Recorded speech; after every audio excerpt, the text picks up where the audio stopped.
10:30 a.m. on KK Airlines flight KK 3808 from Beijing to New York at KK Airport. Miss G wanted to help Mr. Lee put his carry-on luggage in the overhead compartment. Mr. Lee said he could manage it himself. At this moment, Mr. Lee lifted his luggage into the overhead compartment. The man next to him noticed his perfect waist-to-hip ratio, thinking he was his type. Just as he was wondering what his face would look like, Mr. Lee turned around, realized he was blocking the man's way, and apologized. Upon seeing Mr. Lee's face, he thought it was exactly as expected, then offered to help. As the man helped Mr. Lee, he thought about his charm refined by age, truly the finest of the finest. Mr. Lee looked up and thanked the man. They shook hands and introduced themselves. The man was Zhao Jingxin, and Mr. Lee's name was Li Shuo. Zhao Jingxin asked if Li Shuo was going to America for work. Li Shuo said he was visiting his parents. Just then, a flight attendant asked if they needed drinks. Zhao Jingxin ignored her and asked Li Shuo if he lived in New York. Li Shuo turned and explained his parents lived in New York,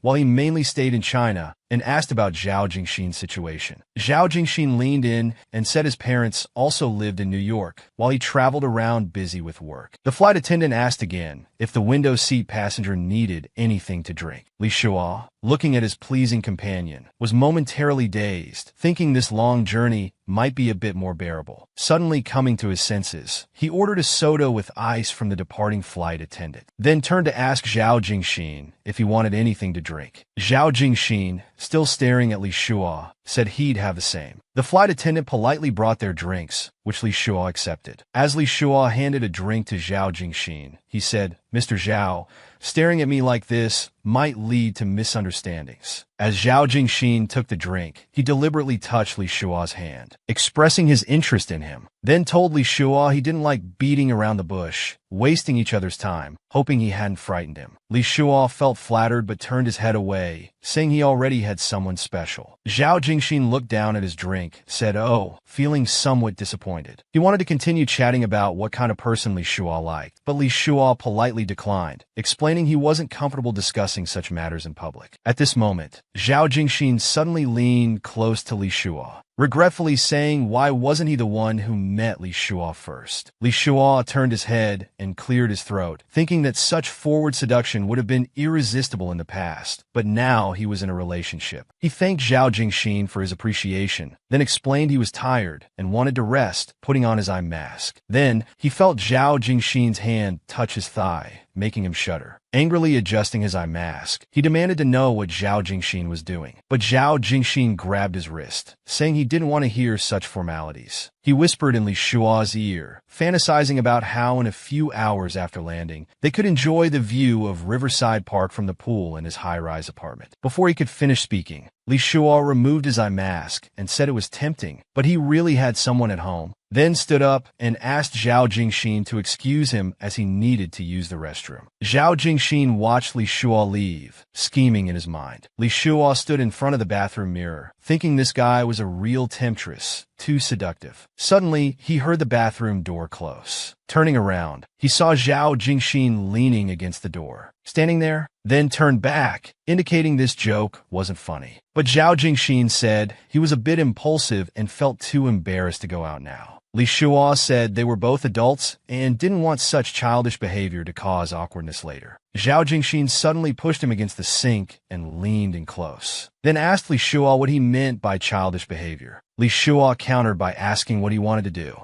Zhao Jingxin whispered in Li Shuo's ear, saying what he wanted to do definitely wasn't childish. Then asked Li Shuo to be honest, if he was thinking about things not suitable for children. Li Shuo tried to push away Zhao Jingxin's hand on his chest, saying his current behavior made him very uncomfortable. Then said to Zhao Jingxin with displeasure, either let go now or he would use force. Zhao Jingxin laughed loudly, explaining it was just a joke, asking why he was so fierce. Then continued saying Li Shuo's reaction hurt his pride, wondering if his charm wasn't enough. Li Shuo shook off his hand, explaining first he wasn't his type and second he didn't like being forced. Zhao Jingxin still wouldn't give up, leaning on Li Shuo's chest, asking if that was true. Listening to Li Shuo's rapid heartbeat, he questioned whether he really had no interest in him at all. while caressing Li Shua's thigh. He said his heart was beating so fast. Li Shua was speechless. He reached for the door and opened it, then angrily told Zhao Jingxin to get out. Zhao Jingxin reluctantly agreed and told him not to be angry. Outside, Zhao Jingxin turned to Li Shua and said he should have asked for his phone number first.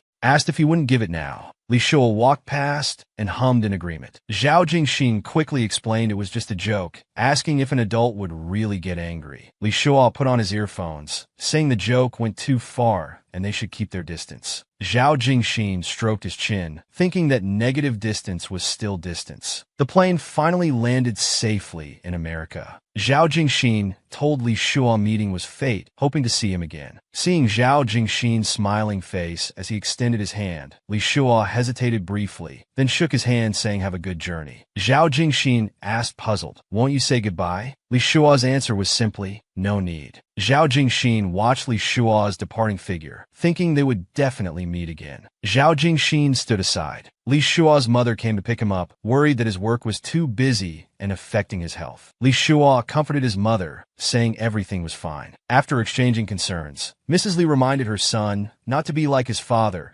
who couldn't stay idle even after retirement, taking a financial advisor position at Nan Group. Mr. Li called his son by his English name Lambert, asking if he remembered that Uncle Zhao from Nan Group mentioned there was a business opportunity that might help him. Li Shua responded he knew, then said it was windy and asked his parents to get in the car. On the way, Mrs. Li mentioned they were going to the Zhao's for dinner, wanting Li Shua to meet their son. Li Shua agreed readily. At this moment, Li Shua received a message on his phone. Mrs. Li was curious about him receiving a message right after landing, thinking it was from Li Shua's boyfriend Cheng Xiu. While clicking on the message, Li Shua thought Cheng Xiu should be asleep at this hour in China, so assumed it was work-related. When opened, the message was in English, followed by "Don't you like it, Lambert? I can do better," with a provocative photo attached. Seeing the photo, he coughed and tried to remain calm. His father noticed and thought he was catching a cold. Another message came saying they would reveal their identity at the right time. Li Shua wondered what kind of lunatic this was. Mrs. Li asked concernedly if he was still working. Li Shua put away his phone, saying no. Mrs. Li said since he rarely came home, he should relax and enjoy his vacation. At the Zhao family villa, Li Shua arrived with his parents, and the hosts came out to welcome them, praising Li Shua. Li Shua quickly greeted Uncle Zhao and Ajay. Then a voice asked if the guests had arrived. They greeted Li's parents, and Li Shua turned to look. The person warmly greeted them, saying long time no see, and complimented Mrs. Li on looking younger and more beautiful. Li Shua's head buzzed, surprised to see it was Zhao Jingxin. Mrs. Li, delighted by the compliment, said Jingxin had grown up but was still sweet-talking. At this moment, Li Shua received another message. Opening it, it was from Zhao Jingxin again, annoying him. Zhao Jingxin casually asked if this was the brother Li that Uncle Li mentioned. Li Shua looked at him again with displeasure. Zhao Jingxin put his arm around Li Shua's neck, saying he looked forward to brother Li's guidance. Mrs. Li watched Jingxin's enthusiasm with joy. Zhao Jingxin leaned close to Li Shua's ear, whispering that he knew they would meet again. Li Shua thought this guy must have known who he was all along, so he said he didn't deserve such praise, but would help if needed. Uncle Zhao then said he had wanted them to meet for a long time, but couldn't arrange it. Li's mother responded it wasn't too late now. Uncle Zhao continued, saying he wanted to establish a branch company in China, letting Jingxin handle domestic trade. Hearing Li Shua had an accounting firm in Beijing, he thought they could cooperate to ease his worries. Li Shua explained he had 2 partners and needed to hear the proposal first. Uncle Zhao agreed and mentioned a company was in talks. Zhao Jingxin suggested showing Li Shua the back garden since there was time before dinner. Li Shua tried to decline, but was forcefully led away, giving his mother a helpless look indicating he was being kidnapped. Standing in the back garden, Li Shua commented on the beautiful scenery. Zhao Jingxin said though it was nice here, he preferred his apartment. He described imagining being in the pool, exposed to the sky and sun, looking down at cars passing on the street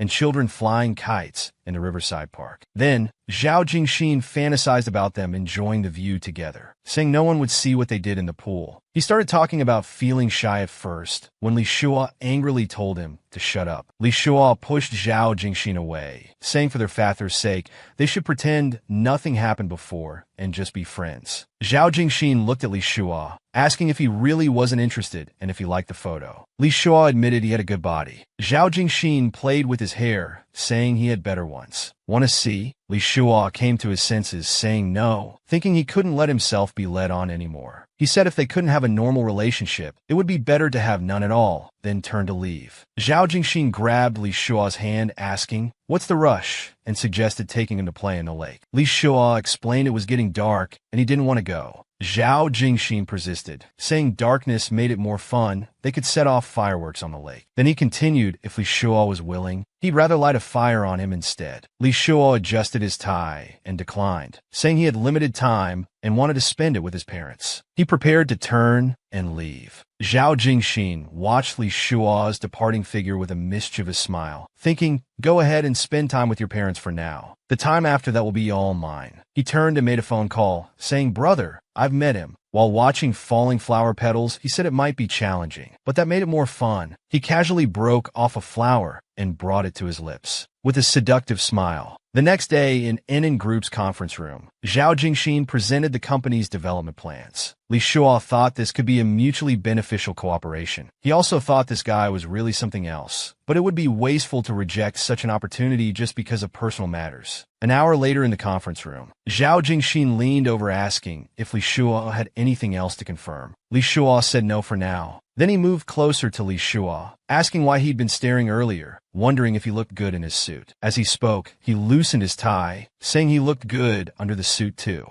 Li Shuo suddenly stood up, pushing Zhao Jingxin away, telling him to mind the setting. But Zhao Jingxin moved closer again, asking if he liked the office scene. Li Shuo was thoroughly disgusted by now. Seeing this, Zhao Jingxin said he'd stop joking and invited Li Shuo to dinner. Li Shuo declined, saying it wasn't convenient and they could communicate by phone about work matters. Zhao Jingxin extended his hand graciously, expressing hope for future, deeper cooperation. Li Shuo ignored him and turned to leave. Before Li Shuo got far, Zhao Jingxin curiously asked if such a reserved person could satisfy him. Li Shuo froze. Zhao Jingxin continued, "That so-called boyfriend is called Li Qingxia, right?" Li Shuo turned back to confront him about investigating him. Zhao Jingxin explained he just did some basic research, telling Li Shuo not to be so serious. Li Shuo angrily said he could overlook past events, but not to go too far. Zhao Jingxin quickly apologized, saying he was just curious if someone as skinny as Li Qingxia could satisfy him. Before he finished, Li Shuo forcefully grabbed Zhao Jingxin's clothes, yanking hard in one swift motion. Zhao Jingxin, still persistent, said Li Shuo didn't seem as principled as he claimed. Li Shuo angrily clutched his clothes, demanding what a homewrecker would know about principles. Li Shuo thought he could have dismissed his previous behavior as childish pranks, but this time he couldn't let him have his way. Zhao Jingxin moved close to Li Shuo, saying he might not fully understand his situation, but he admired the male instinct to take what you want, and if you can't take it, grab it, and said he did well. Hearing this mockery, Li Shuo quickly said things weren't as he thought, about to explain. Suddenly, he felt there was no need to explain so much to him. He let go and told Zhao Jingxin he wouldn't discuss it further,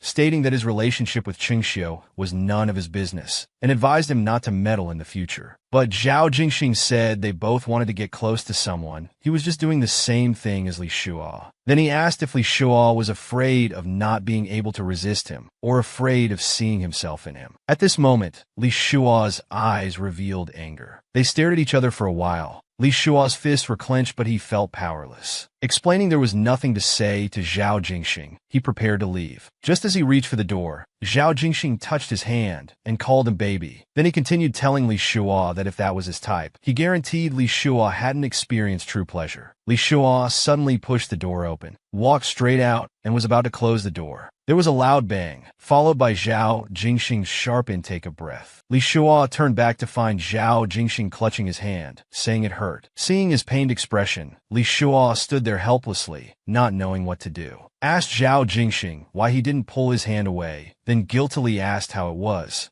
Zhao Jingxin pitifully said he only said a few words. Was it necessary to use such force? Li Shuo took his hand, quickly explaining he didn't mean for this to happen. He swore it wasn't intentional, but Zhao Jingxing said he didn't believe it. Then told Li Shua unless he kissed him. Li Shua immediately pushed him away, saying he'd take him to the hospital. At the hospital, Li Shua said fortunately no bones were broken. The doctor prescribed some medicine for internal and external use, saying rest would help. Zhao Jingxing responded pitifully. Looking at him, Li Shua thought with his hand like this. Would he stick to him now? Sure enough, Zhao Jingxing said he couldn't drive and asked Li Shua to take him home. In Zhao Jingxing's apartment, he introduced, saying this was the place he mentioned before, then asked if he wanted to see the rooftop pool. Thinking of what Zhao Jingxing had said earlier, Li Shua fell into thought. Zhao Jingxing continued, saying Li Shua seemed interested in the pool, asking if he really didn't want to take a look. Li Shua pushed Zhao Jingxing away, saying with his hand like this he should settle down. Perhaps because he pushed too hard, Zhao Jingxing fell onto the sofa with a cry, saying it hurt so much. Li Shua helplessly said it wasn't too serious now, just needed ice. The swelling would go down in a few days. But Zhao Jingxing pitifully said it still hurt. Li Shua thought although he wanted to punch him, it was his fault, so he had to endure it. So he moved closer and told Zhao Jingxing to ice it now, cold compress for a day then hot compress, saying he'd help divide his medicine. The phone alarm was set to remind him to take medicine on time. Zhao Jingxing asked confusedly if he would abandon him after this. Li Shua asked sympathetically what else he wanted him to do.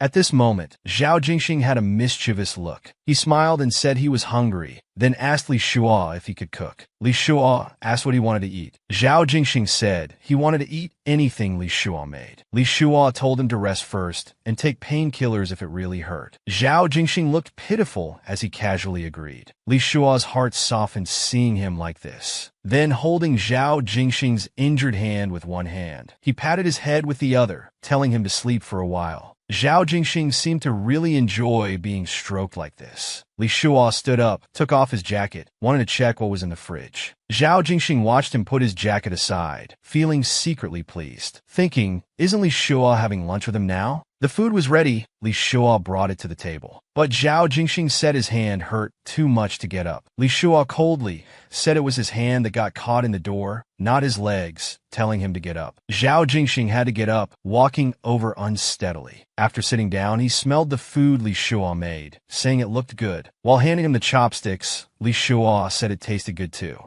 Zhao Jingxing waved his hand, suggesting Li Shua should understand what he meant. Yes, he wanted Li Shua to feed him. Li Shua looked helpless, wanting to refuse, turned and asked Zhao Jingxing to stop being so childish. But Zhao Jingxing waved his hand, saying it really hurt. Li Shua picked up the bowl and scooped a spoonful, reached out for Zhao Jingxing to eat. Zhao Jingxing stuck out his tongue and licked it, said the porridge fed by baby was delicious, then said he didn't expect him to know how to cook. Just about to say he found another trait to like about him, when Li Shua stuffed food into his mouth, saying if he liked it, he should eat more. Watching Zhao Jingxing eat, Li Shua chuckled, thinking even in this state he still tried to flirt. Seeing Li Shua actually smiled, his heart started racing, then praised Li Shua's smile, saying if Li Shua were his, he wouldn't let him go abroad alone. Li Shua thanked him for the compliment, but said to skip the hypotheticals. Zhao Jingxing said regretfully that he'd heard about Li Shua from his parents, but never had the chance to meet. Thinking Li Shua was his type, if they'd met earlier, Li Shua would surely have fallen for him. Li Shua patted Zhao Jingxing's shoulder, consoling him that he just wanted what he couldn't have, and he had no obligation to satisfy his desire for conquest. Then said he cherished Qingxiu, and hoped Zhao Jingxing could respect him and their parents by stopping these ambiguous actions. Zhao Jingxing felt dejected hearing this. Seeing his dejected look, Li Shua wondered if his rejection was too harsh. But Zhao Jingxing said no, reasoning that Li Qingxiu couldn't give him adult pleasures. He'd be happier with him. Li Shua angrily questioned what right he had to say that. Zhao Jingxing explained that Li Qingxiu looked thin and weak. He couldn't satisfy him, and doubted they'd been intimate. Li Shua looked at Zhao Jingxing angrily and suddenly stood up, saying not all relationships are measured that way. Then said there's no need to discuss his love life with him, making an excuse to leave. Zhao Jingxing grabbed him, wanting him to try to experience adult pleasure with him. Li Shua pushed him away, asking if he was crazy. Zhao Jingxing said he was perfectly clear-headed. Lowering his head, he told Li Shua he liked him and wanted to feel him. Li Shua turned around saying there was nothing more to discuss. Seeing Li Shua about to leave, Zhao Jingxing leaned against the door, asking if he was really going to leave like this. Then threatened with his finger, saying he would tell on him. Pretending to be pitiful, he said he'd tell Uncle and Annie that Big Brother not only bullied him, but also refused to take responsibility. Li Shua asked suspiciously if he had deliberately put his hand in the door. Zhao Jingxing said it really hurt, he wasn't that stupid, then expressed concern about how it would affect his piano playing, tennis, skiing, and basketball. Hearing him list so many after effects, Li Shua felt frustrated. He put down his clothes and impatiently said enough, asking what else he wanted. Zhao Jingxing felt secretly pleased, suggested that at least help him change into loungewear. Li Shua told himself to stay calm and not argue, asking where the loungewear was. Zhao Jingxing smugly said it was the black one on the bed. Li Shua picked up the clothes and walked to Zhao Jingxing's side. Zhao Jingxing spread his arms, saying, "Come on, I'm ready." Li Shua told him to turn around. Zhao Jingxing disappointedly asked if they weren't going to hug. While helping him remove his jacket, Li Shua told him to shut up. Zhao Jingxing reluctantly said he had a good figure. Really not going to hug? Li Shua was helping him unbutton his clothes. Zhao Jingxing was enjoying all of this. The removed jacket was thrown aside. Then Li Shua grabbed Zhao Jingxing's tie, about to undo it when he heard him say, "Doesn't this feel like unwrapping a present?" Hearing this, Li Shua gulped. He told Zhao Jingxing it didn't, telling him not to think too much. Zhao Jingxing asked again if it really didn't. While opening his entire shirt, he asked Li Shua why he wouldn't look at him even though he'd seen the photos. He leaned in close and told Li Shua to feel it, saying if the touch wasn't good, it would be free. Li Shua pushed Zhao Jingxing's hand aside and continued unbuttoning his shirt. Now Zhao Jingxing stood shirtless in front of Li Shua, waiting for Li Shua to put the new shirt on him. After putting it on, Li Shua said he should handle the pants himself. Zhao Jingxing naturally disagreed. Li Shua had to tell himself to endure a bit longer, thinking about finishing quickly and leaving while helping him remove his pants. Zhao Jingxing felt his movements were rough, but said he liked it. Watching Li Shua crouching down to remove his pants, he asked Li Shua how his figure was. Li Shua didn't answer, reluctantly telling him to sit on the bed. Zhao Jingxing looked at Li Shua in surprise, not expecting things to progress so quickly. Li Shua stood up, angrily asking Zhao Jingxing if he wanted to put them on or not. Seeing this, Zhao Jingxing quickly said yes and told him to calm down. Li Shua gradually moved closer to him. Zhao Jingxing sat on the bed, saying he was ready, telling him to go ahead. Li Shua crouched down, slowly pulling the pants onto Zhao Jingxing's feet. At this moment, Zhao Jingxing hooked Li Shua's tie with his foot. Li Shua angrily told him to stand up, while Zhao Jingxing agreed with a smile. Li Shua helped him pull up his pants, but then he pulled Li Shua into his arms. Li Shua turned his head away in embarrassment. Zhao Jingxing seized the opportunity to push Li Shua down onto the bed. Zhao Jingxing pressed firmly on top of Li Shua. Li Shua ordered him to get up, but was refused. Li Shua told Zhao Jingxing he was very angry. Zhao Jingxing told Li Shua he wanted to kiss him. Li Shua angrily told him to get up or he wouldn't care about his injured hand. Zhao Jingxing continued pressing against Li Shua, saying one kiss would be worth the pain in his hand. While speaking, his hand slid across Li Shua's chest, saying he really wanted to see what was hidden under the suit. Li Shua widened his eyes and said enough. Then he heard Zhao Jingxing draw in a sharp breath. Li Shua was forcefully bending his injured finger, making him grimace in pain. Li Shua continued commanding him to get up. Zhao Jingxing didn't continue and obediently got up. Li Shua immediately backed away, adjusting his tie, thinking things would have gotten dangerous if this continued. Then Zhao Jingxing asked Li Shua what to do about his hand,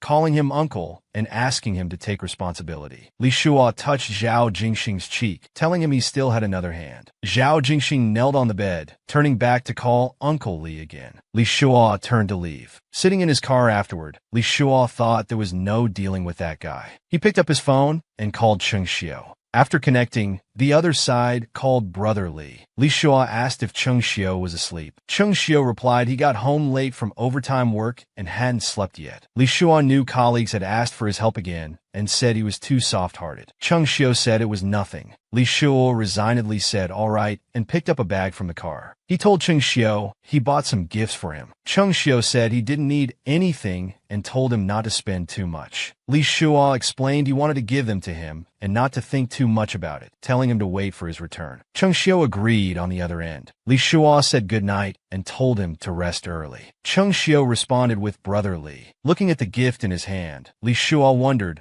why they seemed more formal despite being together for a while. Meanwhile, at Li Shua's home, Li's father came over, intimately asking if Xiao Shua had hurt Jingxin's hand. Li Shua explained it was accidentally caught in the door. Then his father said old Zhao was very worried. He had been talking about it all afternoon. Li's mother scolded him for not staying with him after hurting his hand. Li Shua explained he had already taken him to the hospital and it wasn't serious. Li's mother continued worriedly, saying it would be inconvenient for Jingxin to live alone, and told Li Shua to take care of him for the next few days. Li Shua showed clear reluctance at his mother's request. Meanwhile, at Zhao Jingxin's apartment, Li Shua knocked on the door with some things. Zhao Jingxin excitedly opened the door. Leaning against the doorframe, he called out, "Uncle Li." Li Shua thought this person might as well have seduction written on his forehead, then told Zhao Jingxin that his parents asked him to bring some food. Zhao Jingxin seemed disappointed hearing this, and asked if he was just delivering food, saying he thought he was coming to take care of him. Then he clarified he hadn't complained, he just happened to be at his father's company when Uncle Li was there. Li Shua said he only stated facts, it wasn't complaining. He then opened the lunchbox his parents asked him to bring. Turning back, he asked if Zhao Jingxin was hungry and told him to come eat. As Zhao Jingxin approached, Li Shua offered to feed him. Zhao Jingxin showed disbelief at this sudden initiative. Zhao Jingxin asked Li Shua if he had chatted with Li Qingxiu after going back. After Li Shua confirmed, he asked what was wrong. Zhao Jingxin turned and curiously asked what they talked about. Li Shua questioned what difference it would make if he knew. Zhao Jingxin's answer was know yourself, know your enemy. Li Shua replied that Li Qingxiu wasn't his enemy. Zhao Jingxin rested his chin on his hand, saying of course not, thinking to himself that he was his sister-in-law. Li Shua said while picking up a large shrimp for him to eat that he wouldn't answer anything related to Qingxiu anymore. While eating, Zhao Jingxin contentedly said, "Baby, this is delicious." Li Shua thanked him, but said Li's mother made it. Zhao Jingxin was speechless. Then he said pitifully that few people were so impatient with him, saying he felt sad, and let out a long sigh. Seeing this, Li Shua explained he wasn't impatient and would be happy to chat about normal things. Zhao Jingxin pretended to be sad and said whenever he saw him, the air around felt abnormal, then asked Li Shua if he had ever been so infatuated with someone. Li Shua fell into thought, thinking about that kind of intense, self-sacrificing emotion. He had never experienced it. Zhao Jingxin firmly told Li Shua again that he had never been infatuated with anyone, including Li Qingxiu. Li Shua angrily questioned what he was trying to prove with all this roundabout talk. Zhao Jingxin said he wanted to prove that being with Qingxiu was boring. Then while caressing Li Shua's thigh and calling him baby, he suggested they should try being together. Li Shua pulled his leg away and asked if he still wanted to eat. Zhao Jingxin blew a kiss, which Li Shua blocked with his hand. Then Zhao Jingxin said he had already eaten a hamburger, but wouldn't refuse if Uncle Li wanted to feed him. Li Shua slapped the table, saying since he had already eaten. Standing up, he asked if he had taken his medicine. Looking over, he saw the doctor's prescription untouched. Zhao Jingxin said he forgot to take it. Li Shua seemed to think of something. He asked Zhao Jingxin for his phone and turned around. After some operation, he had set alarms for 9 o'clock, 1500 hours, and 2100 hours daily to remind him to take medicine. After setting the alarms, Li Shua divided the medicine into small packages, 1 dose each, and instructed him not to get his hand wet these days and not to press on it while sleeping. Li Shua thoughtfully divided the medicine into small packages, then continued saying he would arrange his 3 meals and deliver them, and come back tomorrow to help with hot compress. Zhao Jingxin asked puzzled how he should shower. Li Shua coldly said he didn't care how, but he wouldn't help, thinking that since he could change clothes, drive, and eat hamburgers with one hand, showering shouldn't be a problem. He added that if it was really impossible, he could go back home. Seeing Li Shua being so heartless, Zhao Jingxin asked if he would regret it when he falls in love with him someday. Li Shua said they'd talk about it when that day comes. Just then his phone suddenly rang. Answering the phone, he waved goodbye to Zhao Jingxin and greeted Brother Xiang on the phone. Brother Xiang asked if Li Shua was still in America. Li Shua responded by asking what's wrong. Zhao Jingxing listened to their conversation nearby. He heard Brother Xiang say something had happened here. Li Shua suddenly looked confused. It turned out something had happened at the firm. Li Shua glanced back and asked Brother Xiang to wait, saying he'd go outside to talk. Zhao Jingxing stood nearby. After a brief explanation, Li Shua said he had to go. Zhao Jingxing waved goodbye and reminded him to be careful on the way. Li Shua went downstairs, leaned against his car, and asked Xiang Ning what exactly had happened. Xiang Ning asked if he remembered Ben Hui real estate from 5 or 6 years ago, which he had audited. It turned out Ben Hui's legal representative, the boss's nephew, suddenly came out to accuse Li Shua. Li Shua asked puzzled, saying the boss's fake accounting case was closed years ago. Why bring it up now? Xiang Ning said he wasn't sure but felt someone was pushing behind the scenes, asking if Li Shua had offended anyone recently. Li Shua thought for a moment and said no. Xiang Ning then asked if the person who fought with him in his office last time was Xiao Kun. Li Shua said yes and asked if they had found anything. Xiang Ning said not yet, then asked if it was about Cheng Xiu with Xiao Kun, saying why get into trouble over relationships. Li Shua told Brother Xiang on the phone that this wasn't just about relationships, but because Xiao Kun was bullying people and he couldn't ignore it. Li Shua continued saying without evidence, it would be defamation. Brother Xiang responded that they supposedly had evidence, but weren't sure if it was real. Anyway, the case had been filed, and if Li Shua returned to China, he would be immediately taken for investigation, so he advised against returning. Li Shua asked Brother Xiang to keep watching and said he'd have someone investigate. Brother Xiang helplessly hung up, and Li Shua angrily slammed his phone against the car. He thought if Xiao Kun was really behind this, he would make him pay. Li Shua was calling Director Li at home. Li Shua sat on the sofa, politely asking Director Li for help investigating. After hanging up, Li Shua thought that minor economic cases wouldn't warrant pursuing someone to America. If he returned,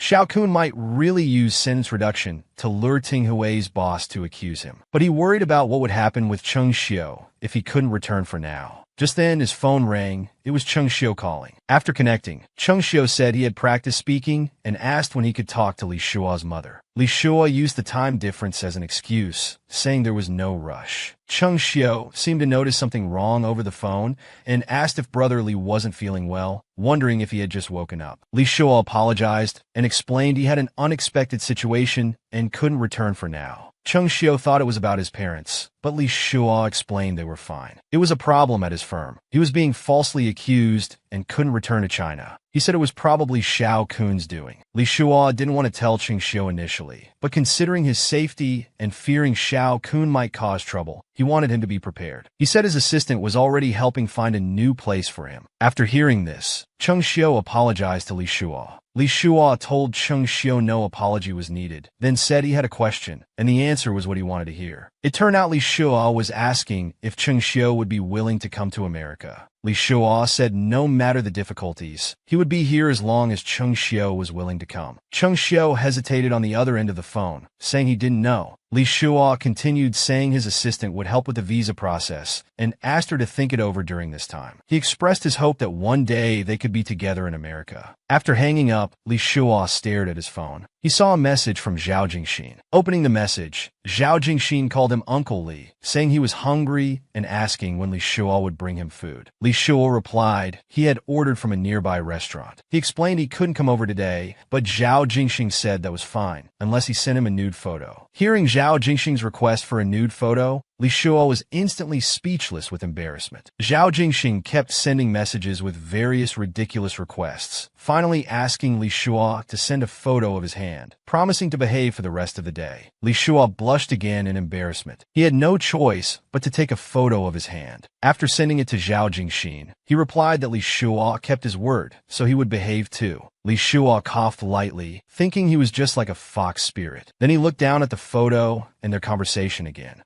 Just then, he heard a knock and went to open the door. It was Li's mother asking if he had time recently, saying Uncle Zhao had bought a vacation villa at Thousand Island Lake and asking if Li Shua wanted to go on vacation together. Li Shua awkwardly asked if both families were going. His mother explained that since Zhao Jingxin rarely came home and his hand was injured, going on vacation together would make it easier to take care of him. Li Shua immediately imagined Zhao Jingxin lying on a lounger asking him to apply sunscreen, completely losing any vacation mood. Just as he was about to refuse, his mother mentioned she had bought 4 beautiful dresses. Li Shuo froze, then reluctantly said he would need to prepare his camera to take nice photos of her, and asked when they were going. His mother said tomorrow afternoon. Meanwhile, Li Shuo was on the phone with Lawyer Wang in his room, discussing his past cooperation with Benhui. Suddenly, he saw an incoming call from Zhao Jingxin. He picked up the phone and asked Lawyer Wang to continue. However, Zhao Jingxin's call interrupted their conversation again, so Li Shuo had to ask Lawyer Wang to wait half a minute. On the phone with Zhao Jingxin, he was asking if Li Shuo was ready for the vacation. Li Shuo said he was prepared. Zhao Jingxin said he couldn't wait to check Li Shuo's workout results, while Li Shuo wanted to end the call saying he was busy. Then Zhao Jingxin said he knew about Li Shuo's troubles in China and offered to help. Li Shuo angrily told him not to investigate his matters. Zhao Jingxin responded that it was because he liked him. Li Shuo thought to himself how Zhao Jingxin always talked about liking him, but wondered how much weight that carried for someone like him. He told him to stop meddling in his affairs and that he didn't want to waste words. Zhao Jingxin apologized, saying he just wanted to hear his voice. Li Shuo wasn't in the mood to hear any of this and hung up. He thought he had been too irritable lately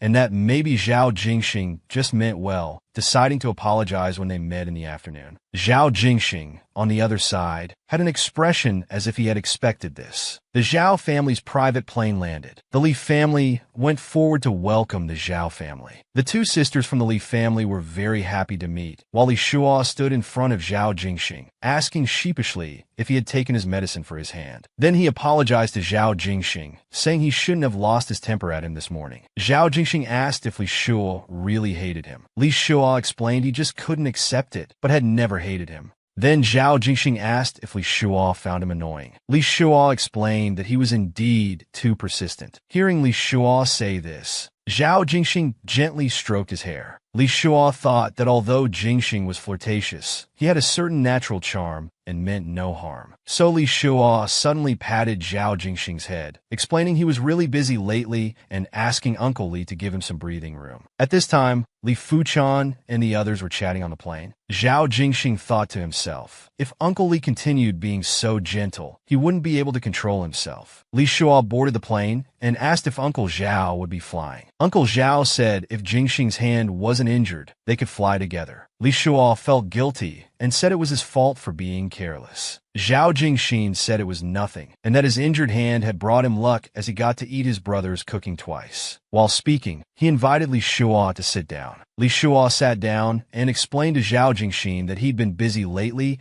and couldn't take good care of him, promising to help apply hot compress when they reached Thousand Island Lake. Zhao Jingxin happily thanked his brother and stretched out his arms. Li Shuo looked helplessly at his happy expression, indicating he understood, then casually reached for Zhao Jingxin's seatbelt, pulled it between them, and fastened it for him. Zhao Jingxin looked at Li Shuo tenderly, suddenly leaned over and kissed Li Shuo's cheek. Li Shuo nervously looked around. Seeing the elders chatting in front, he said fortunately no one looked back, then quietly asked Zhao Jingxin what he was doing. Zhao Jingxin said he didn't know, he just couldn't help himself. Zhao Jingxin looked at him scrutinizingly. Li Shuo continued saying this was a family trip and told Zhao Jingxin to behave. At this moment, Zhao Jingxin suddenly placed his hand on Li Shuo's neck, gently caressing it, then embraced Li Shuo's neck, saying their first meeting was also on a plane. He expressed that his love at first sight for Li Shuo was genuine because Li Shuo was exactly his type. Seeing Li Shuo's lack of response, Zhao Jingxin continued, saying he could help solve Li Shuo's troubles in China, with the condition of going on one date. Li Shuo shook his head, saying not to get involved in his affairs.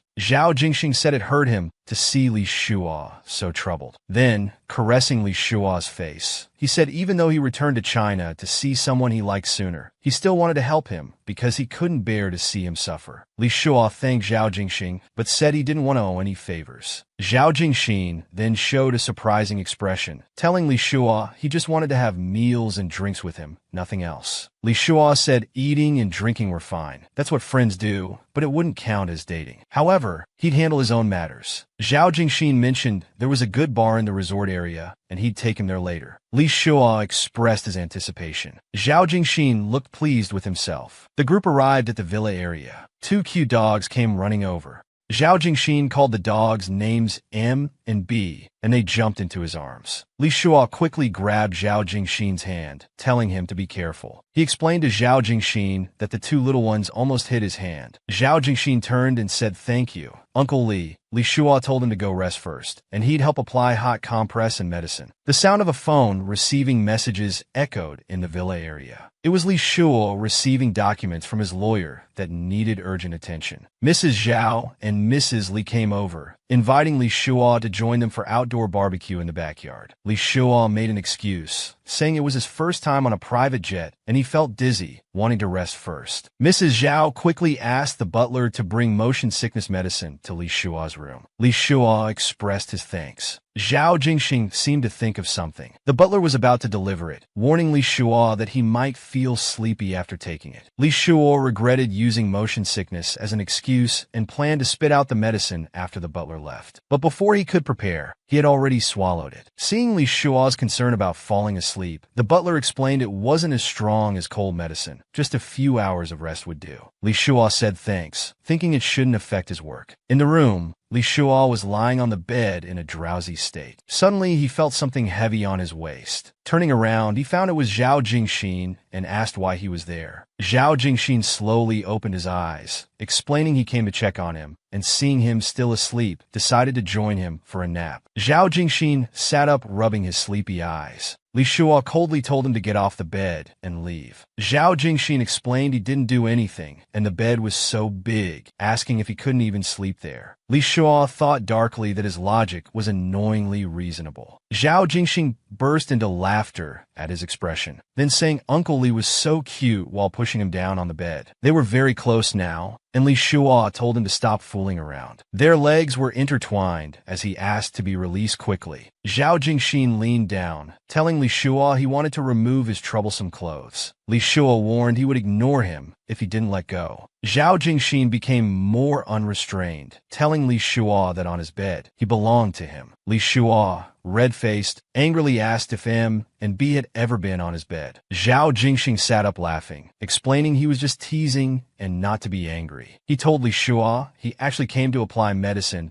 but seeing him sleeping so peacefully, he didn't want to disturb him. Li Shua rolled his eyes, thinking this trick again. So Li Shua got up, straightening his clothes, telling him to wait a moment. Then turned and told Zhao Jingxin to get off his bed. Zhao Jingxin's shirt was open, revealing his perfect physique as he questioned, "Baby, are you sure?" Li Shua was speechless, then turned and rushed at Zhao Jingxin, who quickly covered himself with a blanket, saying he'd stop. Zhao Jingxin's medicine was laid out on the table. Zhao Jingxin curiously asked Li Shua if he carried these with him. Li Shua crouched down, preparing the medicine, asking wasn't he here for treatment? Zhao Jingxin said he'd never met a more attentive man. Li Shua said it was nothing, just being responsible for his actions, and asked Zhao Jingxin to extend his hand. Looking at the sword mark on Zhao Jingxin's hand, he asked what weapons he played with. Zhao Jingxin said he casually played with guns, crossbows, knives, and nunchucks, then told Li Shua he would protect him if anyone bullied him. Li Shua looked at Zhao Jingxin, suddenly feeling something indescribable, then lowered his head to apply medicine for Zhao Jingxin, warning him it might hurt and to bear with it. Zhao Jingxin asked Li Shua somewhat sadly if he would stop being so caring once his hand healed. Li Shua explained he would treat him fairly as a friend. Zhao Jingxin tried to withdraw his hand, saying he'd rather not heal then. Li Shua grabbed his hand, saying, "Don't be silly." Zhao Jingxin then said to heal slowly. Li Shua assured it would heal quickly, telling him not to talk nonsense. After applying the medicine, Li Shua organized the medical kit while instructing him to apply a warm towel for 10 minutes, then remove it, and told him to rest in his own room. Zhao Jingxin reluctantly asked Li Shua if he really didn't have any feelings for him at all. Li Shua turned to look at him and said no, then pressed down hard on the medical kit. Seeing this, Zhao Jingxin turned to leave, wondering what was wrong with himself. Mr. Li came over, having noticed Li Shua's distraction these past 2 days, asking if something was wrong at work. Li Shua tried hard to cover up, saying he was waiting for a big fish. Mr. Li knew his son wouldn't worry about small matters, but Li Shua refused his father's help, insisting it wasn't a big deal. Mr. Li mentioned that except for the charity work in Ethiopia, there hadn't been anything to worry about. Li Shua reassured his father to enjoy the vacation with Mom. As Mr. Li left, Zhao Jingxin came over and whispered, "Baby, what big fish are you waiting for?" Li Shua looked down and told Zhao Jingxing it certainly wasn't waiting for him. Zhao Jingxing sat nearby, complaining about the lack of romance. Then mentioned his friend designed a mermaid costume, asking if Li Shua wanted to see him wear it. Li Shua asked disdainfully what Zhao Jingxing could gain from verbal teasing. Zhao Jingxing replied he gained the pleasure of teasing him. As they sat down, Zhao Jingxing couldn't understand why Li Shua was so stubborn, refusing help from both his father and him, calling it foolish. But Li Shua believed that at 34, a man in his prime, troubling his father with heart problems would be more than just foolish. Hearing this, Zhao Jingxing asked if accepting his help was also that difficult. Li Shua remained silent, lost in thought. Zhao Jingxing wanted to help solve Li Shua's problems, but Li Shua thought since he was already so persistent, accepting his help and owing him a favor would make it harder to refuse him. Seeing his silence, Zhao Jingxing thought Uncle Li looked cool like this, making him like him even more. So Zhao Jingxing suggested going drinking tonight, but Li Shua said he had a meeting with lawyers that wouldn't end soon, so he couldn't go. Zhao Jingxing asked about tomorrow, but Li Shua just said they'd discuss it later. Frustrated by his evasive attitude,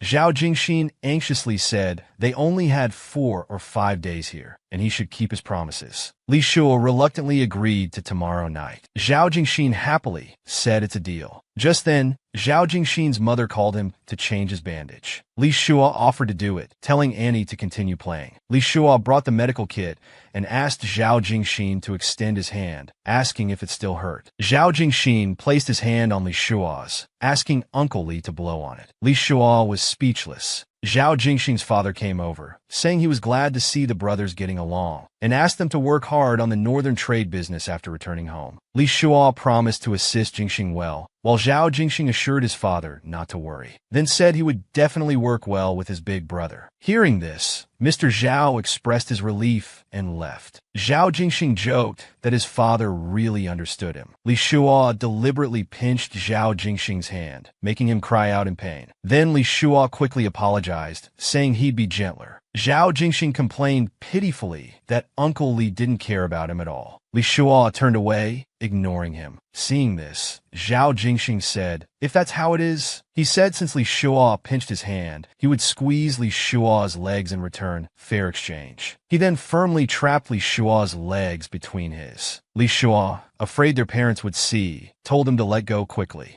Zhao Jingxing kept squeezing firmly, telling Li Shua not to move and warning him to be careful not to fall off the chair. Li Shua's whole body trembled from Zhao Jingxing's grip. He threatened to cancel their drinking plans if Zhao Jingxing didn't let go. Hearing this, Zhao Jingxing quickly released his legs. Li Shua thought, finally some peace. Zhao Jingxing then lay pitifully on the table. Li Shua looked at his victimized expression, not understanding why, since he was the one being bullied. In the villa, Zhao Jingxing asked at the door if Uncle Li was awake, preparing to enter. Li Shua was still lying in bed. Hearing Zhao Jingxing wanted to come in, he sat up and told him to wait. Before he finished speaking, Zhao Jingxing burst into Li Shua's room with his 2 dogs. Zhao Jingxing tried to flop onto the bed, but was ruthlessly pushed away. He wanted Li Shua to join him walking the dogs, but Li Shua refused. After some persistence, Zhao Jingxing pulled Li Shua, still undressed, towards the door. Inevitably, they ended up walking the dogs. Li Shua thought young people really were energetic. Suddenly, he remembered long ago dreaming about walking dogs with someone he liked. Unexpectedly, Zhao Jingxing was the first to make this scene real. Zhao Jingxing turned back, noticed Li Shua standing dazed, and said, "Baby, what are you spacing out about?" Then called Li Shua to hurry over. Seeing him walking too slowly, Zhao Jingxing again said, "Baby, why are you daydreaming?" Just as Li Shua was about to speak, the butler came by on a cart, and suddenly the air grew quiet. Li Shua greeted the butler, who mentioned he'd just returned from grocery shopping and asked curiously about the baby he'd just heard. Zhao Jingxing quickly explained he was calling by the dog. The butler looked awkward, said he'd head back, and told them to enjoy their walk. Once the butler was gone, Li Shua awkwardly asked why Zhao Jingxing was calling out like that. Zhao Jingxing insisted he was calling by, though Li Shua clearly knew he was calling him. Zhao Jingxing teased, "Aren't you embarrassed?" Li Shua threw the dog towards him, commanding it to bite Zhao Jingxin. Li jumped on Zhao Jingxin, pawing and licking him frantically. Zhao Jingxin quickly called for Bai to stop. Li Shua watched the scene, laughing heartily. Zhao Jingxin turned to look at him, watching Li Shua still laughing happily. He gently pinched his cheek, telling Li Shua he hadn't seen him smile like this for several days. Li Shua brushed his hand away,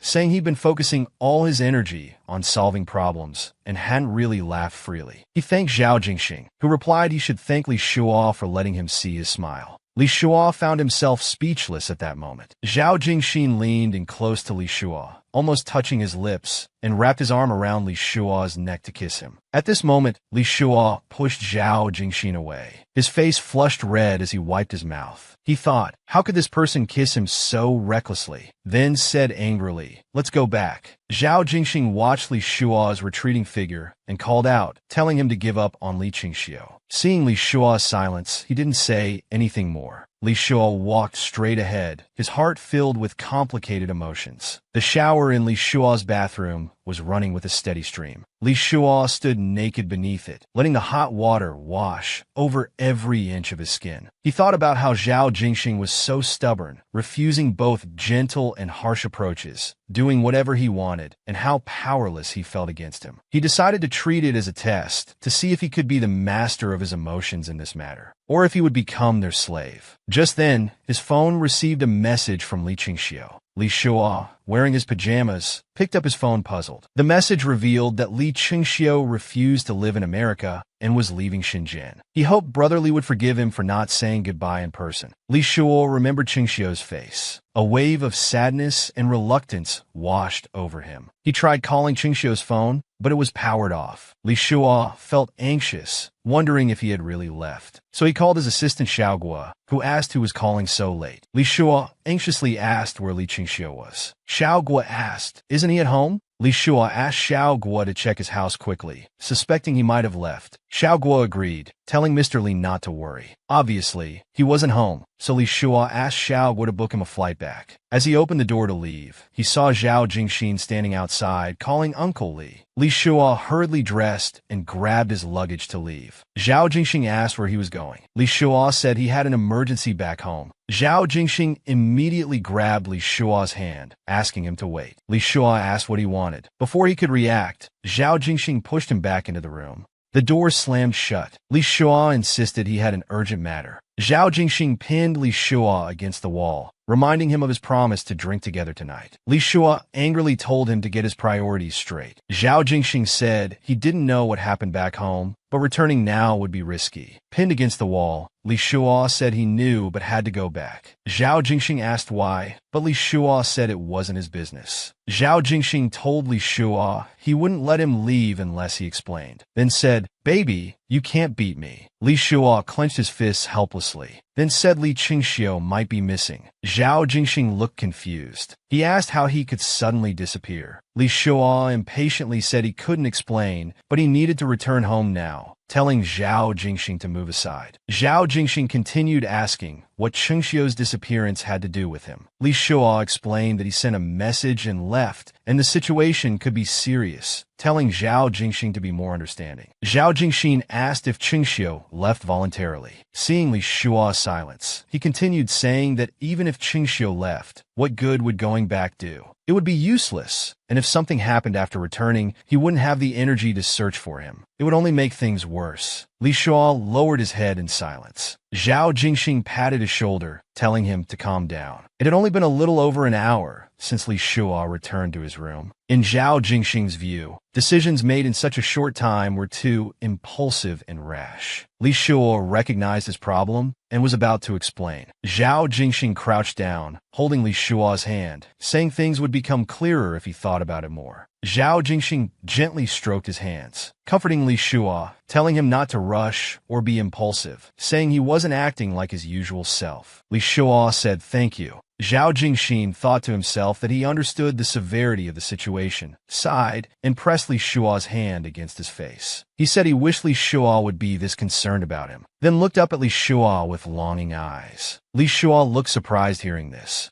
He pulled his hand away. Zhao Jingxin then said he had many friends back home who would help find him. Zhao Jingxing stood up, saying they shouldn't be formal now. Finding the person was most important. After hesitating, Li Shuo thanked him. Zhao Jingxing stood there, saying you're welcome, then reached out to Li Shuo. He lifted Li Shuo's chin, leaned in, and said, so, have you broken up with Li Qingxiu? Zhao Jingxing asked, bending down. Li Shuo said he wasn't in the mood to think about that. Zhao Jingxing was direct, saying Li Qingxiu's attitude was clear, urging Li Shuo to stop avoiding it. Li Shuo said Qingxiu must be struggling now, and he just wanted him to be well and would help him regardless. Seeing his concern, Zhao Jingxing said he was truly a good person. Li Shuo looked up at Zhao Jingxing, unsure if he was being sarcastic or jealous, thinking he might be overthinking it. He asked Zhao Jingxing to leave him alone for a while. Zhao Jingxing asked him to send the current information, saying his friends would help and assuring Li Shuo they would find Qingxiu. Then he left, closing the door with a bang. Li Shuo sat alone with his phone, wondering if all he could do now was wait for news. He thought about where Qingxiu might go. Their mutual friends. Suddenly thought of Wen Xiaowei. At Wen Xiaowei's home, Wen Xiaowei, half asleep, sat up and answered the phone, asking who was calling so late. Li Shuo's anxious voice asked if he had any news about Qingxiu. Xiaowei said he called him today, saying he was going to visit a relative. Li Shuo asked which relative and where, but Xiaowei said Qingxiu didn't tell him. He comforted Li Shuo, saying not to worry too much. Maybe he really was just visiting relatives. They agreed to inform each other if they heard anything. After hanging up, Li Shuo was nearly breaking down, wondering where Qingxiu had gone, hoping nothing bad had happened. Then came a knock at the door. Li Shuo said, come in, and Zhao Jingxing entered. Zhao Jingxing had come to invite Li Shuo for a drink. Li Shuo turned to look at Zhao Jingxing, saying he wasn't in the mood. Then he thought perhaps getting drunk would be better than feeling lost like now. Zhao Jingxing took Li Shuo's hand, saying to follow him, he wouldn't be disappointed. At the bar, they ordered the signature roasted goose leg and 24 beers. Zhao Jingxing asked about Li Shuo's alcohol tolerance. Li Shuo said he didn't drink often, but could handle it. Li Shuo remembered last time when he took medicine and slept for hours, the guy had crawled into his bed. He worried that if he got drunk today, this guy might do something inappropriate. Zhao Jingxing seemed to read his mind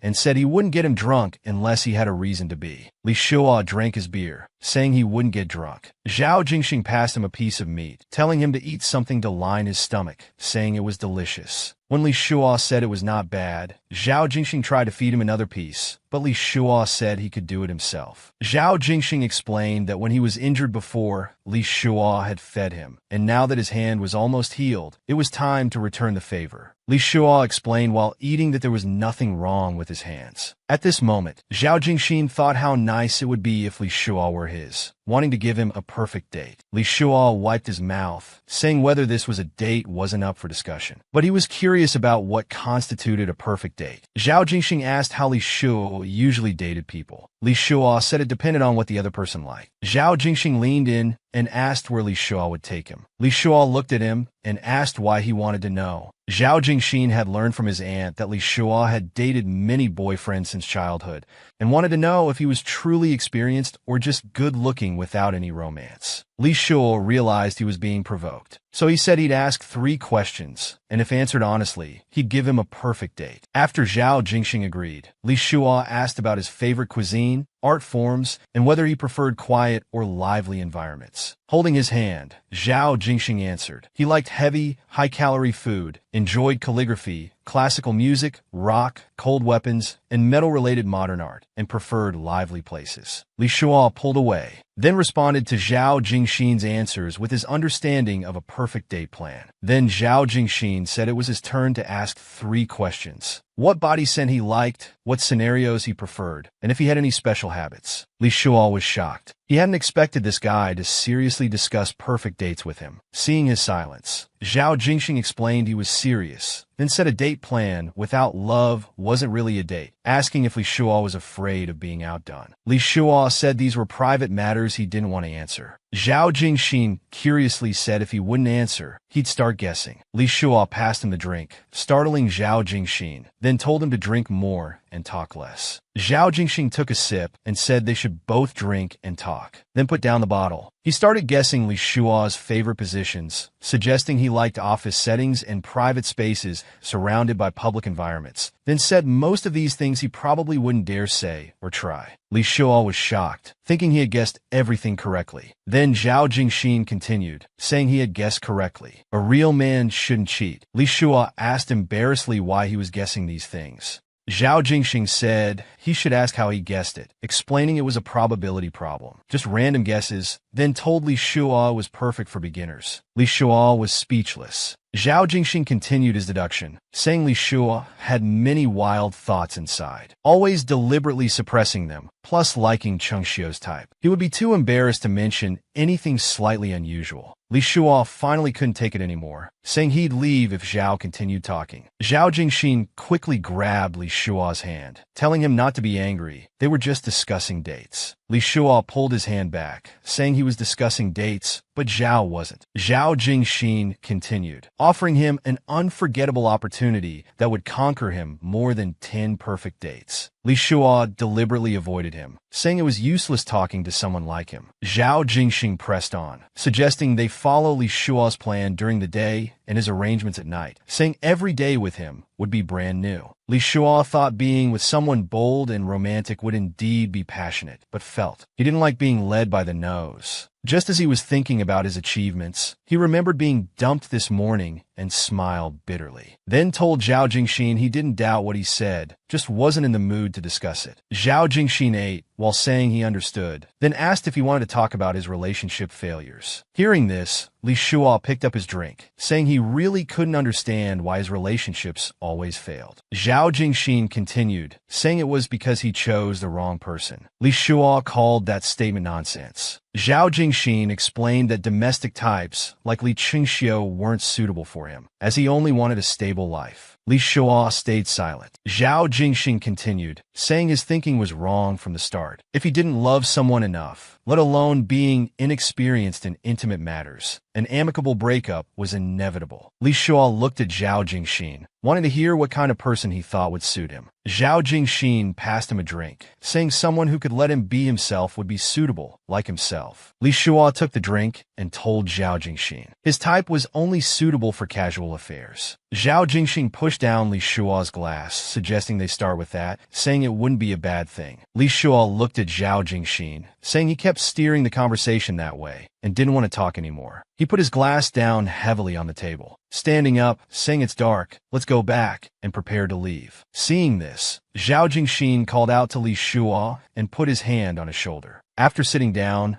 Zhao Jingxin questioned what Li Shua was avoiding, asking if he was afraid of him. Li Shua said no. Zhao Jingxin continued, saying he clearly had feelings for him, but pretended not to. Before, his excuse was having a boyfriend, but now that he's single, what excuse would he use? Li Shua pushed Zhao Jingxin away, thinking he couldn't stay any longer. At this moment, Zhao Jingxin looked at Li Shua tenderly. His hand slowly reached over, exploring around Li Shua's inner thigh. Li Shua's legs were trembling continuously. Then he shouted at Zhao Jingxin in embarrassment, grabbing Zhao Jingxin's hand firmly. Zhao Jingxin turned his head, telling Li Shua to feel it properly, saying it was free anyway. Li Shua helplessly grabbed his hand. Under the dim light, only two deep sounds could be heard. Li Shua lay weakly in Zhao Jingxin's arms. Zhao Jingxin whispered in Li Shua's ear that no one would see them doing this here, asking if he liked it. His fingers gently lifted Li Shua's chin, telling him to enjoy it fully and stop suppressing his 34-year-old self. They embraced each other. Those deep sounds were heard again. Li Shua wanted to push Zhao Jingxin away, thinking this was probably the most daring and embarrassing thing he'd ever done, in a corner of a small pub in this strange city, with only a table providing minimal cover. After hesitating, Li Shua felt in his heart. It was exhilarating, so he slowly closed his eyes, quietly enjoying the sensation. They sat down close together, Zhao Jingxin wiping his hands while looking at the shy Uncle Li. Li Shua nervously said he was really bold. Zhao Jingxin looked at Li Shua and said he liked it though. Li Shua said it was okay. Hearing this, Zhao Jingxin seductively licked his fingers. Li Shua turned his head away in embarrassment. Zhao Jingxin pressed Li Shua, asking if he'd be a man and go to a hotel with him, or be a coward and go home to sleep. Li Shua thought for a moment, looking at Zhao Jingxin, realizing they could only satisfy each other. Zhao Jingxin looked at Li Shua expectantly. Li Shua finally decided to go to the hotel with Zhao Jingxin. The night hotel exuded an alluring atmosphere. Li Shua softly called out Jingxin. Jingxin's hands kept exploring Li Shua's body. Li Shua thought this domineering Zhao Jingxin was completely different from his usual playful self. Zhao Jingxin buried his head in Li Shua's shoulder, whispering to go to bed. Li Shua was completely lost in the moment. Zhao Jingxin removed Uncle Li's shirt, letting it fall to the floor, seductively saying Uncle Li was sexy. They lay on the bed, Li Shua on top of Zhao Jingxin, timidly calling his name.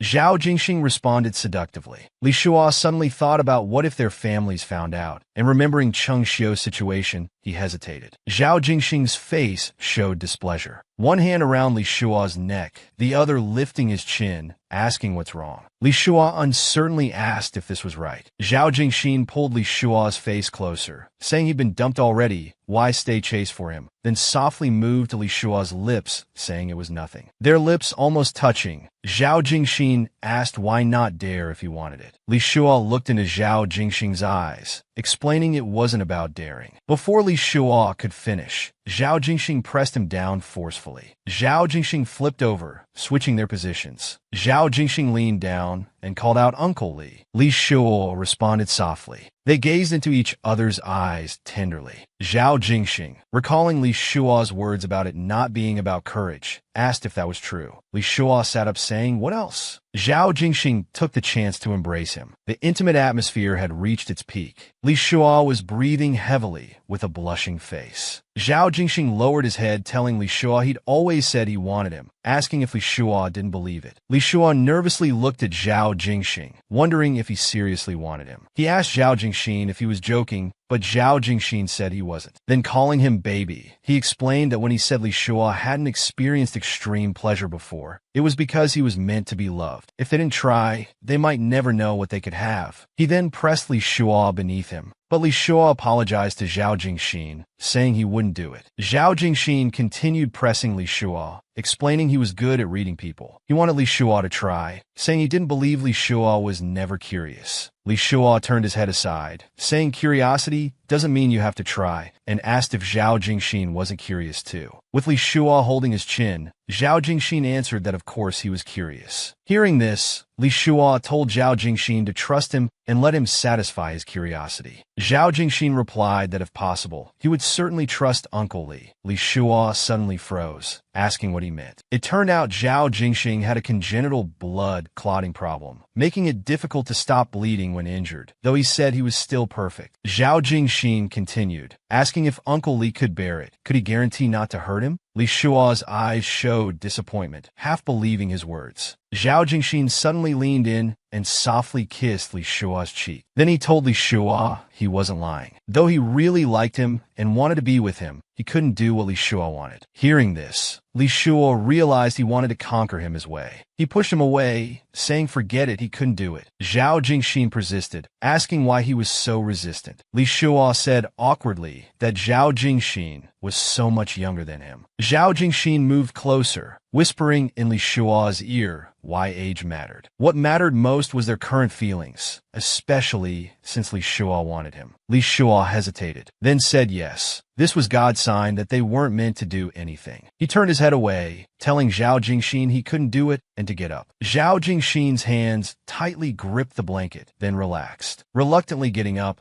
he apologized for presuming too much, saying he thought Li Shua had liked him a little. Li Shua explained helplessly that it wasn't about liking or not. As gay men, they should understand some things aren't easy to change or accept, especially at his age. Zhao Jingxin hesitated, suddenly agreeing to Li Shua's request, explaining he didn't care. He just wanted to be with him, then said even if Li Shua didn't like him, he still liked Li Shua. Li Shua gently caressed his cheek, saying he didn't want to hurt him, adding they weren't suitable and shouldn't force it. Zhao Jingxin enjoyed his caress, explaining that he had boasted about giving him the best experience. If he couldn't do it, what kind of love was that? He said that for Li Shua, he didn't care if he got hurt. Li Shua felt complicated hearing these words. Then he pulled him close and affectionately called him silly. As they embraced, Li Shua explained he had promised never to hurt him. Perhaps things moved too fast, and they didn't understand each other well enough, leading to the current awkwardness. He expressed willingness to get to know Zhao Jingxin again. After speaking, he held Zhao Jingxin in his arms. Zhao Jingxin contentedly said Uncle Li was so gentle. Then Zhao Jingxin suddenly changed his expression, saying he wanted to take a shower and return to the villa. Actually, Zhao Jingxin suddenly found this situation quite interesting. After they returned to the villa, Zhao Jingxin hugged Li Shuo from behind, saying he wanted to sleep together. But Li Shuo said they'd better not. After speaking, he thought about how frustrating it was to have something within reach, but unable to take it, and didn't want to struggle anymore. Zhao Jingxin had to agree, then kissed Li Shuo's lips, saying he would dream of him tonight. He said see you tomorrow and turned back to his room. But just as Li Shuo was about to close the door, Zhao Jingxin blocked it with his right hand, saying wait. Looking at Li Shuo with longing eyes, he still wanted to sleep together. Li Shuo turned back and looked at him helplessly. Sighing, thinking he couldn't do anything about him, he hesitated for a moment, suddenly feeling his heart beating rapidly. He reached out to Zhao Jingxin, saying come on. Zhao Jingxin immediately became happy like a child, hugging him and saying Uncle Li was the best. Li Shuo cautiously told him not here. Now in bed, Zhao Jingxin clung tightly to Li Shuo. While caressing Zhao Jingxin's face, Li Shuo said they needed to wake up early tomorrow to return to New York, telling him to stop fooling around. Zhao Jingxin, nestled in Li Shuo's arms, asked if he could sleep. Li Shuo turned around and told him he could sleep just by closing his eyes. Zhao Jingxin obediently listened, then reached around from behind Li Shuo, slowly taking his hand, softly said good night, and they fell asleep embracing. The next morning, Li Shuo was still lying in bed, not yet awake. Suddenly, slowly opening his eyes, he called out Jingxin. Getting up, he found him gone. Feeling somewhat disappointed, wondering when Zhao Jingxin had left. Suddenly his phone rang. After answering, he asked who it was. The caller rudely asked where Li Qingxiu was. Li Shuo held the phone aside to listen, thinking it must be Xiao Kun. He questioned why Xiao Kun would ask him, and Xiao Kun said Qingxiu was missing. Li Shuo cursed Xiao Kun as a beast while asking where Qingxiu might have gone. Xiao Kun said frustratedly that he didn't know, mentioning Qingxiu talked about visiting relatives he'd never mentioned before. Li Shuo told Xiao Kun that Qingxiu had no relatives, and if anything happened to him, he wouldn't let it go. He warned Xiao Kun to stop his underhanded tactics, saying he would eventually return to find Qingxiu. As Xiao Kun was about to say something, Li Shuo angrily hung up the phone. Li Shuo sat on the bed and angrily waved his hand. With a loud crash, the phone fell to the ground and shattered. Li Shuo's eyes revealed anger, thinking things with Xiao Kun wouldn't end easily. Meanwhile, the butler reminded Zhao Jingxin that his hand hadn't healed and offered to carry the luggage. Li Shuo opened the door to see them struggling. The butler tried to persuade young master, but Zhao Jingxin explained his hand was fine. Li Shuo stepped forward to take the luggage, saying he'd carry it. Zhao Jingxin saw how caring Li Shuo was. He blew a kiss to him. The butler watched bewildered, not understanding the situation. Zhao Jingxin quickly changed the subject, thanking fourth uncle for his hard work these days, and reminded him not to tell his parents about what just happened. The butler promptly agreed and wished them a safe journey. Li Shuo remembered his parents waiting downstairs and prepared to go down. Zhao Jingxin said he ran into fourth uncle when leaving the room this morning, assuring Li Shuo that fourth uncle wouldn't gossip about it. Li Shuo turned and said that's good, looking relieved. Zhao Jingxin wondered if being with him was something to be so afraid of others knowing. Then he gently hooked his hand with Li Shuo's. After returning to New York, Zhao Jingxin smiled at Li Shuo, saying he'd need Uncle Li's care. Days later at Ennen Group in New York, Zhao Jingxin asked Director Han about thoughts on the branch's financial software. Director Han preferred internally networked software compatible with headquarters, suggesting using the most common domestic software for convenience and efficiency, then asked for Zhao Jingxin's opinion. Zhao Jingxin said he'd think about it carefully and noted everyone was tired today. As the meeting ended, Director Han offered to treat them to dinner. Zhao Jingxin explained he needed to discuss more with Li Shuo, promising to treat next time. Director Han then left. Li Shuo lifted his head and sighed in relief. Zhao Jingxin stared at his attractive neckline and gulped. Then he reached out and switched off the room's lights. Li Shuo was confused, while Zhao Jingxin stood there watching him, then walked to Li Shuo and called out, "Uncle Li." Zhao Jingxin straddled Li Shuo's legs. Li Shuo joked if he'd had enough to drink. Zhao Jingxin smiled and asked if Li Shuo was tired. Li Shuo said he was fine and gently asked if Jingxin was tired. While loosening Li Shuo's tie, he explained he wasn't tired, just bored, agreeing that Li Shuo made sense. Then mentioned that Director Han was just worried that changing the financial software would make it harder for headquarters to evaluate his KPI. Li Shuo praised Zhao Jingxin for seeing through Director Han's thoughts. Zhao Jingxin removed Li Shuo's tie. While asking Li Shuo about which experience he meant, Zhao Jingxin leaned down and kissed his mouth. Li Shuo let out muffled moans. After a passionate kiss, Li Shuo asked Zhao Jingxin, who was sitting on him, if he wanted to get dinner. Zhao Jingxin told Li Shuo he wanted to eat, then gave him another sweet kiss. Li Shuo's hands tightly held Zhao Jin's waist, enjoying the sensation. They reluctantly parted their lips. Li Shuo lovingly told Zhao Jingxin he'd take him to eat something delicious. But Zhao Jingxin responded that he wanted to experience love in the office too. Li Shuo gulped. Zhao Jingxin continued saying not just in the office. There were many exciting places, and asked if he wanted to know. Li Shuo held Zhao Jingxin, gently stroking his back, trying to calm him down, so he prepared to get up for dinner. Both were still lingering in the moment. Zhao Jingxin suddenly turned back and called out, "Uncle Li." Li Shuo smiled and looked up. Before he could react, Zhao Jingxin couldn't resist kissing him again at the office door. Li Shuo helplessly wiped his mouth while Zhao Jingxin giggled. Looking at his adorable expression, Li Shuo thought he really couldn't do anything about this guy. They arrived at a lucky hot pot restaurant. Seeing the variety of food, Zhao Jingxin said he rarely visited such lively places. Li Shuo mentioned that since he was born and raised in America, their cultural backgrounds were different, adding that he used to eat here most of the time. Zhao Jingxin explained he spent 3 years of high school in Beijing, so he wasn't that different from Li Shuo. Li Shuo asked why he went back to study then. Unexpectedly, Zhao Jingxin said it was because Zhao Fu thought his Chinese characters were ugly and feared he'd forget his roots. Li Shuo joked that Uncle was really farsighted. Zhao Jingxin leaned in and asked Li Shuo if he could often take him to find good food and fun places. Li Shuo said he promised to take good care of him. Zhao Jingxin pressed his hand against the car behind Li Shuo, pinning him against it. Asked if there were any other reasons besides that. Li Shuo mentioned his parents as well. Zhao Jingxin held Li Shuo's chin, asking him to say something nice to comfort him. Clearly feeling Zhao Jingxin's restlessness, he threatened to kiss Li Shuo right there if he didn't.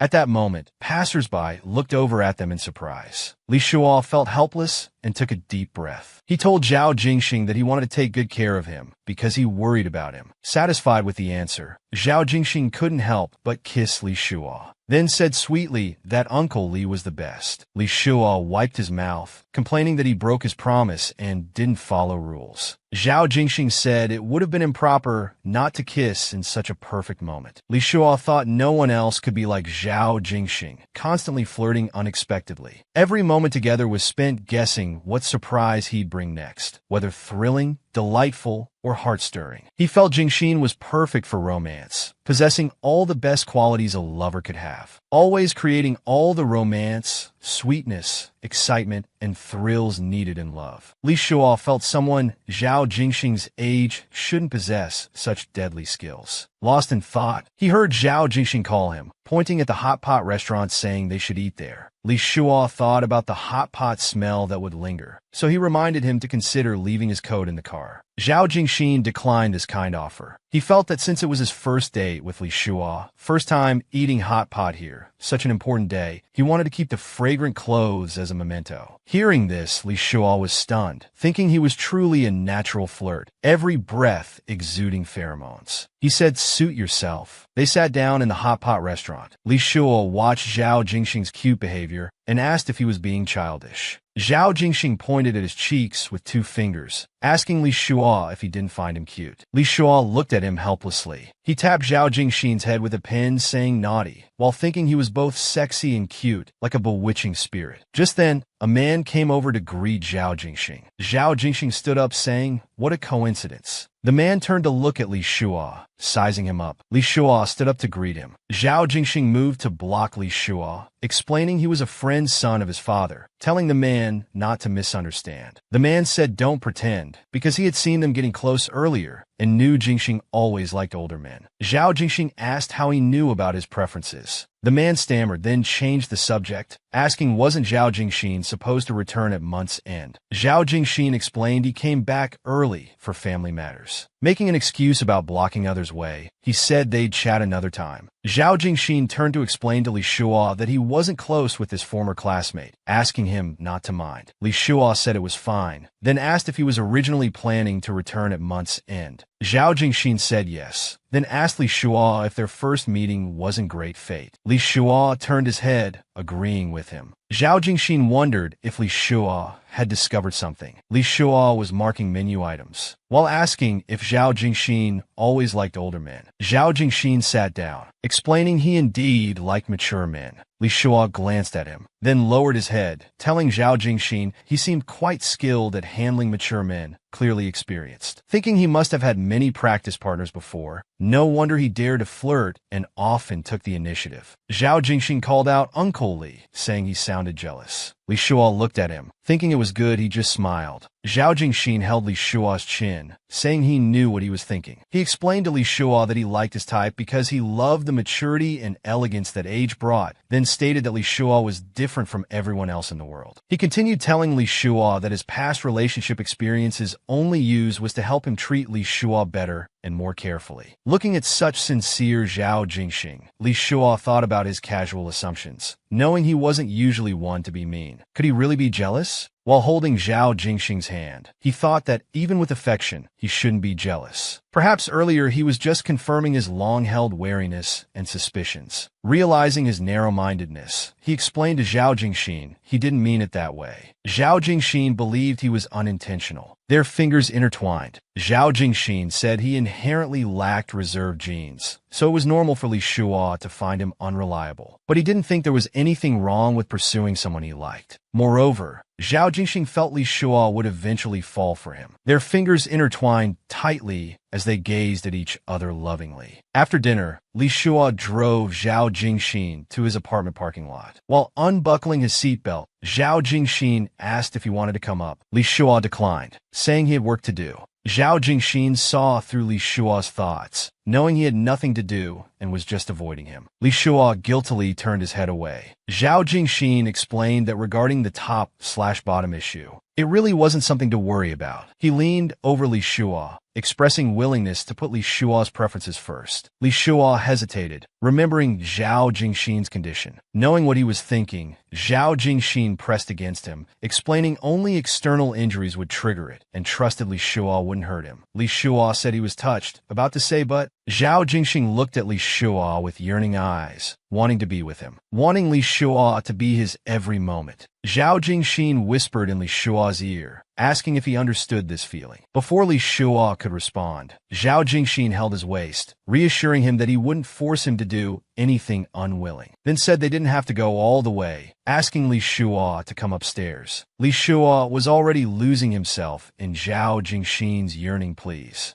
so he agreed to his request. They arrived at the main elevator. Zhao Jingxing suddenly said living on the top floor wasn't so great. Li Shua didn't seem to understand his meaning. Zhao Jingxing pressed the button for the 20th floor. He turned and pressed Li Shua against the elevator wall, arms around him, saying the elevator took too long. Li Shua comforted him, it was just 10 seconds. Zhao Jingxing said it still felt too long because he couldn't resist kissing him. Li Shua remained silent, suddenly feeling that with age, he thought passion had gone, life would continue smoothly. Li Shua mentioned there were cameras, telling Zhao Jingxing to wait until they reached the room. But Zhao Jingxing was clearly impatient. Li Shua realized that since meeting Zhao Jingxing, he'd experienced the burning sweetness of love love and sensual stimulation only found in youth. He realized that supposed tranquility was just because he hadn't met the right person. With Zhao Jingxing, he'd been restraining himself, trying not to be overwhelmed by passion, but Zhao Jingxing kept advancing. Zhao Jingxing pressed the elevator button again. Li Shuo thought Li Chengxiu's existence was his safety lock. Now that safety lock was gone, there was nothing to hold back anymore. Thinking this, Li Shuo pulled Zhao Jingxing close. After kissing passionately, Zhao Jingxing tugged at Li Shuo's clothes, sweetly saying, "Uncle Li." So sweet, then the elevator door opened. The elevator had reached the basement level, unusually quiet. Unable to contain their passion anymore, Zhao Jingxing kicked Li Shuo's fallen coat aside, then pressed Li Shuo down, rubbing against his body with only heavy breathing heard. Li Shuo lay on the ground, Zhao Jingxing's head buried deep in his chest, both fully enjoying this moment. After an intense moment, Zhao Jingxing called out, "Uncle Li," saying he wasn't satisfied yet. Li Shuo looked at Zhao Jingxing with hazy eyes. Zhao Jingxing knew he wasn't satisfied either, so he slipped his hand under Li Shuo's clothes. While kissing him, he told Li Shuo that his body hadn't been properly explored. If he'd trust himself to him, he'd show him that his past experiences were child's play. Zhao Jingxing wanted Li Shuo to think about him every day. Li Shuo propped himself up. With one move, he pinned Zhao Jingxing beneath him, then leaned down and told Zhao Jingxing it's a shame he wasn't in sales. Holding Li Shuo's face, Zhao Jingxing said money couldn't compare to Li Shuo's charm, and he knew Li Shuo's resistance came from fear. Li Shuo asked what fear he meant. Zhao Jingxing answered, fear that what he said was true. While caressing Zhao Jingxing's body, Li Shuo admitted being a bit curious. He joked about whether he could claim compensation if Zhao Jingxing was bluffing. Zhao Jingxing replied he'd give himself as compensation, then said Li Shuo could do anything to him if he didn't like it. Zhao Jingxing stuck out his tongue and licked Li Shuo's hand, continuing to say if he liked it. Li Shuo looked at Zhao Jingxing curiously, waiting to hear what came next. Sure enough, Zhao Jingxing's request was for Li Shuo to be his. Li Shuo moved closer, thinking the conditions benefited him either way. Zhao Jingxing believed he was worth Li Shuo's pride. Li Shuo gently kissed his forehead, telling Zhao Jingxing he was worth anyone's pride, then suddenly stood up, saying he wasn't easily fooled,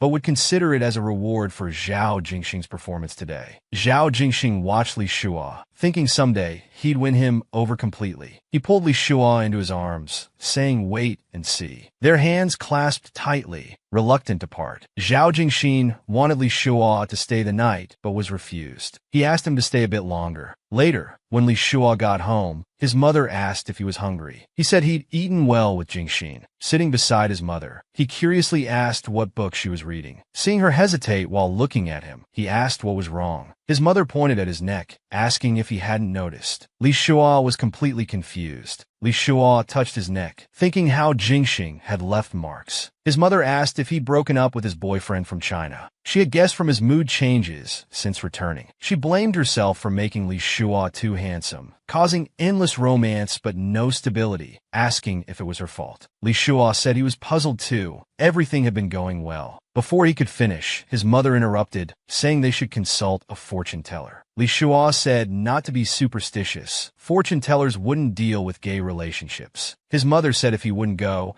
he should give her a recently worn piece of clothing, saying it would be more accurate. Li Shuo looked at his mother in shock. As he prepared to get clothes from his room, his mother reminded him to choose something intimate. Just then, Li Shuo's phone rang. It was a message from Xiang Ning, saying there was no news about Cheng Xiu yet. They were still searching. He also mentioned some company matters. Li Shuo thought Xiao Kun must be too busy to cause trouble now. He planned to return to China once things cleared up, only hoping for Cheng Xiu's safety. In the Innan Group's conference room, Li Shuo asked President Zhao if there was anything else he wanted to understand better. President Zhao said the terms were fine and they should proceed as planned. He praised how much was accomplished in such a short time, saying the younger generation was impressive. Li Shuo thanked him for his support, saying he and Jingxing would follow up on the contract details. Zhao Jingxing stared at Li Shuo. He quickly said he'd learned well from brother Li. Li Shuo nervously said he didn't deserve such praise, thinking this guy kept staring at him without restraint. President Zhao said there was nothing else and let them go. After leaving, Zhao Jingxing said this might be the fastest contract contract his father had ever negotiated, especially for a first collaboration. Li Shuo adjusted his tie, saying efficiency benefits everyone. Zhao Jingxin watched his movement. He reached behind Li Shuo, pulling him into the break room, asking if he was thirsty after talking so much. Li Shuo looked at Zhao Jingxin, wondering if he was planning something intimate in the break room again. Something embarrassing. While getting water, Zhao Jingxin said Li Shuo really surprised him today. Li Shuo looked around asking why. Zhao Jingxin explained his father was notoriously difficult in business, bringing the water over. He continued saying Li Shuo perfectly matched his father's temperament, something even he couldn't always manage. He handed the water to Li Shuo, then leaned in to ask, what other sides of him hadn't he discovered yet? Li Shuo said it would be a waste of his years of experience if he couldn't handle basic negotiations. Leaning aside, he explained that Uncle Zhao saw him as a junior with family connections, naturally being lenient. So without principal issues, the contract negotiation was naturally quick. Hearing Li Shuo's explanation, Zhao Jingxin said he had underestimated himself. A mischievous smile appeared on his face. He told Li Shuo, who was drinking water,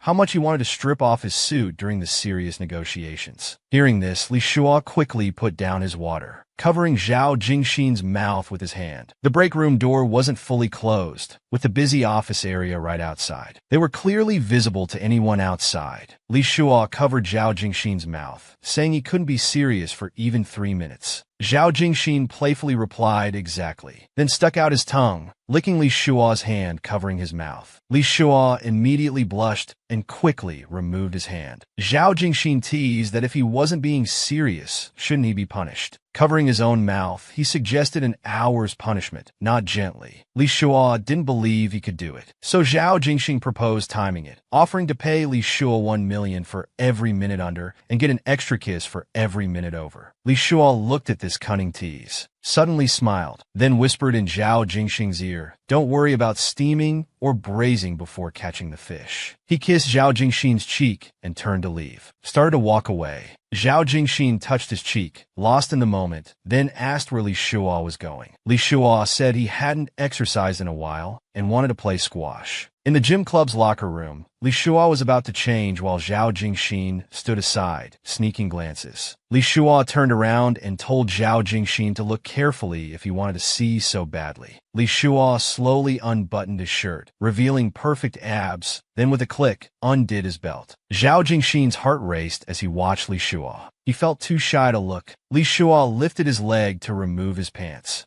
Zhao Jingxin kept swallowing as he watched. As Li Shuo put on his sports shirt, Zhao Jingxin couldn't help calling out Uncle Li, then reached for Li Shuo's waist. He pulled Li Shuo into his embrace from behind. Looking at Li Shuo lovingly, he said he was quite naughty. Li Shuo replied this was punishment for the little demon Zhao Jingxin. Then Zhao Jingxin lifted Li Shuo up. Li Shuo's legs wrapped around Zhao Jingxin's waist. After some pushing, Li Shuo was pressed against the wall, calling Zhao Jingxin's name longingly. Zhao Jingxin told Li Shuo he really wanted him. Li Shuo felt this wasn't enough. He knew they needed something more intense, more primal, something more vulgar to ease their desire for each other. When he lowered his head to kiss Zhao Jingxin, he wondered if he should try being passive due to Zhao Jingxin's condition. As they were getting heated, 2 people suddenly appeared, looking at them in shock. The atmosphere became extremely awkward. The 2 people said to continue and quickly fled the scene. They picked up their rackets, acting casual as they prepared to play. Zhao Jingxin suddenly asked what happens if he loses or wins. Li Shuo chuckled, saying if he lost, he'd fulfill Zhao Jingxin's request. Zhao Jingxin didn't expect this response. He leaned in saying deal. Li Shuo felt uneasy, blaming himself for speaking without thinking because his mind was on these things. He felt Jingxin was taking it seriously. He told Jingxin he played at a professional level in college, saying Jingxin wouldn't win. Zhao Jingxin said they wouldn't know without trying. Li Shuo warmed up, saying he'd keep his word, then added that if Zhao Jingxin lost, he'd have to grant him any condition. Zhao Jingxin readily agreed. After one game, Zhao Jingxin sat down with his head lowered. Li Shuo asked if he accepted the loss. Seeing no response from Zhao Jingxin, Li Shuo anxiously asked if he was angry. He walked behind Zhao Jingxin, thinking he was tired, and said he should accept the loss, suggesting another round where he could play with his other hand. Zhao Jingxin stood up and softly said no need. Li Shuo looked at him, wondering if he was really angry, thinking this wasn't like his usual self. Then worriedly called out Jingxing. Zhao Jingxing stood there silently, so he walked forward to comfort him. Just as his hand touched Zhao Jingxing's shoulder, he saw tears rolling down his cheeks. Li Shuo looked at Zhao Jingxing helplessly, confused about why he was acting this way. He gently wiped the tears from Zhao Jingxing's eyes, saying, "Baby, why are you crying?" He pressed his forehead against Zhao Jingxing's, comforting him, saying it was Uncle Li's fault, but didn't understand why he was crying, thinking he had hurt Zhao Jingxing's pride. Wondering if he had been too harsh, tears streamed down Zhao Jingxing's cheeks. It turned out Zhao Jingxing thought Li Shuo had been playing with him. Li Shuo straightened up, not understanding why he thought that. Zhao Jingxing thought about how he'd been chasing after Li Shuo,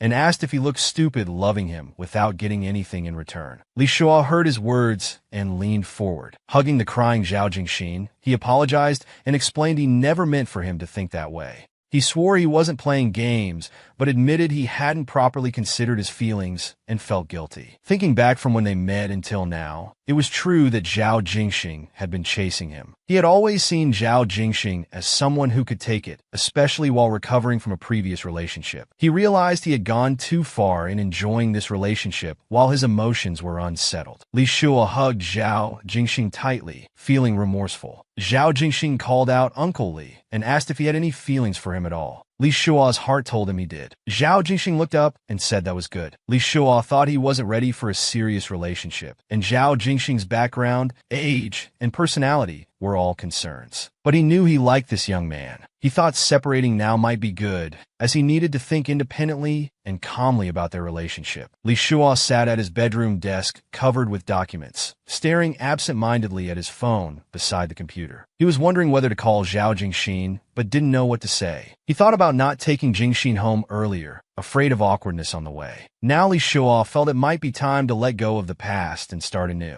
It wasn't fair to Zhao Jingxing if he kept thinking about Li Qingshou. He couldn't force anyone's feelings or keep dwelling on the past. Thinking about how Zhao Jingxing was 11 years younger, outgoing, seemingly not the faithful type, and their fathers being friends could make things awkward if the relationship went wrong. But then he thought he wasn't someone who compromised with social conventions. No matter how playful Jingxing was, if he was charming enough, he was confident he could keep him. Besides, his parents would understand since he hadn't done anything wrong. It's all up to human effort. What determines longevity isn't measurable conditions, but personality and love. When you want to date someone, just date them without overthinking. As Li Shuo was thinking, his mother called him to open the door. She had consulted a fortune teller for him, who was supposedly very accurate. After opening the door, Li Shuo asked his mother what the master said. His mother told him the master said he was destined for great wealth and nobility. This wasn't what Li Shuo wanted to know, so he just said, "Oh." His mother's focus was actually on marriage. The master said Li Shuo would find someone born in the year of the goat. Though there would be some relationship troubles, they would eventually live happily together. They would be 1 year older than Li Shuo. Li's father walked over and said they might also be 11 years younger. Li Shuo repeated 11 years emphatically. His mother thought to herself, wondering if all men preferred younger partners. Li Shuo turned his head, cleared his throat, and said such things should happen naturally. Then he thought about the 11-year gap, wondering if it really meant Zhao Jingxing. Could it be destined? The next day at Yunjing Gallery, Li Shuo thought about how 24 hours had passed since they parted, and Jingxing still hadn't contacted him. He thought he must have really hurt him. Just then, his father walked over and asked about these embroideries. He said they were great and expressed interest in collecting a piece featuring the goat zodiac, asking staff to take it down for him. His father asked why the sudden interest. Li Shuo explained that since his mother told him to take things seriously yesterday, he'd start by buying a goat. He then excused himself, saying he had a contract to handle. Li Shuo held his new collection piece, thinking about how it was the weekend. He had come to find Jingxing. Jingxing saw him through the security camera and said, "Why is Uncle Li here?" Li Shuo greeted him, gesturing if he could come in. Before he could finish, Jingxing opened the door to let him in. Walking into the room, Li Shuo smelled alcohol, wondering if he had been drinking yesterday or this morning. Just then, Zhao Jingxing asked why he came without calling first. Zhao Jingxing walked out barefoot. While drying his hair, he said he was a mess. Seeing him barefoot and shirtless, Li Shuo closed the door while reminding him it was cold and he might catch a cold without shoes. Zhao Jingxing glumly said he wouldn't. Seeing his state, Li Li Shuo thought yesterday's events weren't resolved yet, so he took out the prepared gift, saying he came to apologize. Zhao Jingxin walked over shirtless, saying there was nothing to apologize for. Li Shuo approached him, whispering near his ear, explaining that he needed to apologize for making him sad. Zhao Jingxin stood there silently, glancing at Li Shuo from the corner of his eye. He suddenly pulled Li Shuo into his embrace, saying it was okay, then said it was all his own willing choice. Feeling Zhao Jingxin's warm embrace, Li Shuo thought about how good he was in every way, wondering why he was still hesitating. His own concerns had hurt him, so he decided to start taking their relationship seriously from now on. Li Shuo gently stroked Zhao Jingxin's head, caringly telling him to put on clothes before drying his hair to avoid catching a cold. Zhao Jingxin happily said he wanted to see the gift first, curious about what it might be. Li Shuo told him to open it himself. Li Shuo took the clothes and helped drape them over him. Zhao Jingxin joked, asking if it was a mermaid costume. After opening it, Zhao Jingxin exclaimed how beautiful it was. Li Shuo explained that since his name contained the character for well, and he was born in the year of the goat, it was perfect for him. Zhao Jingxin felt Li Shuo's thoughtfulness and expressed how much he liked it. As he was thinking where to hang it, Li Shuo said they had plenty of time to consider that, and told him to dry his hair first. Zhao Jingxin leaned against Li Shuo, asking Uncle Li to help dry his hair. Li Shuo told him to put on clothes first, then went to get the hair dryer. Li Shuo helped dry Zhao Jingxin's hair with the dryer, while Zhao Jingxin wrapped his arms around his waist, enjoying the feeling. Then a smile appeared on his lips. His hands unconsciously moved inside Li Shuo's collar. While drying his hair, Li Shuo gently said, "Don't mess around." Zhao Jingxin disobediently breathed inside his clothes, then said no. He became even bolder, moving his hand to Li Shuo's belt area. Li Shuo called him little troublemaker and asked if he could behave. Zhao Jingxin replied that being called that, it would be a waste to behave. Hearing his twisted logic, Li Shuo told him to put his hands behind his back. Zhao Jingxin asked curiously what he'd get in return. Li Shuo said affectionately that if he behaved, he'd cook something delicious for him. Zhao Jingxin quickly put his hands behind his back. At this moment, Zhao Jingxin's perfect upper body lines were exposed before Li Shuo. Then he said Uncle Li must keep his promise. Li Shuo nodded, thinking how these moments with Zhao Jingxin were exactly what he had hoped for before, and now they were suddenly real. While drying Zhao Jingxin's hair, he wondered how many more surprises Jingxin would bring him.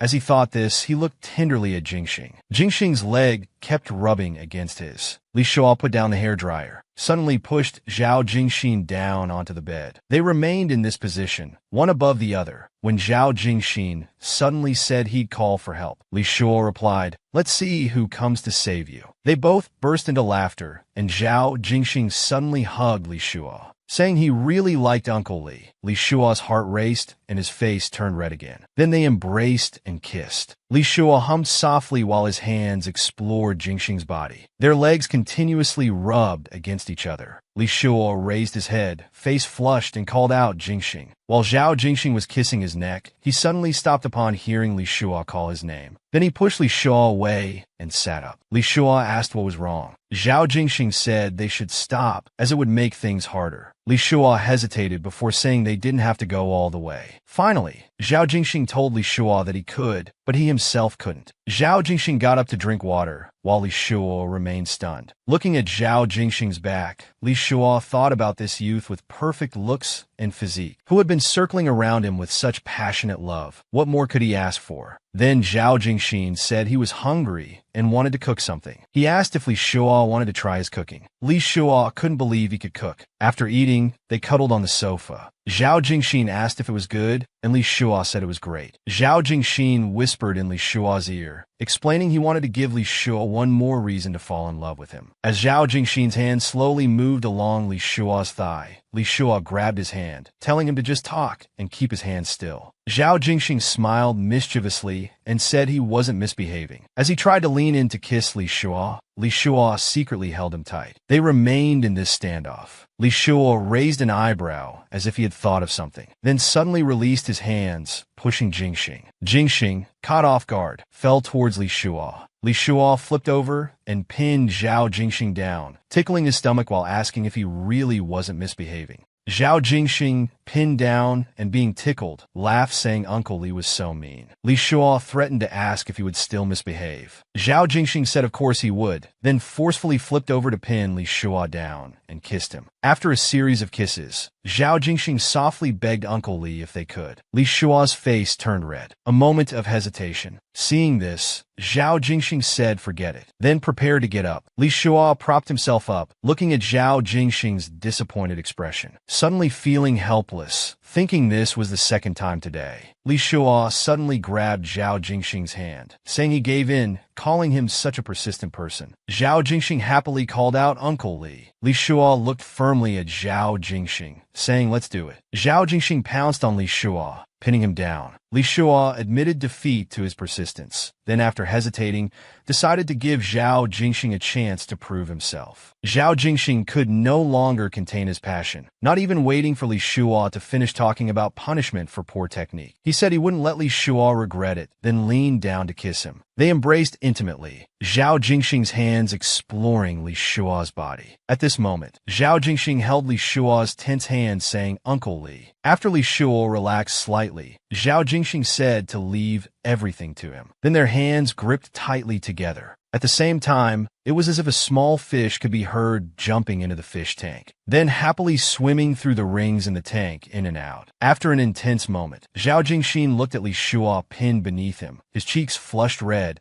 and couldn't help praising how beautiful he looked. Li Shuo called Zhao Jingxing's name, seemingly wanting more. Zhao Jingxing leaned down again to explore. Li Shuo's hands gripped the sheets tightly, crying out no more, but Zhao Jingxing, consumed by passion, wouldn't listen. After some time, in the dark room, Li Shuo lay alone in bed. Li Shuo slowly opened his eyes, feeling waves of intense pain, thinking about Zhao's incredible stamina, which he couldn't handle. Though reluctant to admit it, Zhao Jingxing had kept his word. That unprecedented experience was shocking, but it felt too wild, because when he was Jingxing's age, he didn't have such stamina. It was terrifying. Thinking about this, Li Shuo buried his face in the blanket in embarrassment. Zhao Jingxing came over wearing a robe. Seeing Uncle Li's condition and knowing he was uncomfortable, told him not to move and said he'd bring food to feed him. Li Shuo stubbornly said it wasn't that dramatic, he just hadn't slept enough and was too lazy to get up. Zhao Jingxing flopped down beside him, asking if he really wasn't hungry. Li Shuo forced himself to stay still and said he wasn't hungry. Zhao Jingxing had a mischievous smile on his face. He jumped onto the bed and slipped under Li Shuo's blanket, saying he wanted to check the results. Zhao Jingxing lay on top of Li Shuo, asking if he felt good last night. Li Shuo blushed and said he never thought he'd be more suited to being passive, since he had always been good at being active before. Zhao Jingxing said it depends on who you're with, then stated Li Shuo wasn't suited for being passive, but rather suited to be his person. Li Shuo teased him about his big talk. Zhao Jingxing buried his head in Li Shuo's shoulder, saying it was true, and told Li Shuo not to find anyone else. Li Shuo coughed lightly in response, speechless. Then Zhao Jingxing softly asked Li Shuo if he knew how many times he climaxed yesterday. Li Shuo thought for a moment and said he lost count, but it was many times. Zhao Jingxing affirmed he wasn't bragging, then said Li Shuo's body was perfect, most suitable for being explored by a man. At this moment, they couldn't help but kiss each other again.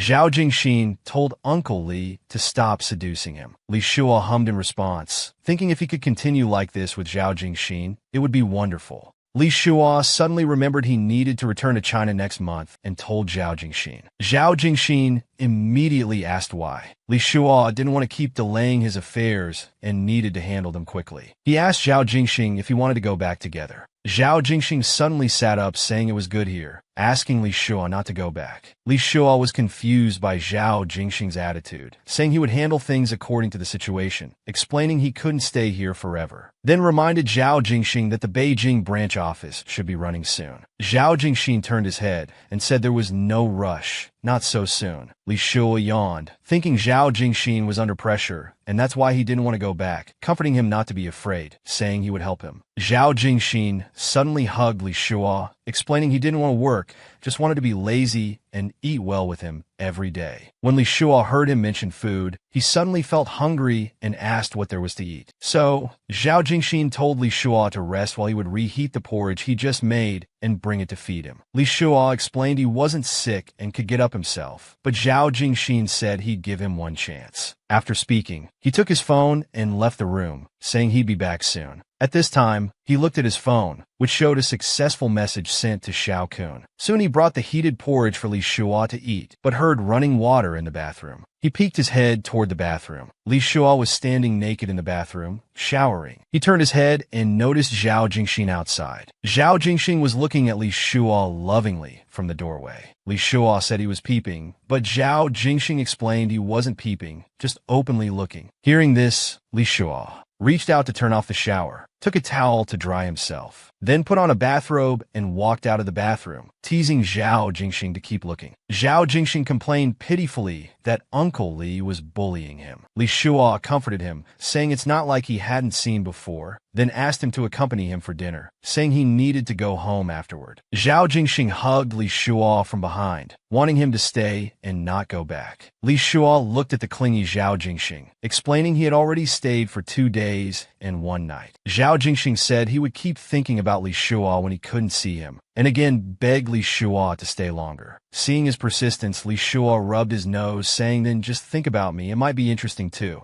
Zhao Jingxin pulled Li Shua into his arms again, refusing to let him go. Li Shua helplessly tried to push him aside, but Zhao Jingxin kept holding him and refused to let go, insisting he shouldn't leave. So Li Shua had to agree to this lovesick person's request to stay 1 more night. Just then, Li Shua's phone rang. Zhao Jingxin curiously glanced at it and asked who it was. Li Shua explained it was his partner and asked him to wait. It was Brother Xiang calling to tell him there were 2 pieces of news, one about him and one about Li Qingxiu. He asked Li Shua which one he wanted to hear first. Li Shua originally wanted to hear about Qingxiu, but seeing Zhao Jingxin behind him, he changed his mind and asked to hear his own news. Brother Xiang told him that Ben Hui's legal representative had changed their testimony, saying Li Shua wasn't involved in that incident. Zhao Jingxin seemed lost in thought nearby, as Li Shua happily exclaimed, "That's great." Then Li Shua angrily said he wondered how much money that bastard Xiao Kun paid to obstruct justice like this. Brother Xiang agreed while telling Li Shua he could return any time now. Li Shua said he'd handle the contract with Enin and return by early next month at the latest. Then he asked Brother Xiang about the other news. It turned out Brother Xiang discovered Xiao Kun had gone to Li Qingxiu's hometown because Li Qingxiu sent money every year to the person maintaining his mother's grave so they could track his whereabouts. Hearing this news, Li Shua thought Xiao Kun was still 1 step ahead of him. Brother Xiang comforted him not to worry, saying even if Qingxiu wanted to help him, they needed to find him first. After some pleasantries, they hung up.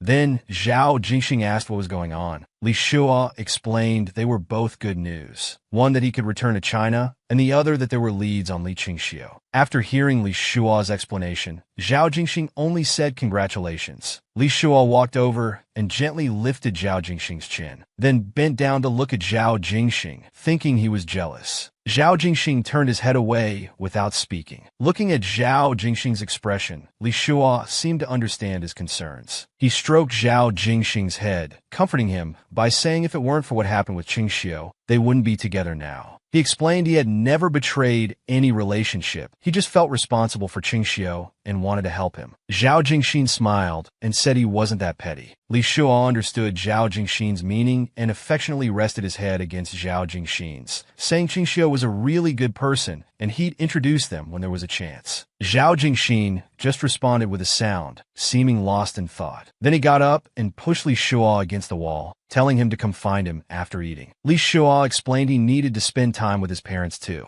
So he touched Zhao Jingxin's nose and suggested going on a date tomorrow, asking where he wanted to go. Zhao Jingxin grabbed Li Shua's shoulders and said he wanted to do it. Li Shua was speechless at his answer, then fondly stroked his cheek, asking Little Ian where he wanted to do it. Zhao Jingxin said they'd go to the company first tomorrow. After finishing work, he'd take Li Shua to see Zhao Jingxin, being mysterious. Li Shua wanted a kiss before leaving. Zhao Jingxin held Li Shua's neck, asking if Uncle Li would miss him when he left. As Li Shuo felt Zhao Jingxin's kisses, he explained he would definitely miss him. Zhao Jingxin asked if he really had to leave, and Li Shuo confirmed he did. Zhao Jingxin hugged Li Shuo tightly, again expressing his reluctance to part. Li Shuo helplessly pushed away the clingy Zhao Jingxin, comforting him that he'd come to the company early tomorrow. Only then did they reluctantly say goodbye until tomorrow. Li Shuo returned home and greeted his father. Seeing Li Shuo's cheerful demeanor, his father asked if he was in love since Yunjin was given away so quickly. Li Shuo explained that yes, it was given away, and as for love, they were still getting to know each other. Li Shuo thought to himself that it would be fine to admit it if it were someone else, but with Jingxing it didn't feel right to explain, so he decided to wait a while before saying anything. After hearing Li Shuo's words, his father began to worry about Li Shuo's marriage prospects. Li Shuo explained that he takes every relationship seriously. His father said Li Shuo had no issues with his character or personality, and wondered why he always ended up breaking up. Li Shuo said he couldn't explain it clearly either, but it definitely wasn't because of infidelity or cheating. He didn't understand it himself. The harder he tried to maintain a relationship, the faster it fell apart. So his father advised him to take control of his life, saying that above all, happiness was most important. Li Shuo comforted his father, saying everything depends on fate. Just then, Li Shuo's phone rang. As he prepared to answer it, his father asked him to come to the study afterward to discuss the ending contract. Li Shuo answered the phone. It was Brother Xiang calling. After exchanging pleasantries, Li Shuo asked how things were at the firm. Brother Xiang said everything was fine. Li Shuo then asked if the firm had been affected. Brother Xiang admitted there was definitely an impact, explaining that financial professionals are very wary of damage to people's livelihoods. Even though the case would eventually be cleared, outsiders would still have doubts. Li Shuo had thought about this issue too. He then asked if Brother Liang, the other partner, had any opinions. Brother Xiang suggested waiting until Li Shuo returned to discuss it. After hanging up, Li Shuo thought about how Brother Xiang was helping him by managing Brother Liang's concerns. He planned to give up more of the year-end bonus as compensation. But when thinking about the firm's reputation, Zhao Jingxin suddenly came to mind. After collecting himself, he wondered why he suddenly thought of him. He felt bewitched, unable to focus on important matters. He couldn't help but pick up his phone and text Zhao Jingxin, asking what he was doing. Zhao Jingxin immediately replied that he was thinking of him. Li Shuo's heart fluttered at that moment.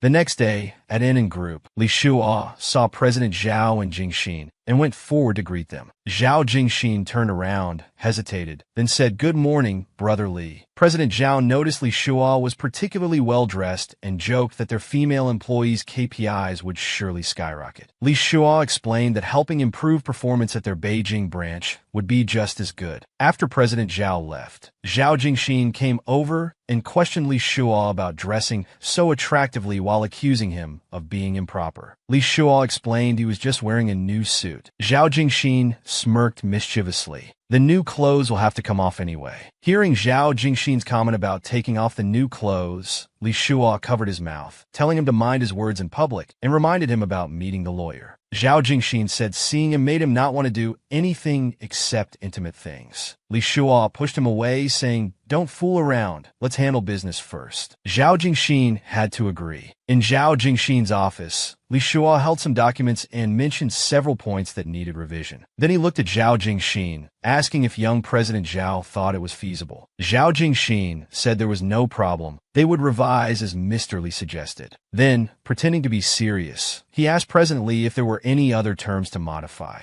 While Li Shuo was saying they could sign once the revisions were done, he felt Zhao Jingxin's leg constantly rubbing against his under the table. Zhao Jingxin looked at Li Shuo affectionately, praising him for being straightforward. Li Shuo helplessly said President Zhao was exaggerating. The assistant said the new contract would be ready soon, and asked them to wait a moment. Then suddenly asked President Zhao if President Xiao's investment funds had arrived. When he heard President Xiao mentioned, Li Shuo turned his head toward the assistant in confusion. Zhao Jingxin casually said it should have arrived and that he would check later. He secretly glanced at Li Shuo. Li Shuo thoughtfully said it was rare to hear news about Xiao. What a coincidence. When the contract was ready, Li Shuo politely said to Zhao Jingxin, President Zhao, it's a pleasure working with you. Zhao Jingxin extended his hand and said likewise. The two shook hands amicably. Zhao Jingxin suddenly pulled hard, drawing Li Shuo into his arms. Li Shuo then said now that work was done, he asked Zhao Jingxin where he wanted to go for their date. Zhao Jingxin said he'd take him somewhere he'd like. Li Shuo wondered curiously where they would go.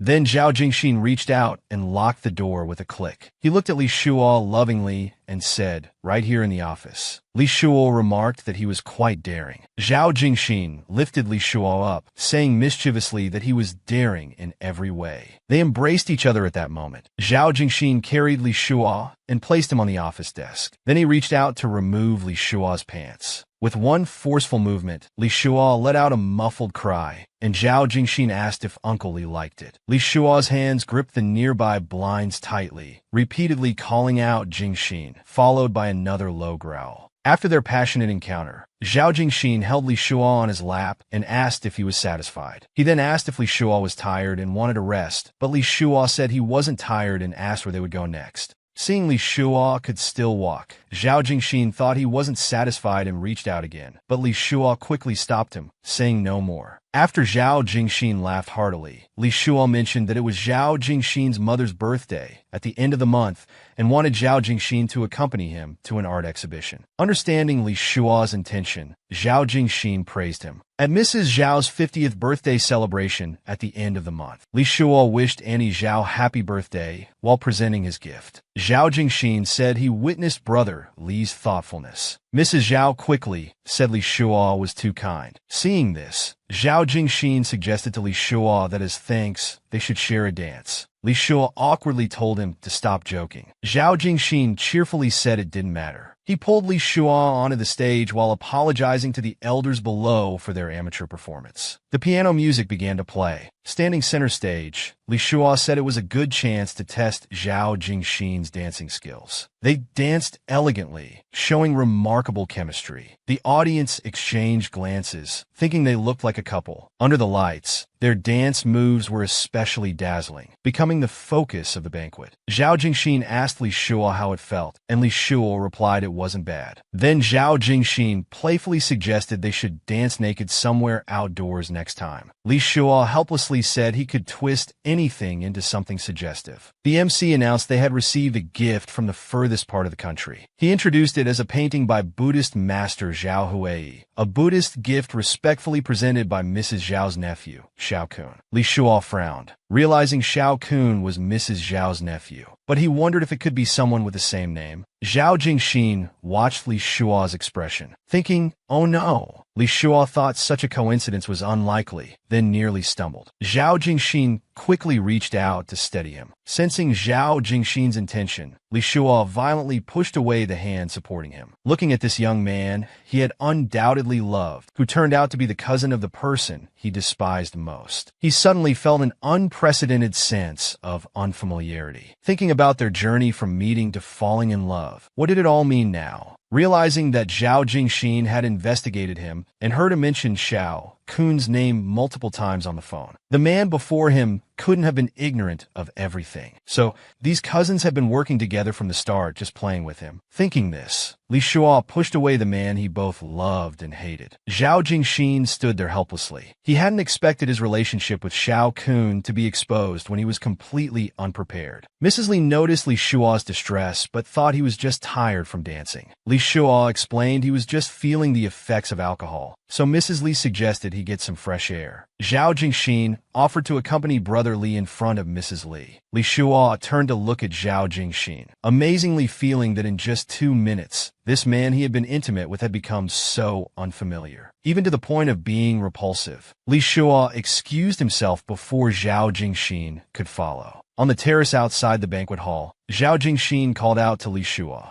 Leaning on the railing, without turning around, Li Shuo asked if Xiao Kun was his cousin. Zhao Jingxin's answer was naturally yes. Then Li Shuo asked if Xiao Kun had instructed him to approach him because of Li Qingxiu. The answer was also yes. Li Shua turned around and swung his fist at Zhao Jingxin. But Zhao Jingxin didn't dodge. With a loud bang, Li Shua's fist hit the wall beside Zhao Jingxin. Zhao Jingxin remorsefully called out Uncle Li. Li Shua gritted his teeth as he stared at Zhao Jingxin, wondering if everything had been a setup from the beginning. His feelings for him were just a cruel joke. After all, that free-spirited, lovable, mischievous Zhao Jingxin with all his different faces might have all been an act. Li Shua's eyes showed despair and anger as he demanded to know how Zhao Jingxin dared to play him like this. Zhao Jingxin grabbed Li Shua's hand, wanting to tend to it. Li Shua violently pulled away his bleeding hand, refusing help. Seeing this, Zhao Jingxin hurriedly explained that while he initially approached him because of Xiao Kun, he had genuinely fallen in love with him. He looked up and called Uncle Li, saying he wanted to talk properly. But Li Shua turned away, saying he didn't want to see him now, and prepared to leave. Li Shua wondered with what mocking attitude they had watched him being manipulated step by step. He suddenly felt incredibly stupid. He never expected Zhao Jingxin and Xiao Kun to be so cruel. Zhao Jingxin wanted to chase after him, but stopped, watching Li Shua's retreating figure, thinking, damn it. Then he raised his hand and punched the wall with a bang.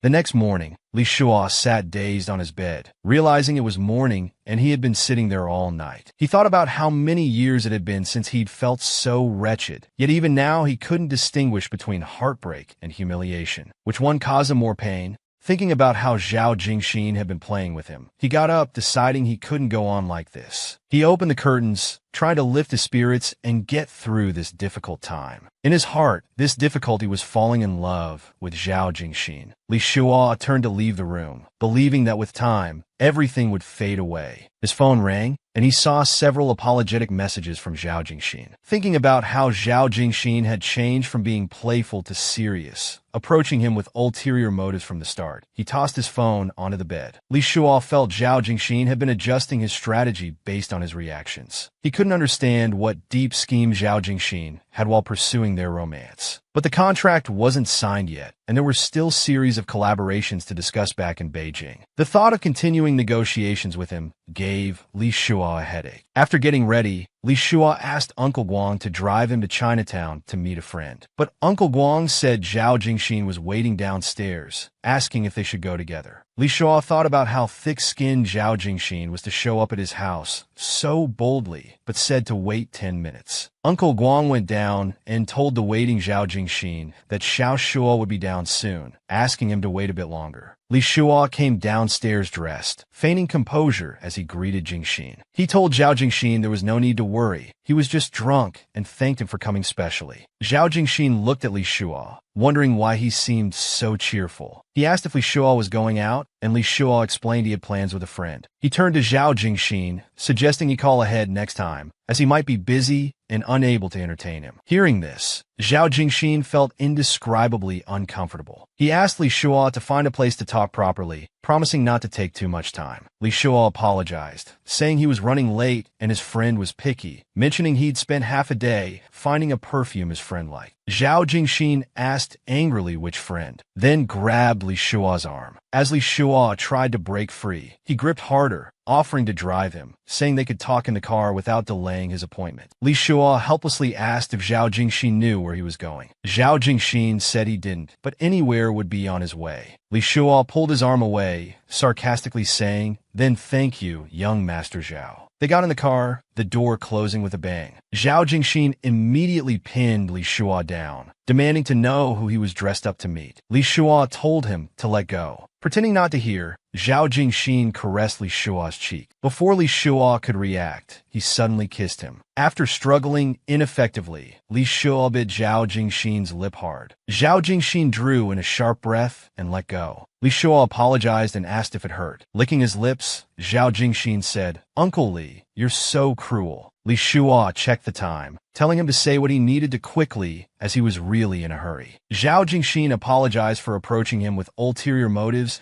and hiding his relationship with Xiao Kun. Li Shua looked out the car window, saying he accepted the apology, then asked if he could leave. Zhao Jingxin continued explaining that he truly liked him and they were really happy together. Li Shua agreed they were happy, but said everything related to Xiao Kun disgusted him, especially collaborating with Xiao Kun to play such underhanded tricks. He He grabbed Zhao Jingxin's hand, thanking him for his companionship and telling him he could go back to report to Xiao Kun now. They looked at each other, and Li Shuo said, "Let's end it here." Zhao Jingxin reluctantly asked if they could forget about his brother, then brought up Li Qingxiu, saying they weren't suitable for each other. Li Shuo angrily told Zhao Jingxin that it was between them and none of his business. He then questioned what Zhao Jingxin was doing when his reputation was damaged, and he was caught up in lawsuits because of Xiao Kun. Zhao Jingxin claimed he never lied to Li Shuo, saying he wanted Li Shuo to give up Li Qingxiu and be with him, so he could return to China. He was helping Li Shuo. Li Shuo looked at him angrily, amazed at his claim of never lying. Zhao Jingxin hugged Li Shuo, explaining he shouldn't interfere with Xiao Kun and Li Qingxiu's relationship, reminding him he was just an outsider, then saying they were good together now. Li Shuo pushed Zhao Jingxin away. He said he too was just an outsider and could tolerate many things from Zhao Jingxin, but knowing he was playing him from the start crossed his line. This was something he couldn't tolerate, as no one had ever dared to play him like this. Zhao Jingxin was the first and would be the last. After saying this, Li Shuo told Zhao Jingxin to either drive or let him get out. Looking out the window, Li Shuo thought about how they went from being intimate to strangers. It turned out it could be so quick and simple. After reaching their destination, Li Shuo got out. Zhao Jingxin called out, "Baby." Li Shuo turned back angrily to look at him. Zhao Jingxin said, "Have fun." Li Shuo walked into the crowd with his back to Zhao Jingxin, thinking this was for the best, making a clean break before things got uglier. Li Shuo arrived at the restaurant where he was meeting his friend. Seeing Cheng Sheng waiting, he quickly greeted him. "Long time no see." They fist-bumped in friendship. Cheng Sheng teased that it had been almost 2 years, and he finally remembered to contact him after being back for so long. Li Shuo gave a string of excuses. Cheng Sheng noticed Li Shuo didn't look well and asked how things were going and if he needed help. It turned out Cheng Sheng was Li Shuo's university classmate and industry friend. Li Shuo explained he just had some drinks yesterday and was fine, saying things were mostly resolved and he'd return next month. Cheng Sheng said he'd also be returning to China on business next month, suggesting they meet in Jincheng. Just as Li Shuo said great, suddenly someone put their hand on his shoulder. Li Shuo turned to find it was Zhao Jingxin, who said parking was hard to find here. Cheng Sheng asked, puzzled, who this was. Li Shuo removed Zhao Jingxin's hand from his shoulder while explaining he brought a friend, forgot to mention it, then introduced them to each other. Zhao Jingxin quickly expressed his pleasure to meet. Then Zhao Jingxin grabbed Li Shuo's drink, brazenly questioning why he was drinking something cold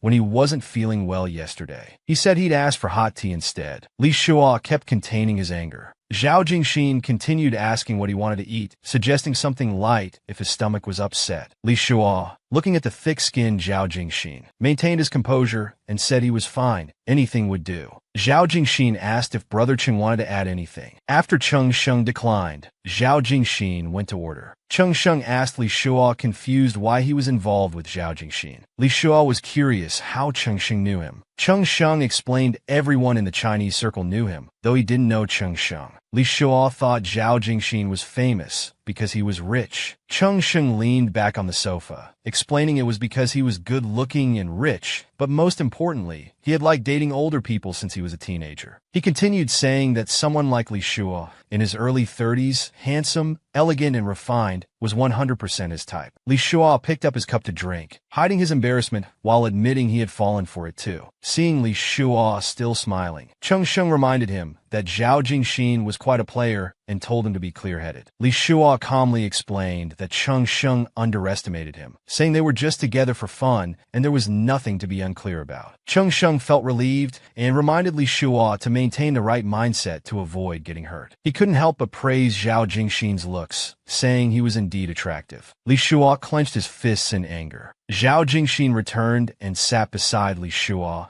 explaining they didn't have his favorite tea, so he chose another flavor for him to try. Li Shuo looked at Zhao Jingxin, wondering how much he really knew about him. Besides being Xiao Kun's cousin, what other unfamiliar sides might he have? Zhao Jingxin cut a piece of steak. He turned and offered it to Li Shuo. Noticing Cheng Sheng's curiosity, he took Li Shuo's hand and explained that his hand was injured. Thinking about Li Shuo's injury from hitting the wall yesterday, Zhao Jingxin held his hand with concern. Li Shuo pulled his hand away, saying it was just a scratch. Zhao Jingxin mentioned how Li Shuo had taken taken care of him when his hand was injured, then urged Li Shua to eat, saying they could come back if he liked it. Li Shua reluctantly said thanks and forced himself to eat, thinking he would never again be fooled by Zhao Jingxin's gentle trap. Zhao Jingxin asked Cheng Sheng how he knew Li Shua, and Cheng Sheng explained they were university classmates. Zhao Jingxin stood up, saying he needed to use the bathroom. Seeing how attentive Zhao Jingxin was to Li Shua, Cheng Sheng couldn't see any ulterior motives. Then, noticing how Zhao Jingxin kept asking about Li Shua's university days, he asked if Li Shua hadn't discussed it with him. Li Shua said when he was in university, Zhao Jingxin was just a kid, so there wasn't much to talk about. Cheng Sheng said if it weren't for Zhao Jingxin's reputation, he'd think he was in love with Li Shua. Li Shua just laughed awkwardly. A hint of bitterness showed on his face, because until yesterday, he had thought the same. But then he realized Zhao Jingxin initially just wanted to help his cousin deal with a love rival, and later found him to his taste and went along with it. His claims of love were probably genuine. After all, they were perfectly compatible in bed. So Li Shua believed this love would be real until Zhao Jingxin got bored. Cheng Sheng seemed to notice something. To ease the awkwardness, he mentioned running into someone at a bidding conference and asked Li Shua to guess who it was. Li Shua said playing guessing games was childish and asked him to just say who it was. It turned out to be Han Fei. Li Shua was shocked to hear this name. Cheng Sheng said he wanted to mention it earlier, but held back when he saw Zhao Jingxin. Li Shua was surprised to hear news about him and asked if he was doing well. Cheng Sheng said that poor boy was now quite presentable and mentioned that he had asked about Li Shua when they met. Li Shua was curious about what he had asked. Cheng Sheng said it wasn't anything important, but thought he should tell Li Shua in case he wanted to reconnect. Li Shua recalled some past memories and admitted he had never forgotten him. But he said feelings that are gone can't come back, so he told Cheng Sheng to pretend he hadn't mentioned it. Zhao Jingxin returned, curious about what they were discussing. Cheng Sheng suddenly noticed Zhao Jingxin's swollen lip and asked what happened. While wiping his lip, Zhao Jingxin proudly explained that Li Shua had bitten him. Li Shua was embarrassed and told him to stop joking around. Seeing this, Cheng Sheng teased that they were quite the loving couple. He made an excuse about being single and having work to do, so he needed to leave. Li Shua quickly said they'd keep in touch. Li Shua, thinking about his meeting with his friend, immediately confronted Zhao Jingxin about why he had to join them. Zhao Jingxin defended himself, saying he didn't know Li Shua was really meeting a friend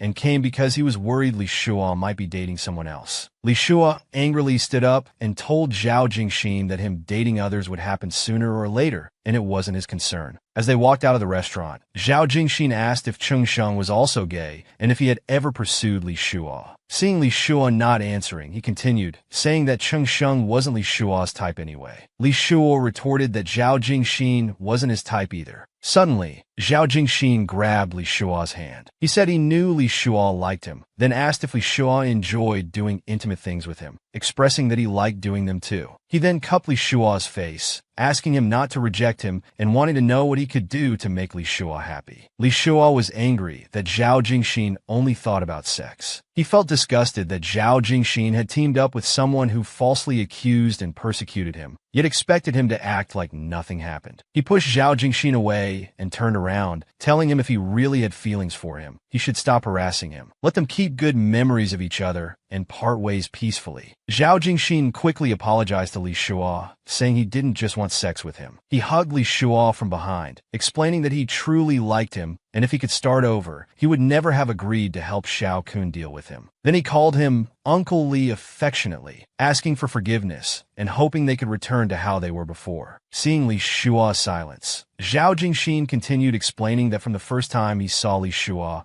he approached him not for anyone else's sake, but because he couldn't help wanting to be close to him. Li Shua felt that everything about this person was fake, and all that he had fallen for was just an illusion. There was no reason to stay together. He was human, not an animal, and couldn't be together just for mating. Zhao Jingxin still desperately begged for Li Shua's forgiveness, insisting that he hadn't lied and truly liked him. Li Shua turned around and looked at Zhao Jingxin with angry eyes. Hearing Zhao Jingxin repeatedly saying he liked him and hadn't lied, he angrily pushed Zhao Jingxin away, saying he despised him and his lies. Zhao Jingxin explained with a hurt expression that he hadn't lied. Li Shua didn't want to hear his explanations. While opening the car door, he said after signing the contract, he would assign a liaison at the firm and all future communication would go through them. Before Zhao Jingxin could react, the car door was closed. Li Shua told the driver to go, leaving Zhao Jingxin standing alone in the crowd. Zhao Jingxin wiped the corner of his mouth, feeling indignant inside. When Li Shua got home, his father called out to him, saying he heard from Guang that Jingxin had come to look for him in the afternoon. Li Shua explained that he wasn't feeling well yesterday, so Zhao Jingxin just came to check on him. His father put down his book and looked Li Shua up and down. Li Shua nervously asked what was wrong. Unexpectedly, his father asked if he had feelings for Zhao Jingxin. He told his father not to overthink it. His father explained that they'd been spending a lot of time together lately, and they even danced together yesterday, which made him think. Lin Wu suddenly remembered Zhao Jingxin's horoscope, but Li Shua objected, telling his mother not to be superstitious. His parents began arguing back and forth about their son's future. Seeing this, Li Shua told them to argue slowly and get some rest, preparing to leave. His mother came over, saying she would support her son's choice no matter what. Li Shua gently patted his mother's head, saying he would tell them when he found someone he liked. A few days later, Li Shua was talking on the phone with Brother Ning at the gym. Concerned about the contract, Brother Ning said he would urge the lawyer, then hung up. As Li Shua was wiping his sweat, his phone rang again. It was Zhao Jingxin messaging, saying Li Shua's phone was always busy and if he didn't answer, he'd come to his house. Li Shua hesitated for a moment looking at his phone, but he ended up calling Zhao Jingxin. While changing clothes, he told Zhao Jingxin not to come to his house as his parents would misunderstand. Zhao Jingxin replied there was no misunderstanding since they were indeed together, but Li Shua said there were nothing now. As he spoke, he threw his changed clothes into the storage basket. Then, remembering there had been no news about the contract for several days, he asked Zhao Jingxin about it. Zhao Jingxin explained the finance department had raised objections. It was still under internal discussion. He asked if Li Shua was anxious. Why hadn't he called? Li Shua explained that if he cared, he would push things forward without being urged, but if Zhao Jingxin wanted to delay deliberately, nothing he said would matter. Zhao Jingxin explained it would matter, saying if Uncle Li said something nice, work efficiency would multiply. So Li Shua said, then I'll trouble the young and capable Mr. Zhao to take care of it. As Li Shua was about to hang up, Zhao Jingxin quickly stopped him, saying he wanted to see him. Li Shua said there was no reason to meet except for signing the contract. Zhao Jingxin said he'd visit his house for a meal, sure that his uncle and aunt would welcome him. Li Shua helplessly said he'd been clear enough. Zhao Jingxin replied he was also being clear. He wouldn't give up their relationship just because Li Shua was angry. Li Shua said if he truly wanted forgiveness, he should have Xiao Kun personally bow and apologize to compensate for the damage to his reputation. Seeing Zhao Jingxin's silence, Li Shua mocked him for being one with Xiao Kun, saying he needn't harm their brotherhood for his sake, then suggested enjoying the nice weather outside to change his mood. Before Zhao Jingxin could say more, Li Shua hung up. Li Shua took a deep breath, thinking he almost softened again. Just as Li's mother called him for dinner and he was about to go, the doorbell rang, so he hurried to answer it. He saw Zhao Jingxin standing outside. When Li's father saw it was Zhao Jingxin, Li Shua had to let him in. He explained to Li Qing that Zhao Jingxin came to discuss contract issues, mentioning finance department objections. Li Fu wondered why this wasn't discussed with him. Li Shua said since his father was busy with another big project, he planned to handle it himself. Li Fu understood and invited Zhao Jingxin to stay for dinner before discussing. Li Shua pushed Zhao Jingxin towards the study, saying he had other matters and would leave after their discussion. His father looked confused. In the study, Li Shua told Zhao Jingxin not to go too far. Zhao Jingxin said he missed Li Shua after not seeing him for days. Li Shua pushed away Zhao Jingxin's hand, asking if he had any shame. Zhao Jingxin looked at Li Shua disappointedly. Li Shua turned away, saying Zhao Jingxin conspired with someone he hated most yet acted like nothing happened. He advised Zhao Jingxin not to exhaust what little good feeling he had left for him. Zhao Jingxin explained he couldn't change what happened, but would try his best to make it up to Li Shua, believing Li Shua couldn't forget him so quickly. Li Shua coldly said he would eventually forget, telling him not to think too highly of himself. Zhao Jingxin moved closer, saying at least he hadn't forgotten yet. They stared at each other, with Zhao Jingxin thinking at least Li Shua still thought about him, still remembering how he begged him, reaching their peak together. Li Shua pushed Zhao Jingxin away and stepped back, feeling that unfamiliar sensation again. Unsure how much overlap there was between the Zhao Jingxin he knew and the real one. Seeing this, Zhao Jingxin pulled Li Shua back into his arms. Zhao Jingxin gently hooked his foot. He pushed Li Shua down onto the desk, pinning him underneath. Li Shua angrily demanded to know what Zhao Jingxin was doing. Zhao Jingxin leaned down and explained he had been missing him, then said Uncle Li was such a tease, so he had to take responsibility. Zhao Jingxin wanted Li Shua to take responsibility, but Li Shua dodged him, asking why he should be responsible for his one-sided feelings. But Zhao Jingxin shamelessly asked Li Shua if he enjoyed making love with him, while licking Li Shua's fingers. Then continued saying Uncle surely never got excited multiple times before or showed such satisfied expressions, claiming only he could satisfy Li Shua. Zhao Jingxin pressed down hard on Li Shua, making it impossible for him to push away. Zhao Jingxin became more unrestrained, asking Li Shua to tell him if it felt good. Li Shua turned his head away, saying being with this hypocritical liar was only good for sex. Zhao Jingxin then suggested they just have sex, saying he really missed him and kissed Li Shua's mouth. No matter how Li Shua struggled, Zhao Jingxin continued his shameless actions, saying since they both enjoyed it, why not continue? He even offered to increase the commission by half as compensation for Li Shua's recent losses, asking him not to be angry anymore. Li Shua pushed hard against Zhao Jingxin, thinking this aggressive version was his true self. Wondering if the cute and handsome young man he had liked was just a facade, Li Shua forcefully pushed Zhao Jingxin away, telling him to get out of his house and pretend they never knew each other. Hearing this, Zhao Jingxin lowered his head without speaking, then looked up and said sorry, sadly saying he really didn't know what to do anymore. He buried his head in Li Shua's shoulder, but Li Shua turned away, saying go back. Zhao Jingxin was unusually calm, only responding with a grunt. He turned and left Li Shua's room. Left alone, Li Shua couldn't understand which was the real Zhao Jingxin. Days later, Li Shua and his father were heading to the company, but got stuck in traffic. His father asked if they had reserved enough time for signing the contract. Li Shua assured him he had prepared thoroughly. Then Li Shua's phone rang. It was Zhao Jingxin asking where they were. Li Shua explained they were stuck on 7th Avenue.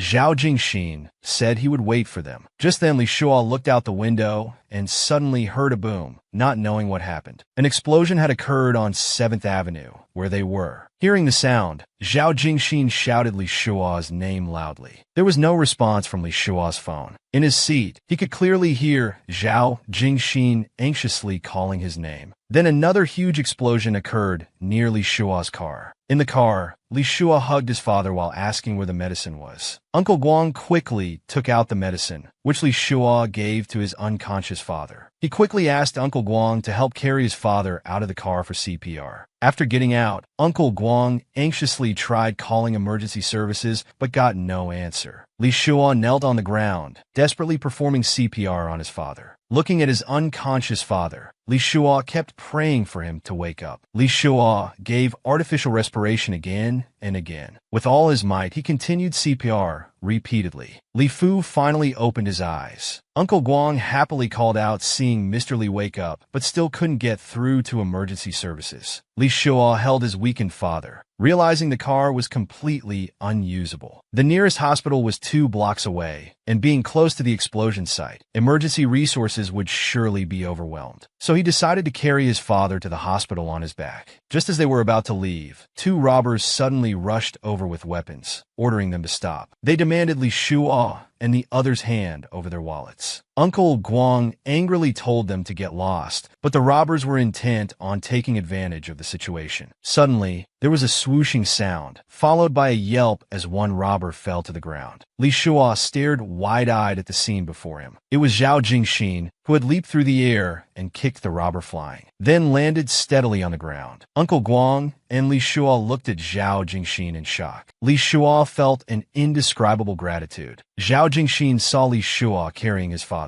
He rushed forward in one swift move, as if determined to reach Li Shua no matter how difficult. Zhao Jingxin's eyes were filled with determination. He ran to Li Shua's side, gently embraced him, saying thank goodness he was all right. Li Shua looked up and asked why Zhao Jingxin was here. Without explaining, Zhao Jingxin took Uncle Li from Li Shua's back, saying they should get him to the hospital first. Li Shua said he and Uncle Guang would lead the way. As Uncle Guang led the way, Li Shuo looked back at Zhao Jingxin and his father on his back. He offered to take over carrying his father, but Zhao Jingxin said they were almost there. No need to switch. Li Shuo could only look gratefully at Zhao Jingxin. At the hospital, Zhao Jingxin rushed to the emergency room carrying Li Fu. Medical staff reminded Zhao Jingxin to put him down gently. Li Shuo anxiously told his father not to sleep now that they'd reached the hospital. The medical staff instructed someone to handle admission while others followed to emergency. Uncle Guang said he'd handle admission while Li Shuo watched over his father. As the emergency room doors closed, Li Shuo looked worriedly at Zhao Jingxin. Zhao Jingxin sat on the floor, completely exhausted, yet still saying he was fine. When the doctor called Li Shuo to follow quickly, he looked uncertainly at the exhausted Zhao Jingxin. Zhao Jingxin raised his head, waving him off and telling him to go quickly. Li Shuo clenched his fists. As he turned to go, he looked back telling Zhao Jingxin he'd return for him later. Zhao Jingxin gazed at Li Shuo with deep affection. Li Shuo hurried into the emergency room. Sitting on the floor, Zhao Jingxin thought thankfully that Li Shuo was safe. Uncle Guang came over anxiously, saying admission was done, asking about the surgery while taking out his phone to answer a call. Li Shuo replied they'd just gone in and took out his phone. Seeing it was Madam calling, Li Shuo told Uncle Guang to let him answer. His mother had heard about the explosion on 7th Avenue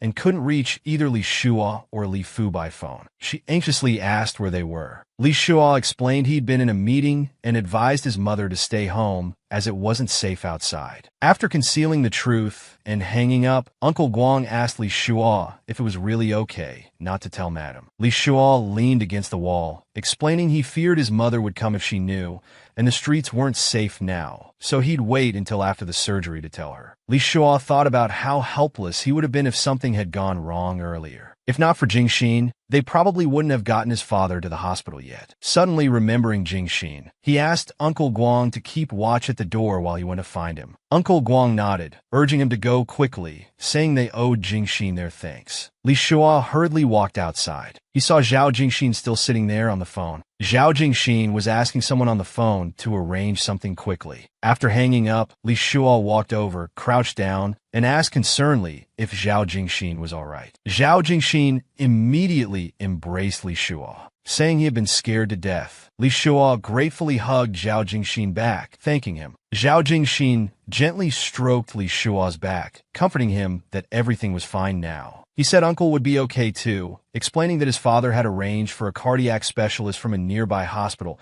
to come by helicopter within 5 minutes, and if Uncle's condition allowed, they could transfer him directly. Li Shuo never imagined that in his most vulnerable, desperate moment when he needed help the most, Zhao Jingxin would appear like a divine savior pulling him from the abyss. No one had ever moved him so deeply before. As he thanked Zhao Jingxin again, Zhao Jingxin caressed his face, saying he'd never seen Uncle Li looking so pitiful before. Then he added that if Li Shuo asked him to pluck the moon right now, he might just agree. Li Shuo looked at Zhao Jingxin with deep emotion. Zhao Jingxin gently kissed Li Shuo's forehead, telling him not to be afraid. Li Shuo helped Zhao Jingxin up, putting his arm around his shoulders, asking if he could walk. Zhao Jingxin explained his legs hurt, his arms hurt, everything hurt. Seeing Zhao Jingxin's pained expression, Li Shuo wanted to carry him, but Zhao Jingxin refused, saying it was enough just to support him. Uncle Guang saw them coming and said the heart specialist had arrived, so they could relax a bit. Zhao Jingxin sat down saying that was good, hoping everything would be fine. Li Shuo turned to look at the operating room light, which was still on. He asked Zhao Jingxin if he knew what caused the explosion. Zhao Jingxin took Li Shuo's hand. According to what he knew, it was a terrorist attack using a car bomb. He told Li Shuo the explosion site was just over a kilometer from his car. Zhao Jingxin held Li Shuo's hand while looking at him. Li Shuo explained his father had been watching his diet and exercise all these years, appearing very healthy,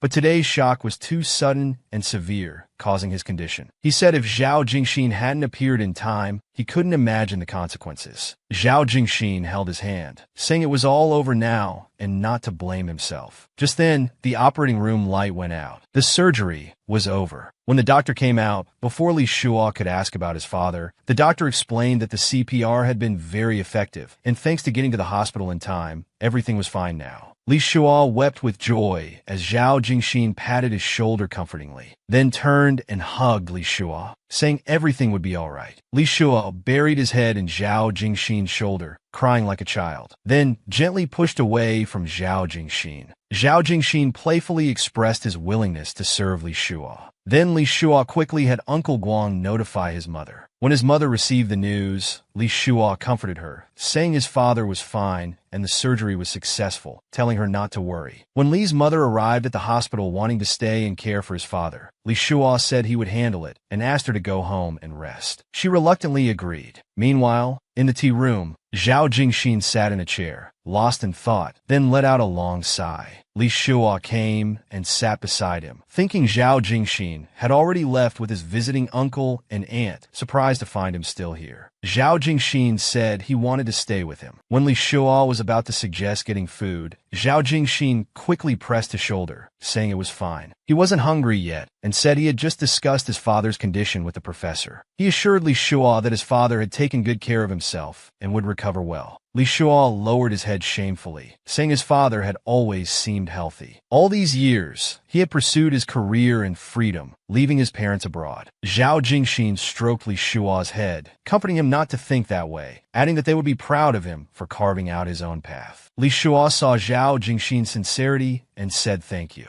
Li Shua remembered Zhao Jingxin was also an only child and asked if Uncle Zhao missed him when sending him back to China. Zhao Jingxin said of course, but he felt the distance made them closer. He explained that though he wasn't often in America, he frequently returned home for reunions. He continued telling Li Shua that his parents' overprotection during his childhood had made him very rebellious. He always wanted to prove he could escape danger unscathed. He told Li Shua that his rebellious phase actually made his parents loosen their control, which he understood. He turned to Li Shua, telling him not to feel guilty about past decisions, as some distance and longing could make relationships more harmonious and tolerant. Li Shua looked at this puzzling man before him, wondering what kind of person he really was, whether he hid his true self behind masks or if every side was genuine. Seeing Li Shua staring so intently, Zhao Jingxin teased if he thought he looked handsome today. Li Shua quickly turned away, responding that he indeed looked very handsome. Li Shua continued, saying he didn't know how to thank him. After thinking for a moment, Zhao Jingxin said, though it might seem like taking advantage of the situation, then he suddenly turned around. While kissing Li Shua's mouth, he suggested offering himself as payment. Li Shua agreed to Zhao Jingxin's request, but Zhao Jingxin said he was just joking. Li Shua said he knew Zhao Jingxin was serious, not joking. He added that since Zhao Jingxin saved his father today, no repayment would be too much. Furthermore, from now on, he wouldn't mention the matter of Zhao Jingxin and Xiao Kun's deception. Li Shua moved closer to Zhao Jingxin, who seemed to avoid him, unable to believe Li Shua really wanted to repay him this way. Li Shua said being with him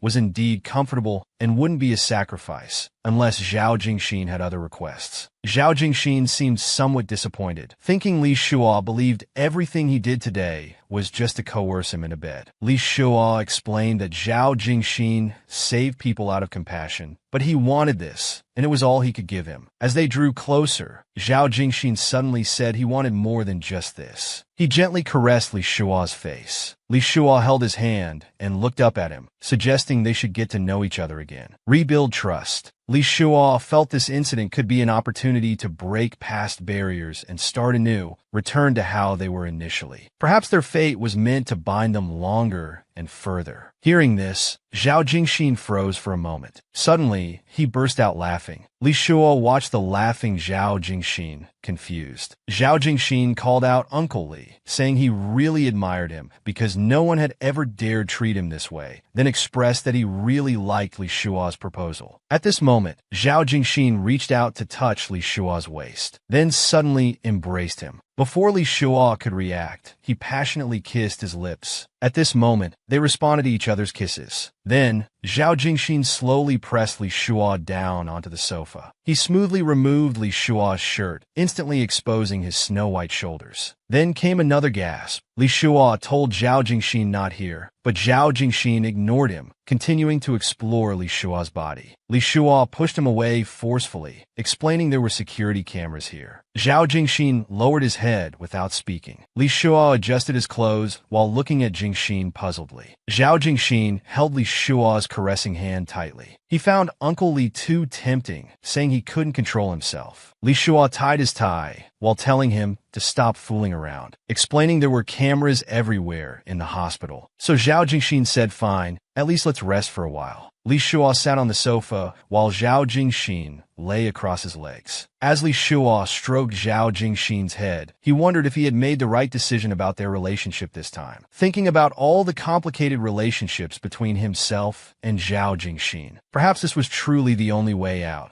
The next day at the hospital, Li Shua answered Brother Xiang's call, explaining that due to his father's condition, his return date would be delayed. Brother Xiang understood but still wanted him to spare 2 days to return. Li Shua asked what happened. Brother Xiang explained that Director Liang was very dissatisfied with Li Shua. He had been helping defend him all this time. Due to the negative impact of Li Shua's lawsuit, the firm's business volume had dropped by half this quarter. Brother Xiang felt he couldn't fight anymore. Li Shua apologized shamefully to Brother Xiang for causing trouble. Brother Xiang, remembering how Li Shua had helped him without hesitation in difficult times, said they shouldn't speak of such things between them, but Director Liang's concerns were reasonable. Li Shua said he completely understood Director Liang and was willing to apologize, while looking back at his father in bed, explaining he was really needed here now. Li Shua decided again not to return for now. Then he clenched his fist, deciding to keep only the original shares of Ershi, selling the remaining shares to Brother Xiang and Director Liang at 70% of market price, stating he would no longer participate in the firm's operations, as an apology and compensation to Brother Xiang for this period. Hearing this, Brother Xiang explained they weren't trying to force him out. Li Shua, thinking about everything that had happened recently and not having properly cared for his parents, said he didn't want to go anywhere, just wanted to stay with them. Then continued, saying the impact of personal reputation on the firm made him unqualified as both owner and partner. This decision was good for everyone. Brother Xiang explained this wasn't their intention at all. Li Shua continued, saying the Danning contract should still be signed under the firm's name, with him solely responsible for the inside project. This would sound better both internally and externally. Then he thanked Brother Xiang for his years of help. Li Shua hadn't expected to sell his years of career work so simply and quickly. He thought this was good, having enough time to accompany his parents and sort out his thoughts. Just then, someone opened the door. Seeing it was Jingxin, Li Shua asked why he had come. Jingxin explained he came to see Uncle, praising that Uncle Li looked better. Then asked if he could help pour some tea for Uncle Li. Li's father said he didn't want to trouble Jingxin and asked Li Shua to go instead. Jingxin suggested they go together. The two came to the tea room. Zhao Jingxin took something out from the cabinet. Li Shua, curious why he wasn't pouring tea, asked what he took out. Zhao Jingxin explained it was an antique Italian coffee machine. He had brought Mondoling from home for Li Shua to try.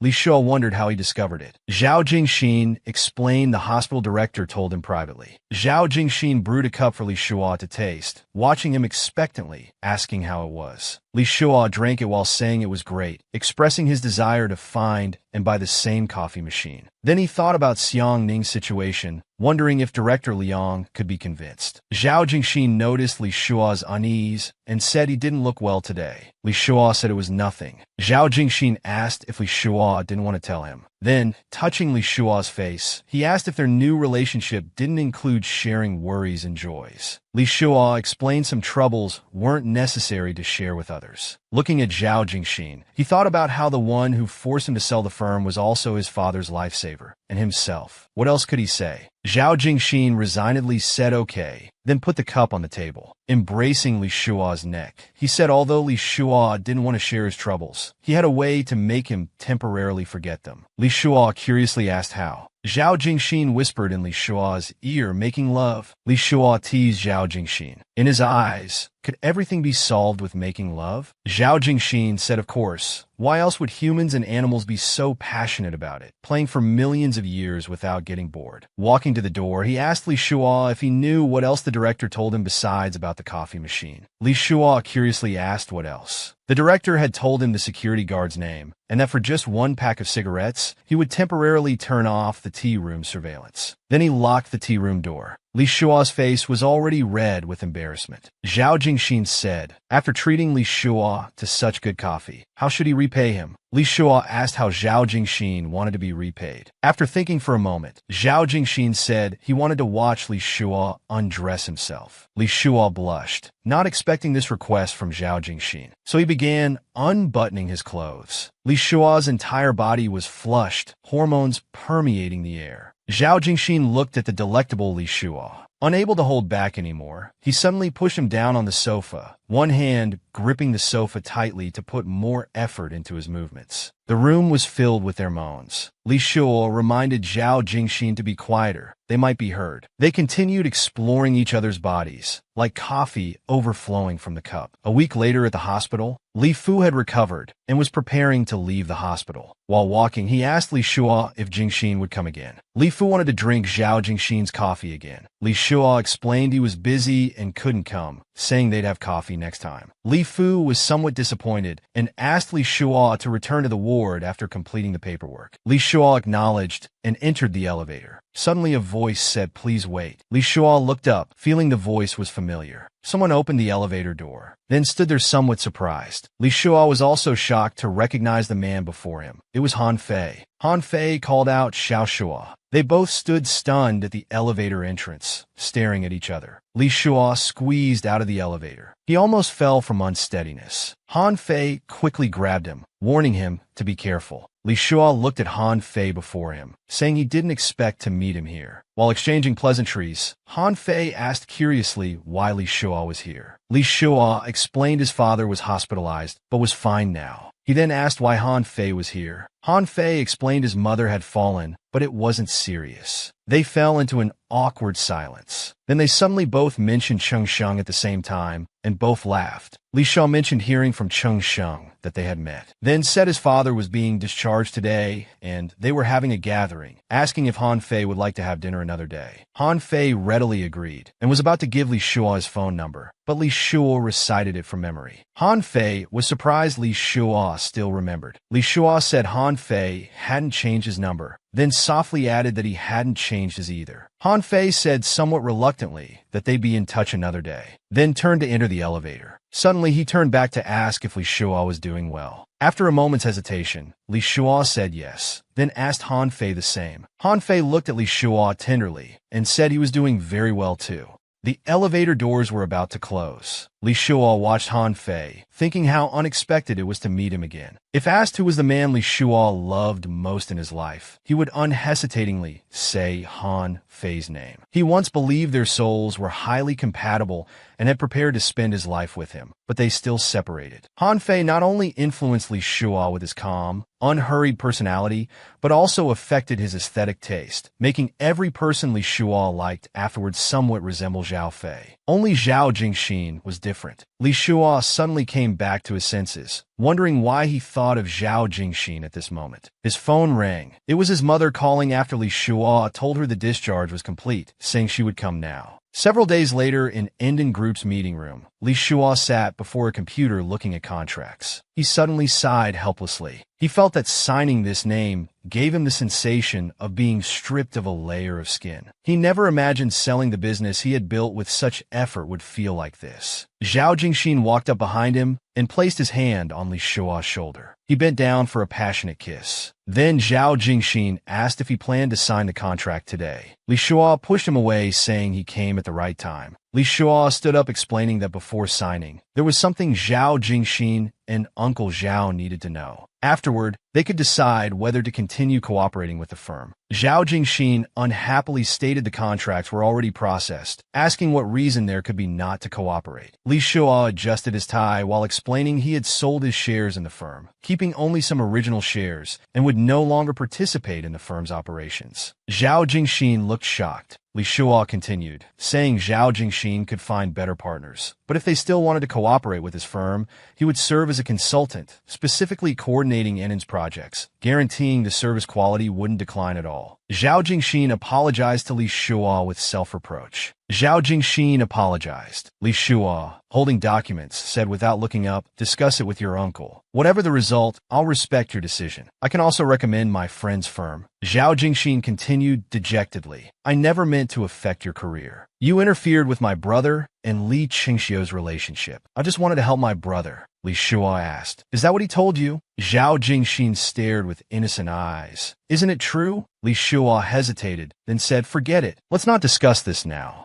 Zhao Jingxin's expression changed. Let's talk about it. Isn't it painful keeping it inside? Li Shuo replied expressionlessly. What's the use of talking about it? Holding the equity transfer agreement with trembling hands, he said, will talking make me feel better? Will it change anything? Zhao Jingxin pulled him back to his seat, softly comforting. I know you have many grievances. Let them out. I brought it up so it doesn't count as breaking your word. Okay. Li Shuo turned away, quietly saying no need, his eyes showing infinite sadness. Zhao Jingxin sat beside him, continuing. My brother said you pursued Li Qingxiu while they were doing well, taking advantage during their relationship crisis. Was he lying? Li Shuo blurted out. No. Zhao Jingxin pressed on. So what you did isn't essentially different from what I did. Li Shuo stood up emotionally. Do you know what kind of beast Xiao Kun is? Do you know how he treated Qingxiu? I wasn't stealing love. I was saving a good person from insult and harm. Zhao Jingxin sighed. My brother has a bad temper, domineering and impulsive, but he's never liked someone like that. And Li Qingxiu, does he like you? He likes my brother. They're dealing with their own issues. Why interfere? Li Shuo's face darkened. What do you understand? Displeased, Li Shuo turned to leave. If you can't talk business, I'll leave. Hearing this, Zhao Jingxin immediately rose to follow. He rushed to Li Shuo's side, pressing down on his hand, reaching for the door. His grip tightened as the door was pushed back. Li Shuo turned away silently. Suddenly, he turned to Zhao Jingxin. Jingxin, I didn't come here to argue. Our positions are different. Arguing right and wrong is meaningless. Suddenly, Zhao Jingxin cupped his face, saying, I'm not arguing right and wrong. I just want you to vent. I know my brother's a jerk. I can't make him apologize, so I'm apologizing for him. Covering Li Shuo's mouth, he said, I'm sorry. I apologize for your career, for hiding my identity, but I won't apologize for ruining your relationship with Li Qingxiu. You weren't honorable there either. Then he whispered in his ear, and you know what? I've said before, from the first time I saw you, everything I did wasn't just for my brother. Li Shuo's hands trembled uncontrollably. Zhao Jingxin said, even if you belonged to the emperor himself, I'd make you mine. Li Shuo relaxed at these words. Li Shuo leaned on his shoulder, exhaling deeply. He gently pushed him away, head lowered, saying softly, let's say I vented. Don't mention it again. Zhao Jingxin embraced Li Shuo, saying, now that you've vented, isn't it my turn? Li Shuo stared at his eyes. Is there anything else in your mind besides this?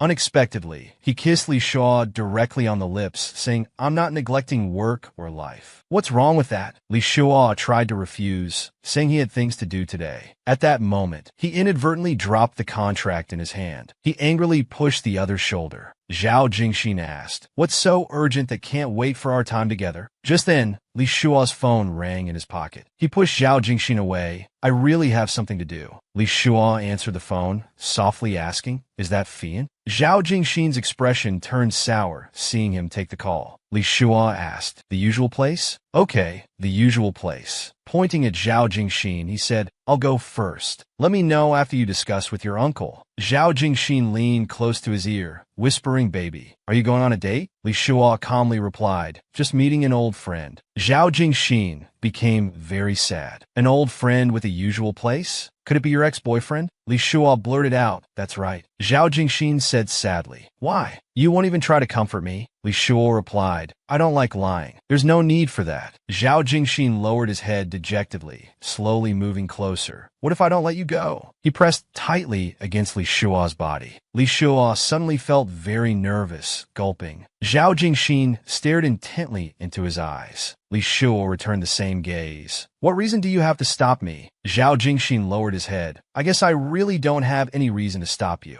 After all, I'm nothing to you. I was even a liar before. Zhao Jingxin's gaze suddenly turned very serious. He quickly raised his right hand. He pressed it against Li Shuo's face. What was he going to do? He directly kissed Li Shua's neck, and Li Shua couldn't refuse. He thought Zhao Jingxin must be deliberately leaving a kiss mark. At this moment, Li Shua became very firm and pushed Zhao Jingxin away. Touching his neck with his left hand, he looked at Zhao Jingxin with caring eyes. Can't you be more mature? Zhao Jingxin's heart was in turmoil, and he could only helplessly let him go. Zhao Jingxin smiled slightly, raising his eyebrows at Li Shua. How should I be mature? Can Uncle Li teach me? Li Shua touched his forcefully kissed neck. Unhappily, he said to Zhao Jingxin, weren't you the one who agreed to our relationship in the hospital? Now you're deliberately leaving kiss marks to ruin my date. What game are you playing? Li Shua disappointedly said to Zhao Jingxin behind him, take care of yourself. When I want to leave, no one can stop me. Zhao Jingxin silently watched him push the door open and leave, helpless. Li Shua slammed the door shut. Zhao Jingxin smiled and said, take care of myself? Who cares about your take care? Go to hell. Li Shua was now driving to his date. Looking at himself in the rearview mirror, only a scarf could hide these kiss marks. But wearing a scarf in this weather would be more suspicious. Should I use makeup to cover it? He lowered his head, thinking, but why should I hide it? Why cover it up? Han Fian and I broke up 12 years ago. He raised his head, thoughtful. But that doesn't mean anything will happen with Han Fian. This anticipation in my heart, is it nostalgia for youth, or am I actually attracted to the present Han Fian? Never mind, I'll know once I see him.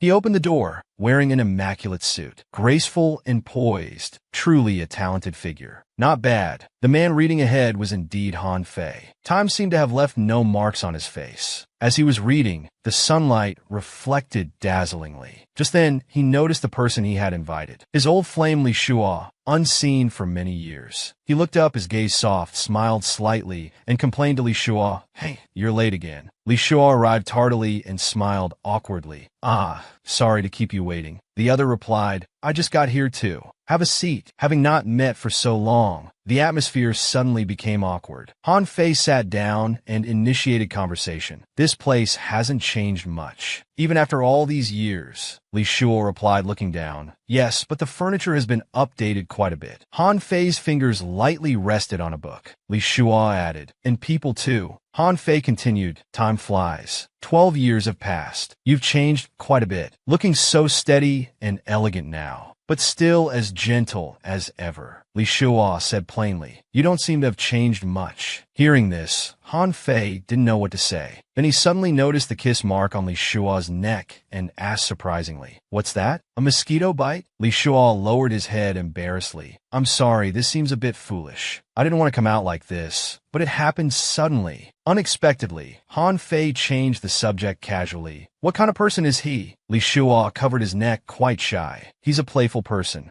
Han Fei stared intently at him, seeming very interested in the answer. Is he your boyfriend, or what? Li Shua suddenly became nervous. He took a sip of coffee and looked away. Not my boyfriend. Han Fei said nothing in response, just softly said, oh. The atmosphere instantly became awkward, and they fell into silence. Li Shua turned his head, seeming to think of a topic. He asked Han Fei where he worked now. Han Fei proudly answered, I changed jobs last year. An AI technology company. I'm the financial director. We raised $2.2 billion in our latest funding round, planning to go public within 2 years. Li Shua raised his coffee cup. Congratulations. We shouldn't be in a coffee copyright today. We should have some drinks to celebrate. Han Fei smiled happily. Here's fine. What matters is the people and the sentiment, not what we drink. They clinked their coffee cups together. Li Shua said, really, congratulations. Han Fei lowered his head, mumbling, our company's products are in medical AI. Last year, with investor donations, we donated equipment worth $5 million to Africa. At this moment, Li Shua was staring at his reflection in the coffee cup. Han Fei continued, the donation ceremony that day was grand. Our boss went, and I went too. Li Shua turned to Han Fei. Han Fei said gently, after all these years, I still went to Africa and provided some help there. Just too late. During that time, I kept thinking about you.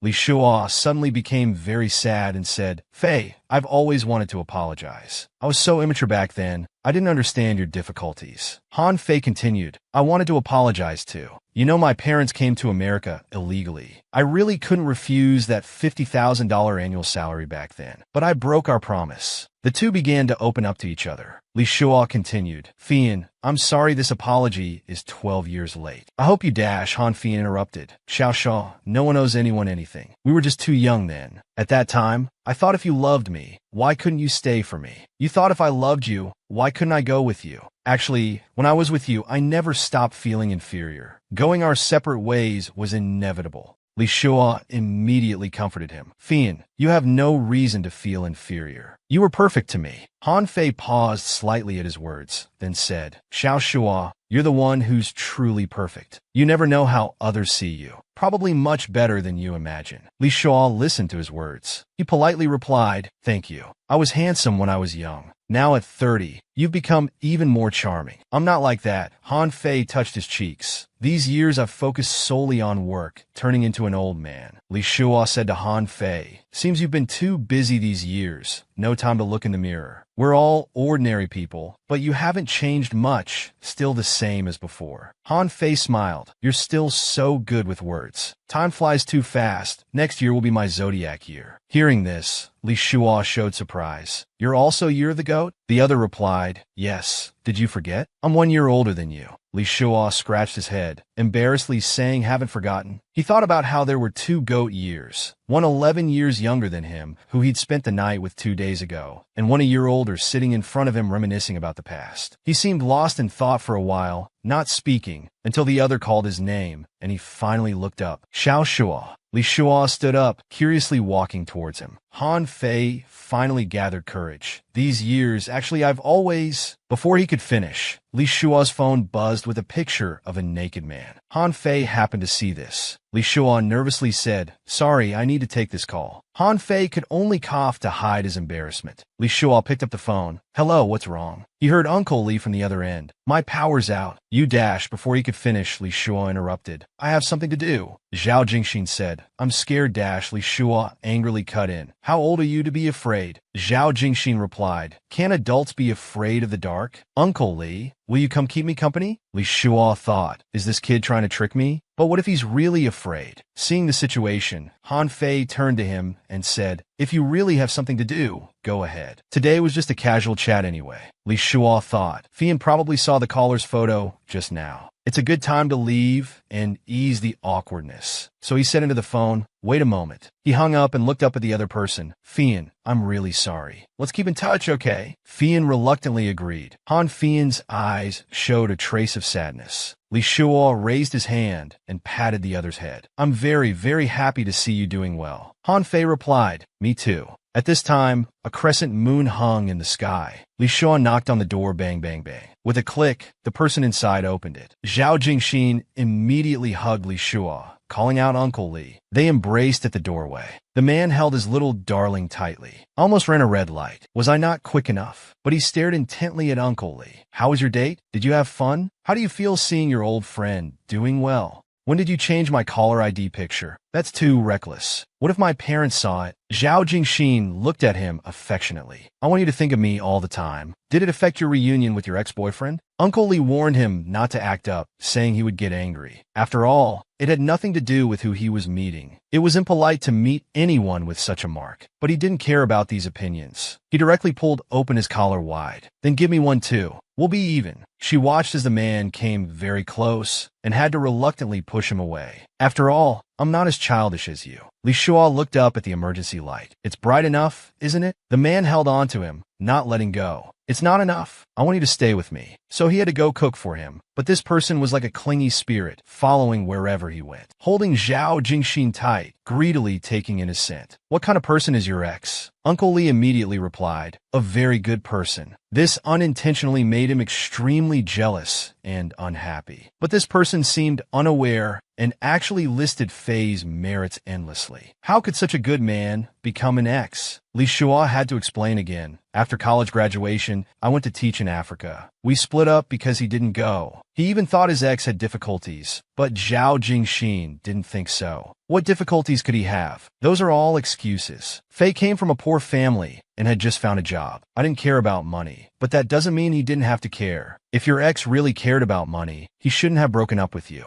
Being with you, would he ever lack money in this life? This time, Uncle Lee frowned. This is our relationship. You don't need to analyze it casually. After all, what's past is past. No matter how regretful or sad, it's over. I have no intention of rekindling anything. Zhao Jingxin looked at him suspiciously. Are you telling the truth? I don't believe it. You couldn't have gotten over him. Unexpectedly, he raised an explosive question. What if he still likes you? What if he wants to reconcile with you? What would you do? Li Shuo lowered his head dejectedly, indicating that after these 12 years, he didn't know if their thoughts, views, and principles still matched. He looked at the man's approaching face. He explained softly, I can't predict future events, but shouldn't there be boundaries between us? Zhao Jingxin seemed to hear a joke. There was indeed no point in discussing this. After all, no one knows what the future holds. So the room fell silent for a moment. He wanted to confirm if he had crossed the line today. Uncle Lee reminded him affirmatively. Yes, don't let it happen again.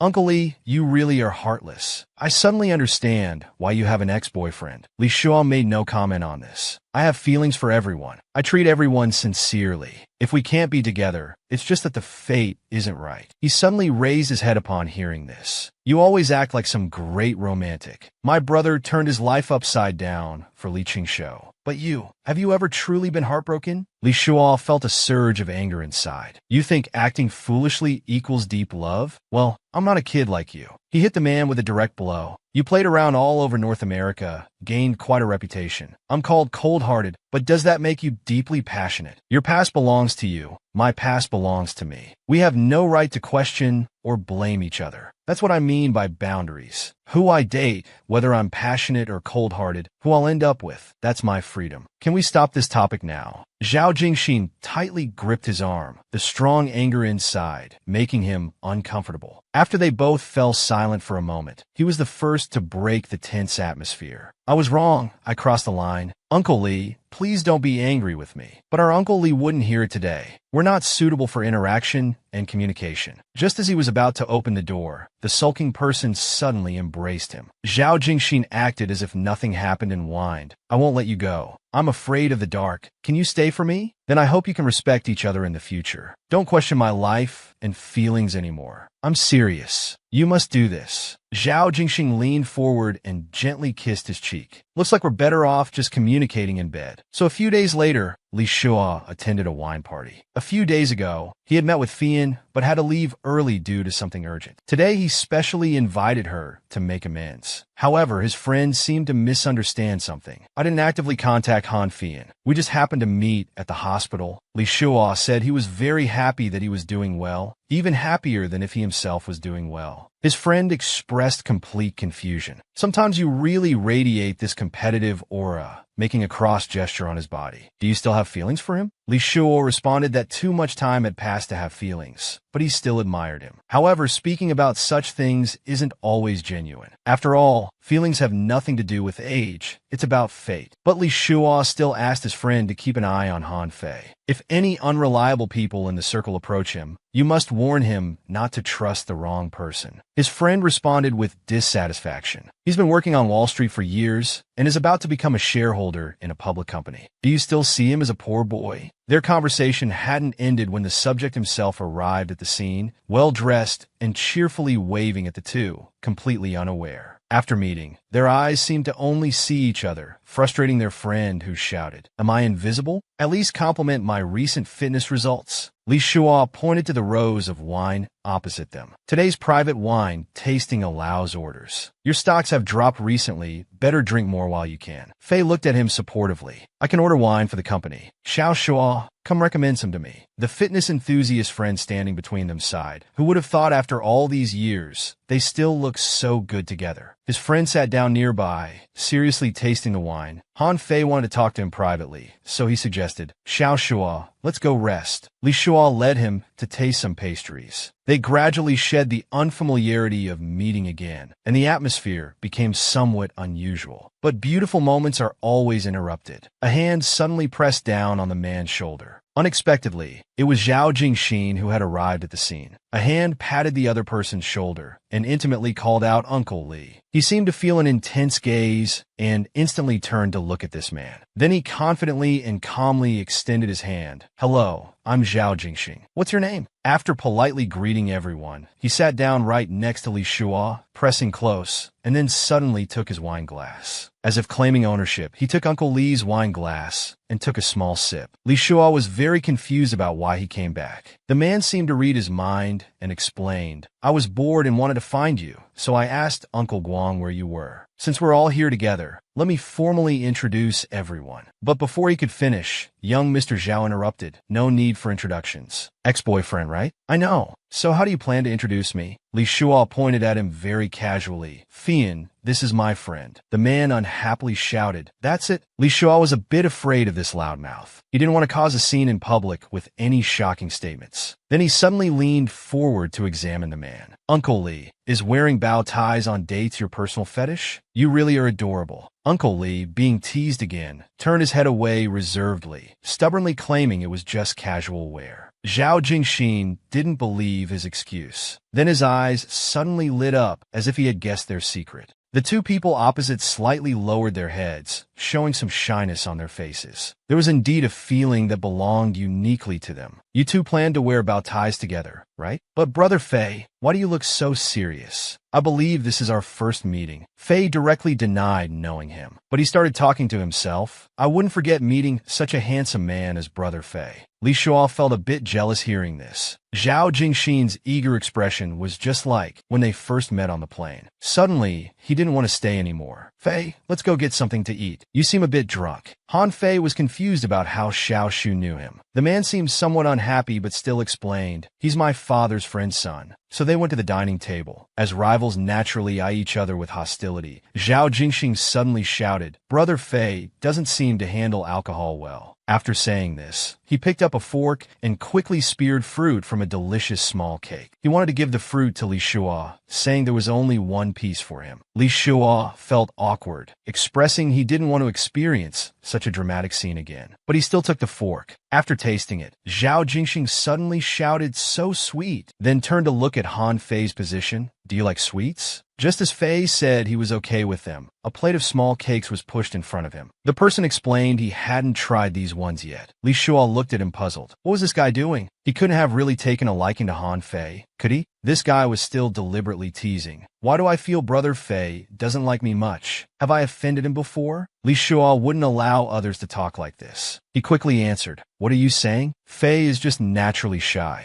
At this point, Fei wiped his mouth and warned Mr. Zhao with a cold gaze. "Remember Fei Le Chant? Should be someone you dated, right?" The man immediately shook his head vigorously. "Brother Fei, you can eat carelessly, but shouldn't speak carelessly. I've never dated anyone." Li Shua quietly lowered his head, utterly disappointed. So in Zhao Jingxin's heart, we were never considered dating? Just that one phrase, "I've never dated anyone," had such devastating power, even overshadowing the fact that Xiao Kun was his cousin. Should I be relieved? Everything is just as I expected. However, Zhao Jingxin knew clearly who this person was, but he had already made things clear with him. It was all consensual. Han Fei disagreed with this statement. "So you're saying you're completely innocent? I thought you were a playboy before." Zhao Jingxin waved dismissively. "I never abandoned him, and I hope he won't belittle himself." Li Shua sat beside them feeling very lost. He suggested to the man, "Let's go." The man immediately turned to Uncle Li. "Will you come with me?" After reaching the underground parking garage, the two shared an intense gaze. This seemed to be their chance to talk. "My Uncle Li, are you angry?" Then he lowered his head, muttering to himself, "What do you have to be angry about? Why are you in such a hurry to leave?" Li Shua was indeed a meticulous person. Fei was already very uncomfortable then, and this man couldn't have missed it. Zhao Jingxin wanted to explain about that man. Li Shua directly interrupted him, hesitating. "You don't need to explain who that person is. That's your freedom. It's the boundary between us." Little Xingxing nodded in acknowledgement. "You're so open-minded. I'm relieved." Uncle Li said, "You can rest assured. I won't become that person to you." But Faye's accusations might not be groundless. Not everyone in this world is like you, with your level of understanding, so you don't plan to date anyone, unless everything is crystal clear. And don't act like you really like someone if you're just playing with them. Is it interesting to you? Zhao Jingxin squinted his eyes in disbelief. Your fiend says a few casual words, and you immediately believe them? He wouldn't judge right or wrong. He wasn't involved, and it had nothing to do with him. So he turned to leave. But Zhao Jingxin suddenly stopped him. Actually, I had something important to discuss with you today. Why don't you listen before leaving? Li Shua took a deep breath and turned around. The man said his father still hoped he would come. The work contract was already signed and in his car. Uncle Li had composed himself, showing a very relaxed expression. He squinted and said, "That's great." As Zhao Jingxin went to get the contract, several images suddenly appeared in his mind. On the day of the explosion, when I was most desperate and scared, we locked eyes in the chaos just like now. At that time, my heart was full of gratitude and salvation. But our current relationship is indescribable. If I had to use one word to describe it, he just finds it absurd. Unable to understand, this made his chest feel very tight. But pride prevented him from showing it, so he quickly turned and left first. Li Shua's gaze was somewhat stunned. This was the first time Zhao Jingxin hadn't acted cute or pitiful. But let it be this way. This is the best ending. The more Zhao Jingxin pushes, the more tense I feel. Stopping here is good for both of us. In an exceptionally luxurious villa, there was a shadow by the floor-to-ceiling window on the second floor, seemingly holding an unspeakable secret. It turned out to be a call to his ex, Han Fei. The man said today was really discourteous, leaving early last time, and now another accident happened. Actually, the person who was wronged by Jingxin was Fei's colleague and friend. He was depressed for a while because of this incident, but Zhao Jingxin's credibility was too low, and he didn't want Shua to get hurt. The man told him not to worry, saying he was just a young kid. After a moment of silence from the other end of the phone, Shua, we're all at the age of settling down. Do you still want to play around? Li Shua didn't know how to answer. Matters of the heart depend on fate. If one party isn't willing, you can't force it. Fei nodded. But I've always wanted to talk with you. Both times there wasn't much chance. Li Shua was about to say he felt the same way. The man directly asked him to choose a time. Whenever he's free, he would be available. Li Shua had so many words bottled up inside, but in reality, he just replied plainly with a good night. Lying in bed with one hand against his forehead, he kept reflecting. Too many things had happened lately. He seemed to have done many unwise things just because he met that person in his life. Even he had become unlike himself. He fell asleep amid his scattered thoughts, but a phone ring woke him up. Unexpectedly, Zhao Jingxin called at this hour. He quickly sat up, wondering if something had happened. On the other end, little Xingxing spoke in a very aggrieved tone. I had a fight with you. I can't sleep. Li Shuo relaxed, leaning helplessly against the headboard. When did we fight? And how did you tell I was angry? The man felt his headache intensifying. The person on the phone quietly probed, because I ruined your date. Li Shuo slightly curved his lips in a bitter smile, his hopes instantly plummeting. Let's say that's the reason then. Zhao Jingxin directly stated he didn't want to apologize. I have my reasons for doing that, but I want to see you. Right now, he responded faintly. Whatever, get some rest. When hearing he wanted to see him, he was stunned. Don't mess around, I'm really tired. But little Zhao didn't give him a chance to refuse. His next words instantly woke him up. So, I came to find you. I'm downstairs right now. Disregarding his good upbringing, he shouted, "What's wrong with him?" But he still quietly walked to the window and opened the curtains. Sure enough, there was a figure downstairs, looking dejected. The phone still carried the man's pitiful voice. Uncle Li, I'm really cold. He didn't hold any hopes for Jingxing, so he slowly lowered the curtain, telling him to go back. But little Zhao persisted, looking up. I'm about to catch a cold down here. Come down and hug me. Li Shuo irritably rubbed his forehead. I really can't do anything about this person. So he quickly left the room and gave him a precise response. Give me 30 seconds. I'll come get you.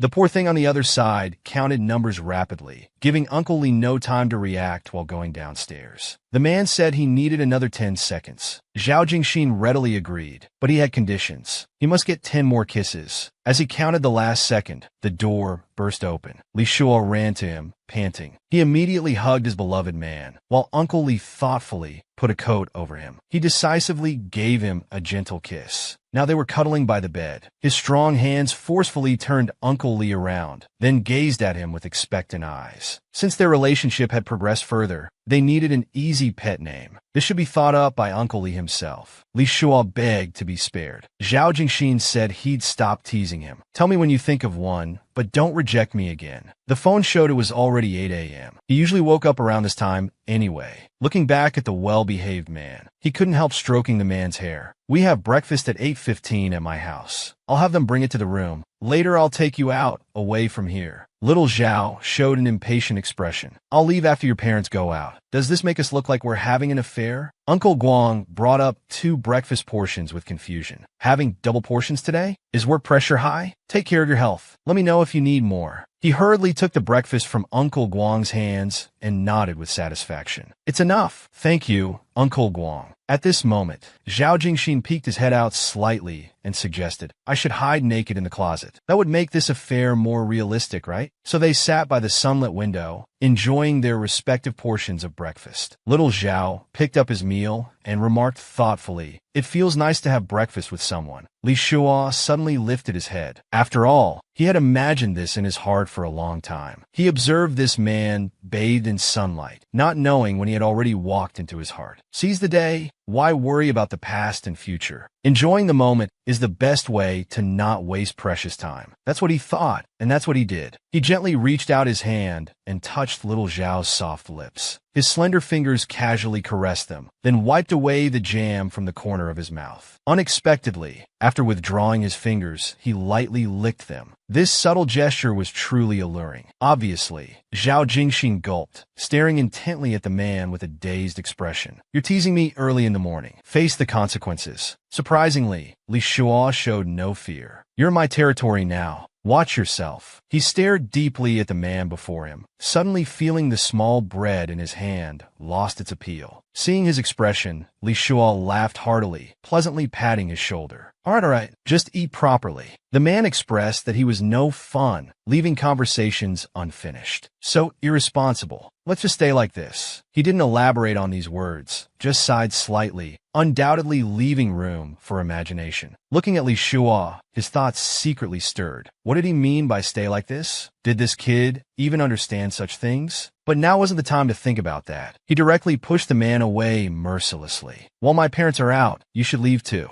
Don't be so reckless next time. Watching Jingxin's departing figure, he lowered his head slightly. Suddenly his wrist was firmly grabbed. Zhao Jingxin leaned down slightly and swiftly kissed the man's thin lips. For a moment, both were reluctant to part, exchanging a meaningful glance. The man understood instantly, then helplessly waved him away. Whatever you have to say, save it for next time. Zhao Jingxin indicated he'd take that as agreement, then contentedly closed the door and left. Li Shua surveyed his empty room. It would be nice if there was another master here. As that person's image gradually flashed through his mind, his phone buzzed. It was news about the missing Li Qingxiu. The man felt relieved. It's great that Qingxiu is okay, but you still need to investigate quickly. We must find him before Xiao Kun. If you find Li Qingxiu, hide him. My father's condition has stabilized these days. I'll go back for a while. Li Shua hung up the phone, feeling somewhat dejected. Having news of Li Qingxiu was good, but Xiao Kun would likely find him first. Wouldn't that bring everything back to square one? So he secretly decided to plan. Once his father recovered more, he must return immediately. The previous 2 meetings with Fei were interrupted by Zhao Jingxin. Taking advantage of today's free time, he should properly apologize to Fei. So he sat in the car waiting for Fei's message. He didn't expect the man to tell him to look up. Had he arrived so quickly? But he still obediently looked up, scanning the bustling street in all directions. At this moment, Han Fian came running from afar, indicating for him to come to the coffee shop behind. Fei remarked, I didn't expect so many places from back then are still open. They've stood the test of time, proving our taste wasn't bad. Han Fei looked around vigilantly. This time there shouldn't be anyone else interrupting us, or any other matters disturbing us, right? Li Shua nodded affirmatively, guaranteeing there wouldn't be. While we still have time, let's talk. Fei rested his chin, watching him. Do you remember what I like to eat? If you do, then you order smoked salmon, cream seafood soup, beef lasagna, and wine brownie for dessert. His expression became somewhat dazed. I didn't expect you'd remember everything. Li Shua smiled casually. You've always eaten like this. You don't like trying new dishes. When you find something you like, you order it repeatedly. But Han Fei suddenly looked up, speaking seriously. I think that's normal. He felt the man's intense gaze. Unable to bear it, he lowered his head. Though Li Shua felt similarly in his heart, he raised his glass. Let's toast to our past and future. Fian approvingly repeated it, adding, speaking of the past, it brings back many memories. They discussed various topics. Li Shua hadn't chatted like this in a long time. Or rather, hadn't met him in a long time. I understand Han Fei's hobbies, his principles, beliefs, just as Han Fei understands me. This feeling is truly nostalgic.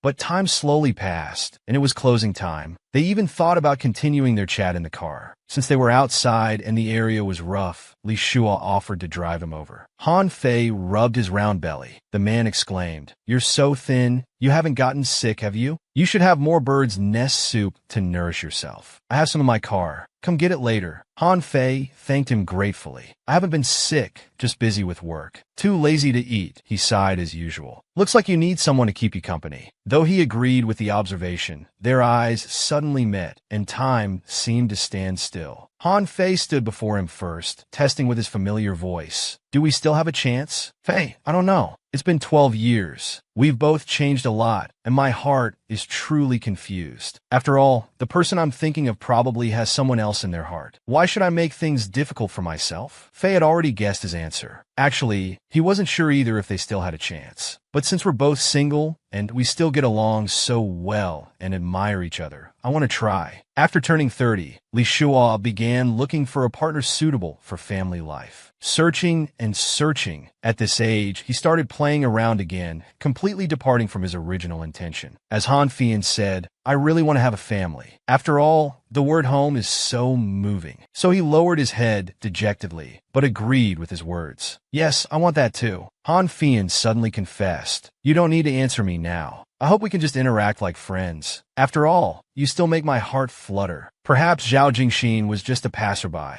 Perhaps Han Fei was the destination. Perhaps after all these years of wandering, it was all to meet the right person in the end. Outside, the night grew deeper, but his home was brightly lit. His parents were waiting in the living room. Their friends wanted to invest in a hotel. No management needed, just revenue sharing. They asked if he wanted to discuss it. Li Shua agreed immediately. "When father's health improves, I plan to return home to handle some matters." His mother suddenly remembered Han Fian, whom she saw at the bank that day, and that child was quite fond of him then. His mother suddenly became energetic, while his father looked helpless. "You really worry our son won't find a wife." They suddenly engaged in an intense discussion. At this moment, Li Shua's phone vibrated several times. It was a message from Zhao Jingxin. Seems he hasn't given up, actually planning to ask him out for dinner. After pondering for a moment, he retorted to his mother, "Am I lacking in masculinity?" Then he turned and went upstairs to rest. His mother kept sighing. "This child always leaves conversations half-finished." As Fei said, at this age, having experienced everything worth experiencing, now he just wants a stable family. "I desperately hope for someone who can share my joys and sorrows." But who would that person be? So early the next morning, a well-dressed figure arrived at the restaurant. Our little Jingxin arrived at the scene. He praised from the side. "You look so handsome today. Did you dress up specially?" He nodded confidently. "Didn't you say this is standard for dates?" "So for our date, it couldn't be missing." Zhao Jingxin narrowed his eyes slightly. "But no matter what you wear, I just want to strip you bare." The man laughed softly, making the day seem brighter. "Mom's been keeping me so busy these days. When are you going back home?" "My dad's urging me to take up my position. I can go back with you." Li Shua said he'd return after finding Li Qingshou, but someone keeps interfering. He suddenly looked to the side, then pretended nothing happened. "I'm not too sure about this. You and Li Qingshou have broken up. Why are you still looking for him? My brother will treat him well if he finds him." Li Shua said he's keeping his promise not to discuss it, asking Xiao Kun not to bring up this topic again. He readily agreed. "Today is our date day. What does my little sweetheart want to eat?" "There's a food street near where I live. There are many deliveries even at 3 to 4 a.m. I really live there, and it's not far from your company. So will you move in with me? Li Shuo finally asked what was on his mind. Zhao Jingxin seemed somewhat shocked, internally struggling with how to refuse. Sure enough, he lowered his eyes, no longer looking at him. My brother has prepared a house for me. Wouldn't meeting be troublesome then? You don't know how congested Beijing is. Let Uncle Li take care of you. But he still didn't want to live together. I studied there for 3 years. I can handle these things. Li Shuo suddenly propped his chin and looked straight at him. Don't you want to have breakfast with me every day? Don't you want to be with me? Zhao Jingxin, I'm trying one last time. You won't even agree to live together? He said he certainly wanted to, but he's a late sleeper, and his place is within walking distance to the company, more convenient than living at yours. It seems he won't even agree to live together. His previous thoughts were really laughable. I've already torn up and thrown away my pride like paying war reparations. I won't say anything excessive anymore. Their dishes arrived quickly. At this moment, he acted as if nothing had happened, looking at him expectantly. We still have something we haven't done. Li Shuo instantly hid his disappointment. What else do we have to do? I remember every detail. I said I wanted to go swimming with you, while enjoying the beautiful views of the seaside park. Indeed, things have come to this point. What am I still hoping for? When will you fulfill my wish? But he secretly clenched his fist, not responding quickly to this matter. He composed himself, then looked up at him seriously. I'm sorry, but I can't fulfill this. Zhao Jingxin didn't sense anything wrong. Do you particularly dislike being in water? Li Shuo maintained his gentlemanly appearance. You've misunderstood my meaning. I don't think we'll be in love again. He instantly became upset. What do you mean? You're rejecting everything you promised me. I don't want to continue this relationship. Zhao Jingxin, let's go back to being just partners. He shouted suddenly. Weren't we fine just now? This isn't funny anymore. They looked at the delicious food on the table. After their big argument, neither could eat. He suddenly thought of Han Fei. But Li Shuo had already turned away, not looking at him. After all, it was only partly his reason. But he didn't believe it at all. He narrowed his eyes, secretly observing him. Only partly? In Li Shuo's heart, it felt like his heart was frozen, struggling to breathe. It was unbearable. Fei said he wants to try with me. I think it's worth it. Try. Zhao Jingxin trembled with anger. What's there to try? Did he abandon your 3 years of relationship for work? What does our relationship have to do with you? Though we plan to be friends, I don't want any more involvement with you. He completely lost control of his temper and punched the small dining table. Young Master Zhao has always been the one dumping others. This must be the first time being dumped. You should cherish such a fresh experience. Young Master Zhao struggled to control his anger. Have I ever mistreated you? Are you serious? What's wrong with us being together? After Uncle Li understood this point, he no longer hesitated. You never mistreated me. It was happy and serious. He lowered his head and smiled self-mockingly. Since you put it that way, isn't it too hurtful? You did nothing wrong.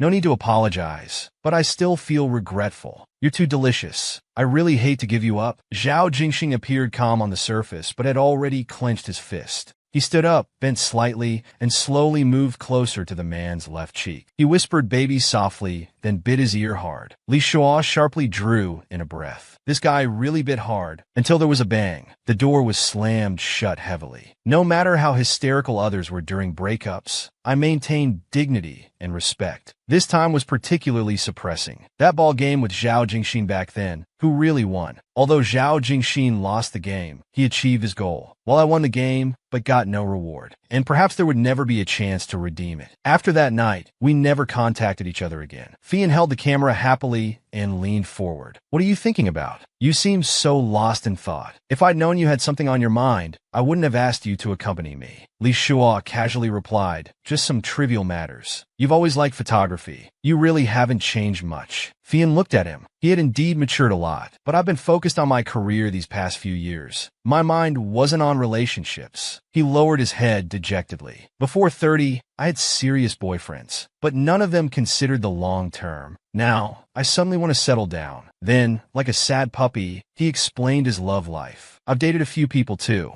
As you've seen, he quickly adjusted his mood and looked at the stock exchange that Fei pointed out. The company will go public in a few months. I thought long and hard about starting the business. After all, I'm not a risk taker, but I agreed later. Do you know why? Before he could answer, Fei said he thought of him. When I was young, I wasn't brave enough for love. I regretted it for many years. He looked up at his refined ex-boyfriend. If I hesitate again now, how many more years will I regret? At this age, breaking stability for breakthrough requires much more strength than in our 20s. So you'll definitely succeed. Little Shua, standing beside you now, I finally don't feel inferior. I'll work hard to recover our relationship, but this time, with our mentalities being more equal, perhaps we can be together again. After opening up that day, my meetings with Faye became more ordinary, but there wasn't much progress. Faye was reserved and not proactive. I'd always been the initiator in relationships, but now I couldn't take further action. There was no follow-up on Li Qingshuo's news. Perhaps Xiao Kun interfered again. Better return home to investigate. His father told him to decide for himself. As he was about to explain more, his phone buzzed. He had planned to meet Han Fei, but something came up at his company, so they couldn't meet today. Fei had wanted to see him off. Now they couldn't meet before he left. Li Shua could only comfort him softly. I won't be gone long. I might be back next month. Drive carefully. His father was curious. I see you've been in frequent contact. Are you getting back together? Father said his health was fine. Just do what you want to do. Be careful on your way back. Someone shouted brotherly. The familiar voice made him turn around. Could it be who he thought it was? Sure enough, it was the kid Zhao Jingxin. He was also pulling a suitcase, dressed as casually as ever. Li Shua's heart softened a bit. Why is he here? Is he going back to China too?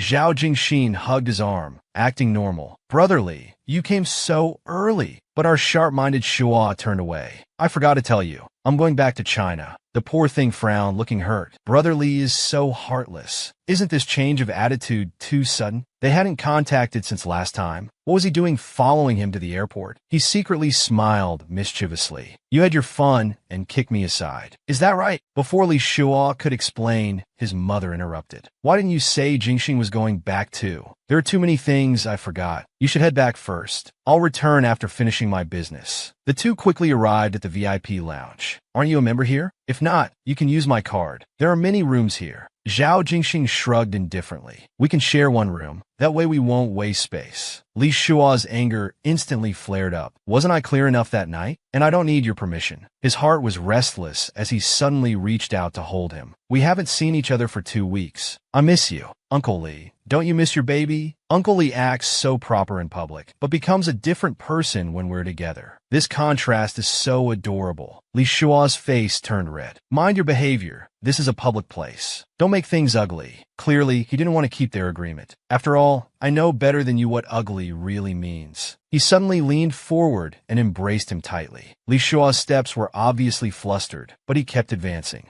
until a click sounded as the VIP room door was forcefully closed. Unexpectedly, Zhao Jingxin proved stronger, backing him against the door with nowhere to retreat. Then he bent down slightly to kiss the corner of his mouth. It was his first time experiencing such excitement, but he really couldn't love him. He tried to push him away. More surprisingly, he forcefully stepped on Li Shua's leather shoes, then reached out his hand and forced his face straight, quickly bending down to kiss him again, giving the man no chance to resist. Time passed second by second until he finally pulled away reluctantly. Li Shua came to his senses and wiped his lips vigorously. What will this change? He explained casually. I just wanted to kiss you. The room suddenly fell silent. He slowly raised his head to look at him. Just then, he held his hand and leaned forward, rubbing against his clothes. Did you sleep with Han Fei? Li Shua couldn't break free from his restraint and could only shout angrily, "Let go of me first!" But he got no answer and wasn't released. His eyes grew hazy as his lips moved to his ear. Answer me first, then I'll let go. Li Shua struggled to control himself. I don't want to fight you. Don't force me. He suddenly sneered. Uncle Li is so cute. I wouldn't dare hurt you. Answer my question. Did you sleep together? Li Shua's expression was filled with sadness, but he obediently answered, it's not what you think. Hearing this, he immediately relaxed. If that had really happened, I would have gone crazy. He held the man's hand tightly, but it was forcefully pulled away. Looks like you're moving slowly. I thought old flames would rekindle immediately. I guess you must be really afraid. Li Shua's deep, magnetic voice responded, don't overthink it. What would I be afraid of? You're afraid of Han Fian, afraid of being intimate with him, afraid it won't be as satisfying as with me. He straightened his back. Jingxing, scoring cheap points with words is the lowest. If you think a few sarcastic remarks can change anything, then you're overestimating yourself. Zhao Jingxing licked his lips. Uncle Li is mature, steady, and graceful. I'm young and foolish. Please understand. His mind began to get confused. Zhao Jingxing wants to provoke me today. He must be upset about being dumped. Too bad, I'm not responsible for saving face. You're being childish and unreasonable today. We have no need to communicate, so please leave quickly. He expressed that he really missed him. He was too heartless. As soon as an old flame appeared, he immediately dumped him. Do you really think choosing him is right? Zhao Jingxing said with a serious face. You'll definitely regret it. At this moment,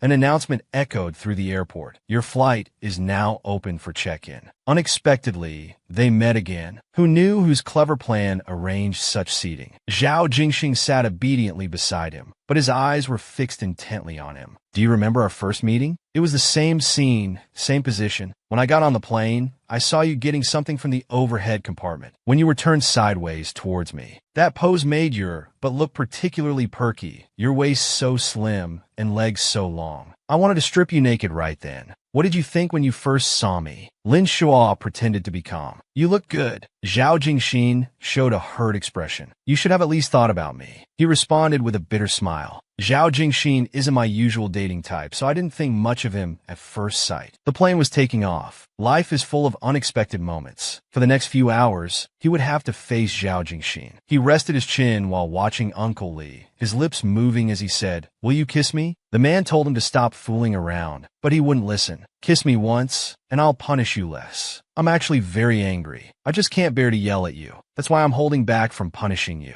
He whined while shaking the man's arm. Just kiss me once. I want you to kiss me on your own.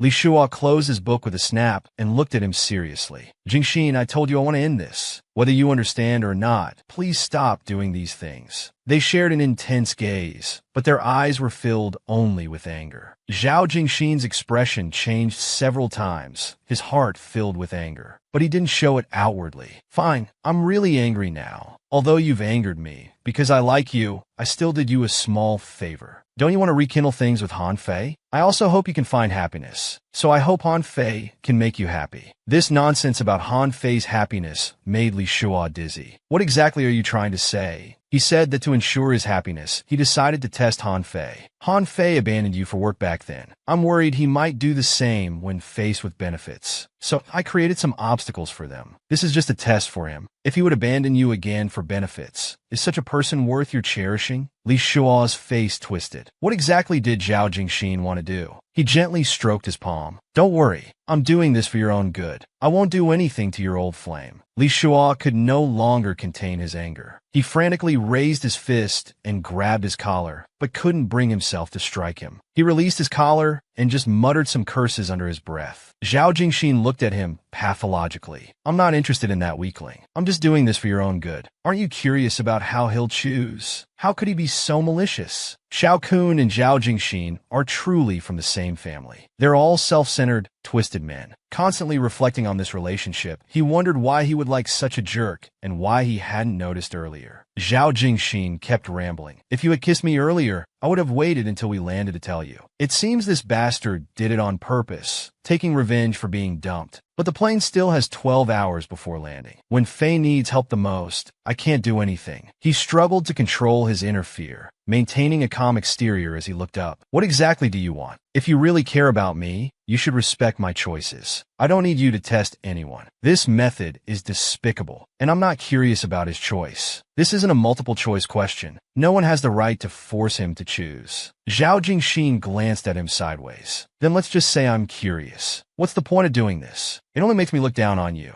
If you don't stop this behavior, I'll hate you. He was shocked for a moment, constantly thinking of a counter-strategy. I'm doing this because I don't want you to get hurt. But Li Shuo disagreed. You're doing this for revenge. Don't insult my intelligence. Zhao Jingxin admitted he was angry. But I still care about you. I don't want you to choose someone who doesn't love you. Even if you make choices for me, you can't interfere with my friendships. Let's not make our relationship too tense, okay? His mood changes were too quick. This made him even less trustworthy. But now wasn't the time to provoke him further. but he thought he was doing good. Han Fei isn't worthy of you. Once you see his true nature, you'll thank me. Li Shua's hand suddenly tightened. I don't need you to teach me how to judge people, especially not with such despicable methods. He suddenly frowned with a bitter smile. When did I become the bad guy to you? Was Zhao Jingxin really bad? Since they met, though Xiao Kun deceived him, he had also saved his father. You don't understand my actions. I can't understand your thinking either. How can you trust someone who abandoned you? But you're seeing the past events one-sided. I made many mistakes too. I can't explain the details to you, because that's between me and Fei. Hurting others only damages your own karma. Stop being childish. Zhao Jingxin explained pitifully. I wasn't planning to do anything to him. Just wanted to scare him a bit. This made Li Shua struggle internally. Was he really looking out for him, even if his methods were extreme? If you really just care about me, then I appreciate your intentions. Whatever you've done, fix it after we land. Zhao Jingxin turned his head away and snorted coldly, indicating he couldn't hear. He had to turn his face back. Did you hear me? I won't hit you. The man insisted he couldn't hear. Are you really going to hit me? But you can't change anything. Even if you get angry, I have to make you see clearly. What were Han Fian and Zhao Jingxin thinking? Rejecting me while being ambiguous. Better keep distance from him. Ladies and gentlemen, the plane has begun its descent. He quickly pulled out his phone, completely missing Jingxin's gaze, who was also staring intently at the screen. He was paused on Fei's interface, but he hesitated. He suddenly stood up, only to be mocked by others. Why don't you dare to hit? Are you afraid? You say you don't care, but you're actually afraid of history repeating itself, aren't you? Li Shua indicated he didn't want to see him now. Stop following me. He carried his suitcase alone out of the cabin, his thin silhouette appearing more lonely. After getting off, he immediately made a call. Why wouldn't Fei answer? Was it because he didn't trust him? He dialed Fei's number, but it was like a stone sinking into the sea. Only after he got into the car did he seem to come to his senses. Driver, take me home now. This incident left him physically and mentally exhausted. Soon he fell into a deep sleep. However, even the sweetest dreams can be interrupted. Knocking sounds kept coming from the room, so he had to get up and open the door. Surprisingly, Zhao Jingxin had ordered food for him. After placing the takeout on the dining table, he stared blankly at the food. It wasn't surprising that Zhao Jingxin could find out his flight and home address. His stomach was completely empty. Fei still hadn't returned his calls. It seems this time it wasn't Han Fei, but his ex, Zhao Jingxin. His tone was stiff. Whatever you did to Fei, can you stop now? Zhao Jingxin didn't answer directly. Did you call him? Everything is as I expected. Now your so-called test is over. Stop troubling Fei. You're just wasting time now, but you have no right to speak about him. From today on, don't contact me. Someone else will handle all future business with you. Zhao Jingxin, you're so inconsiderate. You really make me disappointed. But unexpectedly, he dropped a bombshell. What if I could take you to see Li Qingxiu? My brother has already found Li Qingxiu. I can take you to see him. Li Shua immediately shouted. Take him there? But his condition was touching. He just hoped he wouldn't be angry with him anymore. You never think you're wrong, whether it's about this or about Xiao Kun. Taking you to see Li Qingxiu will be my compensation. Can we get along like before? Li Shua inevitably pondered. Taking him to see Qingxiu as compensation. What kind of person was he really? His every move, every word, were they sincere or fake? Those terrible or heartwarming things he did, what were the true intentions behind them? Zhao Jingxin told him to think it through and call him back when he decided. Li Shua stared down at his phone. I really don't want to deal with him, but Li Qingxiu has Xiao Kun's interference. Brother Xiang hasn't found him for so long. I'm desperate to find Li Qingxiu. No, now wasn't the time for despair. There was someone who could help him. Why hadn't he thought of it before? That person had more persuasive power over Xiao Kun, and they had dealt with each other before. That person's actions were also extreme. So he hurriedly made the call, suddenly full of confidence. Hello, this is Li Shua. Li Shua was now waiting at the airport. Soon, a luxury car arrived. The driver got out and greeted him politely, then opened the door. A powerful businesswoman slowly emerged, seeming to have everything under control. The driver bowed politely and respectfully. This woman who walked with an aura was Xiao Kun's elder sister, Xiao Wen. The man wanted to thank her for her help, but Xiao Wen apologized apologized instead. I apologize for my brother Xiao Kun. Just then, a loud bang came from behind, making him turn involuntarily. Surprisingly, it was Zhao Jingxing again, standing obediently beside the elder sister. "Hello, Brother Li. What did he come for? To remind me how they once deceived me?" But he couldn't speak his inner thoughts. "With old Miss Xiao taking me to see Qingxiu, no need to return to the hotel. Let's go now." As soon as he got in the car, he sighed, finally going to see Qingxiu. Li Shua didn't know which building it was, but surprisingly, neither did Miss Xiao. Just as she was about to make a call, he couldn't help but look ahead, then rejected the elder sister's suggestion. Seems he had discovered something, so he quickly opened the car door, eager to get out. But he ran so fast that he didn't hear any sounds behind him. It turned out he had spotted Qingxiu. His expression flashed with panic. Indeed, Li Qingxiu was there, along with an impatient-looking Xiao Kun, seemingly trying hard to suppress his anger. Zhao Jingxin and his brother were alike, their expressions surprisingly identical. Li Shua strode forward and hugged Li Qingxiu. "I'm glad you're okay." The weight lifted from his heart. However, that despicable Xiao Kun, he wanted to punch him flat. Zhao Jingxin hurried over to mediate, firmly holding the man's shoulders. "It's hot today, don't get so worked up." As Xiao Kun started cursing, he had to explain his innocence. "I came with your sister," he said, standing between them, suddenly extending his hand politely to Li Qingxiu. "Hello, you look quite delectable." Li Qingxiu quietly dodged away. Lu Xiaoxingxing was very embarrassed and slowly withdrew his extended hand. Just then, Xiao Kun received a slap. "You introduced everyone else. Won't you introduce your sister?" The previously defiant Zhao Jingxing hid away. Xiao Kun, holding his cheek, shouted, "Elder sister, why are you here?" Obviously, outside wasn't a good place to talk. The group had to turn back. They headed to Li Qingxiu's home. Li Qingxiu opened the door and stepped aside. "Brother Li, please come in and sit." Xiao Kun unhappily tried to block him, but Li Shua explained cheerfully, "We used to live together. What's wrong with entering his house?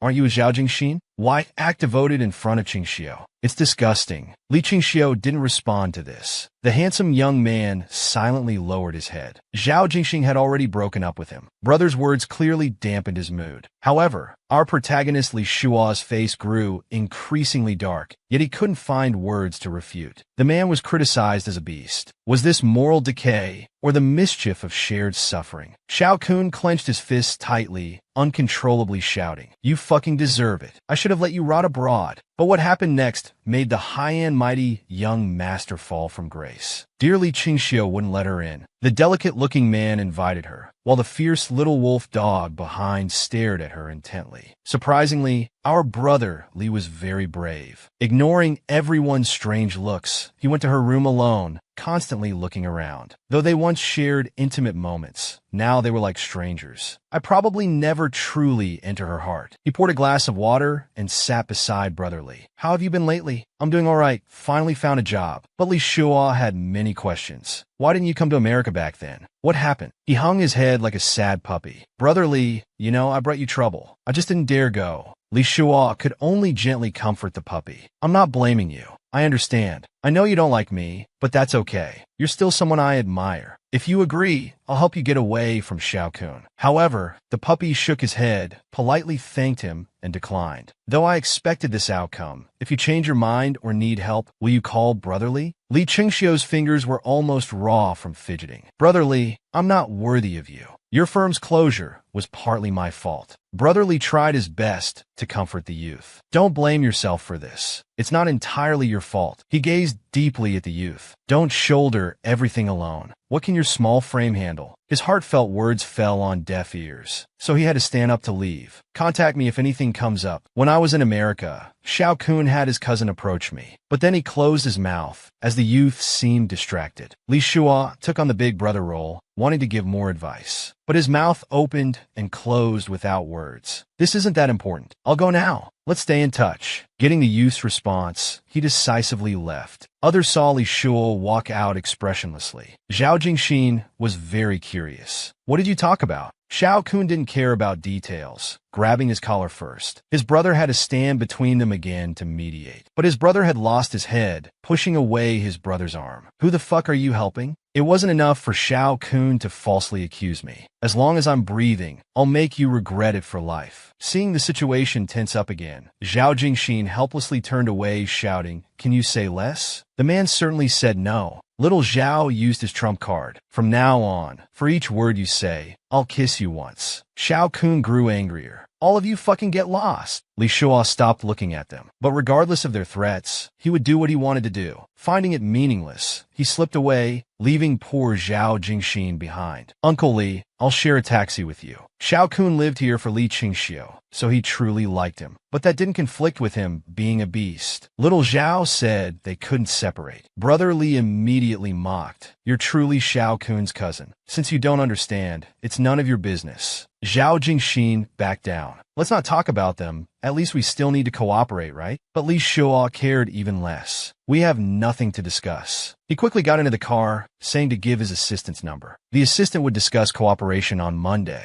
Li Shuo watched the man in the rearview mirror, seeing his dejected expression, feeling somewhat uncomfortable. He had told everyone then that he would make Xiao Kun pay. As a domineering CEO, he wouldn't go back on his word. He took something from his pocket, as if he could see through everyone's hearts with it. The next day, at Li Shuo's home in the domestic city, sunlight shone through the glass. He took out a USB drive and inserted it into a confidential device. The displayed footage was actually everything that happened yesterday. He had secretly recorded video. "Lawyer Wang, I have a recording." Though he didn't directly admit it, there are statements about false testimony and framing. "I know this evidence isn't strong enough, so you must make that person talk. No matter the cost, I'm willing to pay." This video will have quite an impact on Xiao Kun. It should help recover some reputation damage. While he was thinking, someone suddenly called. It was Cheng Sheng's good friend. He couldn't help but ask how Fei was doing abroad. The person excitedly shouted, "How is he? Eating and drinking well. Mood seems good too. Looks quite fine." In that instant, Li Shuo seemed to go deaf. Why hadn't Fei returned his calls? After all,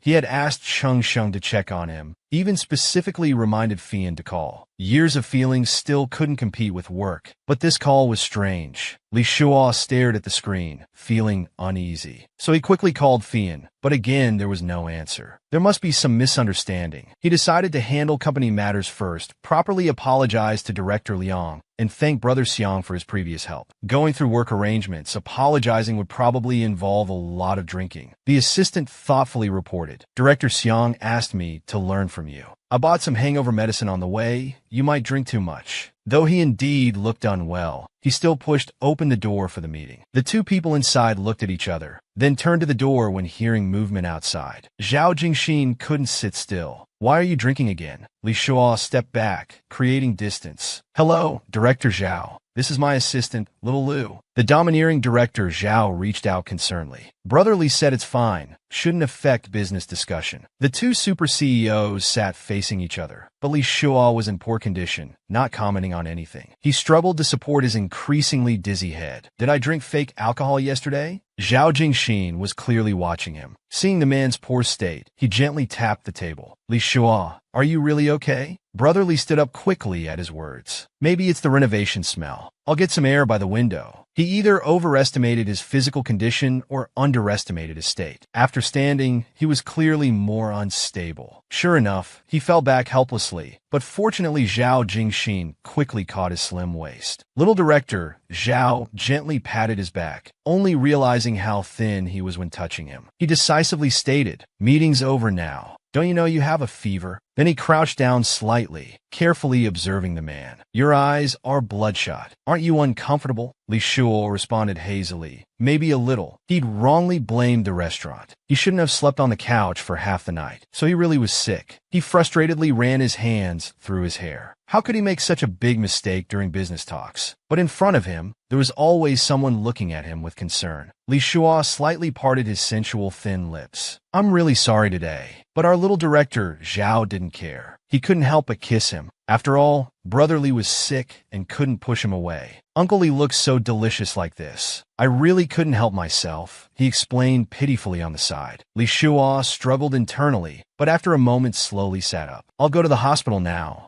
Zhao Jingxin pressed down on his shoulder. Don't move. I promise not to tease you. You don't even know you're sick. At least let me take care of you. Even if it's just a small cold, it pains my heart. Uncle Li, why won't you let me stay by your side? Uncle Li's face grew redder, but he maintained his gentlemanly thoughts. You can't give me what I want. Little Zhao was like an unstoppable cockroach. Even while unconscious, he had to explain, if I can't give it, then no one else can. Zhao Jingxin took advantage of his illness, starting to touch from his lips to his chest. Look, you're in my hands now. Then he climbed on top of the man, placing a kiss on his forehead. You'll feel better after sleeping. Let's treat it as a dream. He's still by my side. We can naturally embrace. In dreams, we can be a bit more unrestrained. Until early the next morning, Li Shuo slowly regained consciousness. Is this home? I fell asleep with fever in Zhao Jingxin's office. How did I get home? I have no memory at all. But his head was even more dizzy. Before he could think clearly, the room door was pushed open forcefully. The figure before him was none other than Zhao Jingxin. Li Shuo couldn't even complain, as his throat was extremely dry. He could only softly ask for water. Though Zhao Jingxin was younger, he was excellent at taking care of others. He quickly brought warm water. Seeing Uncle Li's shy appearance, his fingers unconsciously reached out, caressing his delicate cheeks. Who else could have brought you back if not me? You're much lighter than Uncle. Zhao Jingxin explained with a tough exterior, but soft heart.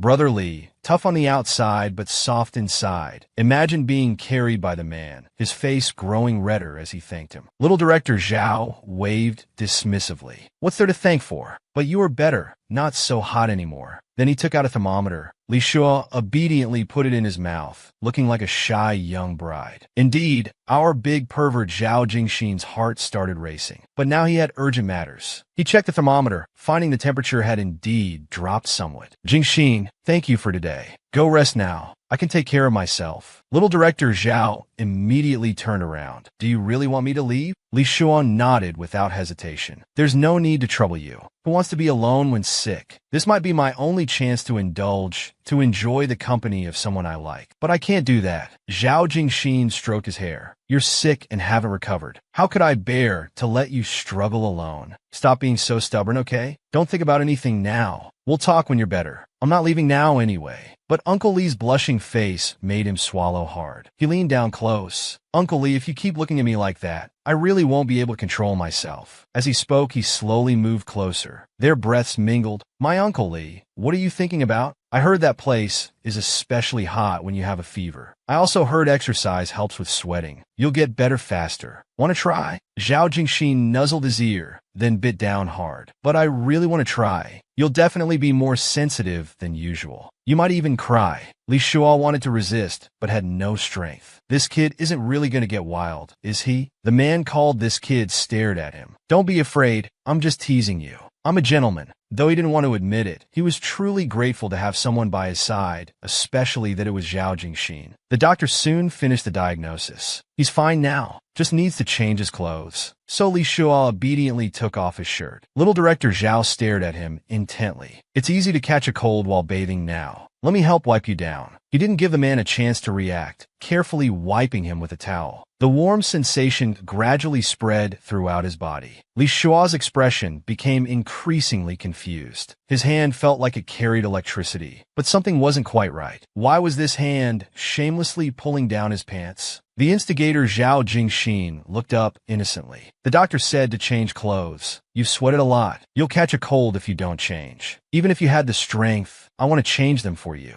And you happen to have no strength to resist. Our director Li suddenly felt his hair stand on end. Are you a gentleman or a scoundrel? His fingertips slid down along his chest muscles, declaring that in front of him, he would become a gentlemanly scoundrel. He always lived as he pleased, doing whatever he wanted. So he pressed down on director Lee's shoulders. Our director Lee's body jolted in surprise, then shyly covered his mouth, softly trying to stop his actions. The mischievous Xing held him tight. Maybe doing this will help expel the virus. This feeling was like entering warm water, with the man's muffled groans in his ears. So hot, so interesting. Li Shuo felt his mind was in a haze, seemingly left with only bodily instincts. He might have gone crazy. Zhao Jingxin satisfiedly licked his fingers. Looks like Uncle Li has been good lately. My darling, did you miss this? He immediately bent down to kiss again. In Zhao Jingxin's words, it wasn't enough, could never be enough. He has the ability to turn me into a completely different person. And I don't hate this version of myself. I even enjoy it. That's the scariest part. But he paused for a moment. Uncle Li thinks I'm taking advantage? How could you think that? I know you love it desperately. Your stubborn act is cute too.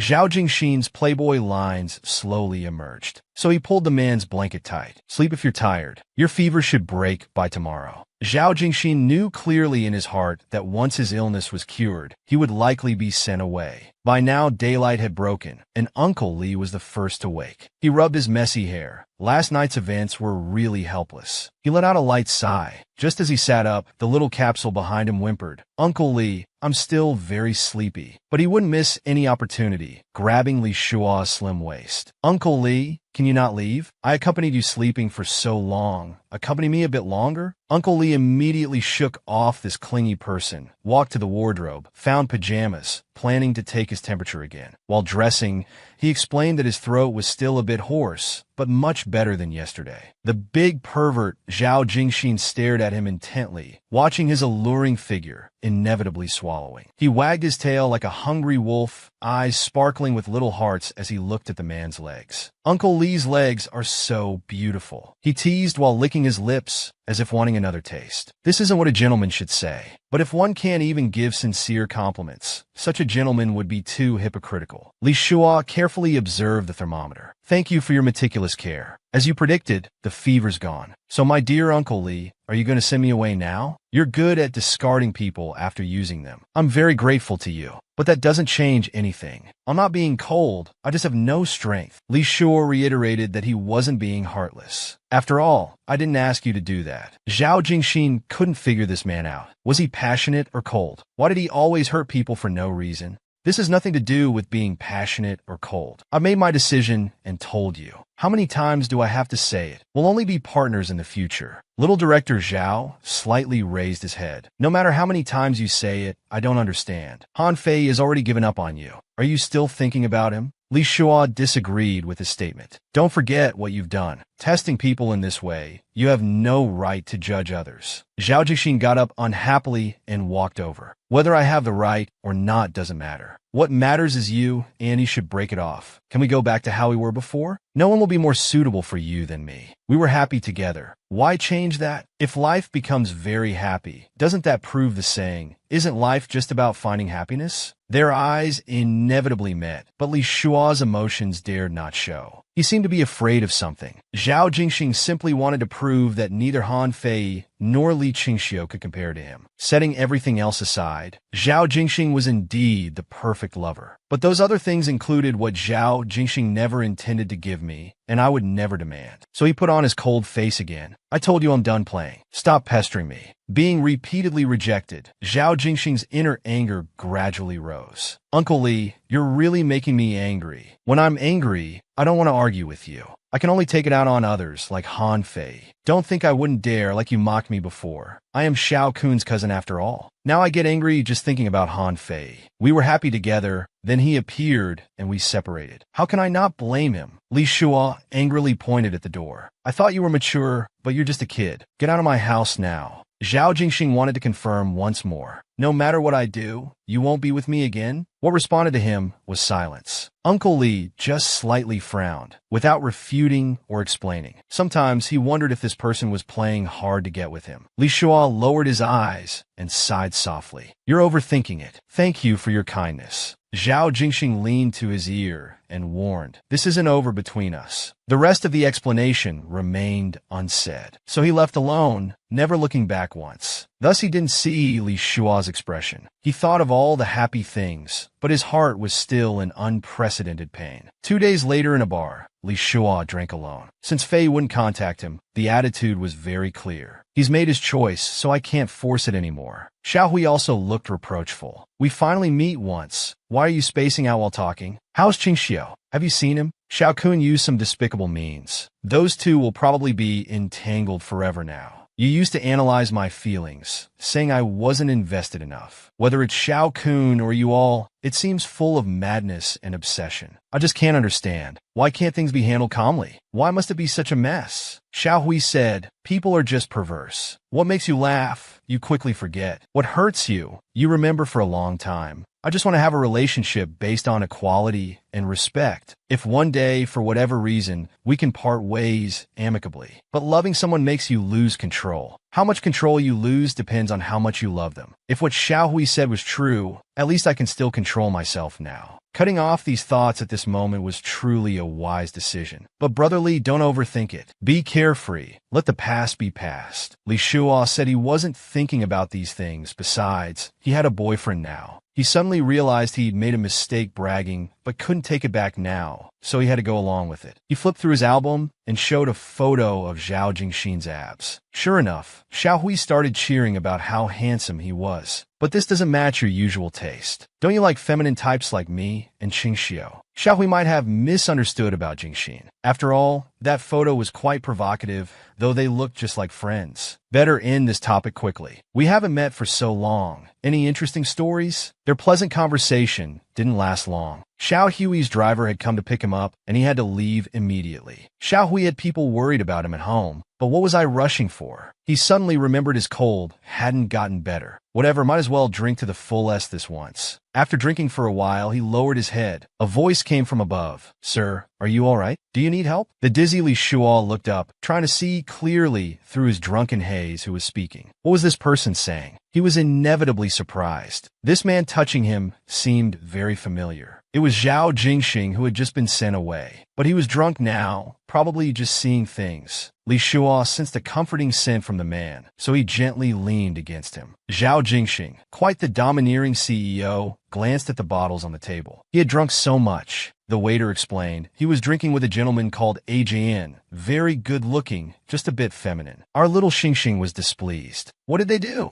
Tell me everything clearly. The waiter reported submissively. They didn't seem to do anything, just chatting and drinking. The domineering Young So stroked his shoulder, softly murmuring that name. He quickly took him to the room. Li Shul mumbled hazily, thinking this was his dream. Couldn't he do whatever he wanted? Zhao Jingxin warned in a low voice. A man sleeping drunk alone in a bar? Aren't you afraid of bad people taking advantage? Just as the drunk Uncle Li was about to speak, his lips were sealed by the other's thin ones. He quickly removed the bothersome coat, positioned himself above Uncle Li, then leaned forward slightly, his captivating eyes deep and passionate. The man slowly unbuttoned his shirt, then whispered in his ear, I am a bad person after all. Li Shua thought, since this was a dream, he might as well indulge. He hadn't realized how much he missed him. He felt like a hungry wolf was biting his neck, the restlessness spreading throughout his body, making them both lose their thoughts for a moment. After their intimate encounter, the man lay contentedly on top of him. Only weak breathing remained in the room. After their vigorous activity, their bodies were sticky all over. Zhao Jingxin held his beloved man. I really couldn't help myself. You can't blame me, Uncle Li. But Uncle Li had already fallen asleep from exhaustion. Only then did he have the opportunity, gently laying him on the bed. As he was about to kiss the man's forehead,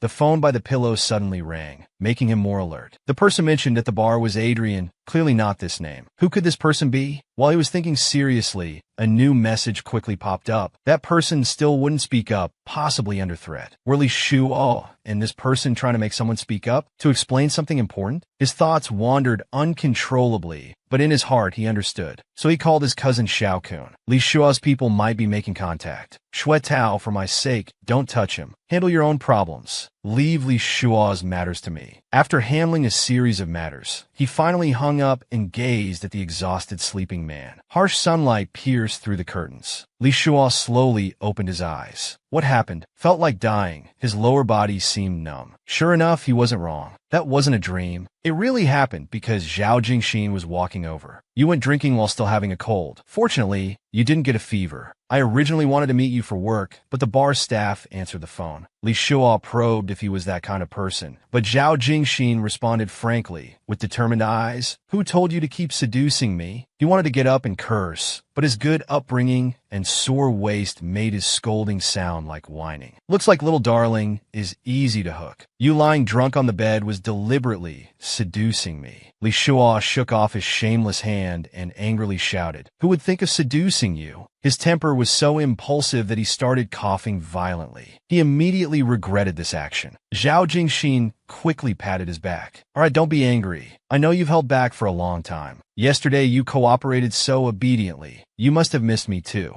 Don't rush to deny it. I won't believe otherwise. Li Shua pushed him away with his aching body. You took advantage of me. How dare you? And now you're spouting nonsense. He suddenly pounced into the man's arms. Is Uncle Li shy? Can't even admit it to yourself. Such a tsundere uncle is so cute. He lifted his head somewhat morbidly, staring intently at the man before him. I really want to eat you again. Li Shua sat up straight. Push away. I can't reason with you, you rascal. Stop bothering me. As soon as his feet touched the ground, his legs were too weak and sore to stand steady. At this moment, a slender hand reached out, wrapping around the man's waist, easily pulling him into an embrace. All right, I'll stop teasing you. Your cold isn't fully better yet. Rest well. Just consider me being foolish. I just want to take care of you, okay? Uncle Li, don't be angry. I apologize, okay? I'm sorry for taking advantage of you, for losing control last night. Always like this. How can there be such a rascal? Jingxin, don't make things too awkward. Despite being a CEO with good manners, Li Shua couldn't help but burst out when being princess carried out of the bedroom. What the fuck are you doing now? Little Jingxin didn't answer. With a hint of anticipation in his heart, he made him look up at the scene in the room. Unexpectedly, his eyes met a sea of red. Fresh red roses arranged neatly, seemingly foreshadowing what was to come. Zhao Jingxin said he arranged it overnight. These mini roses are expensive. Uncle Li, won't you smile for me? Of course, he couldn't wait for a reaction, directly carrying him into the sea of flowers. Li Shua couldn't help but shout, Are you crazy? You think you can fool me with these things? Am I a 16-year-old girl? You're really underestimating me. Zhao Jingxin's eyes were determined and sincere. These aren't meant to fool you. They're to give me courage. Seeing Uncle Li's confused look, he burst out laughing. Are you silly? Of course it's a romantic confession under roses. Uncle Li didn't know how to respond, his expression becoming even more blank. Zhao Jingxin's deep, magnetic voice rang out. Li Shua, I like you. I want to date you. Li Shua felt a hint of sweetness in his heart. Zhao Jingxin was formally confessing to him. Seeing how nervous he was, he suddenly felt full yet incredulous. Why would he confess so suddenly? Young CEO Zhao was the first to object. What do you mean sudden? I've said I like you countless times, but you never took it seriously. Zhao Jingxin was right, but this wasn't my fault. He was the one who didn't take things seriously. I've always liked you, been so good to you.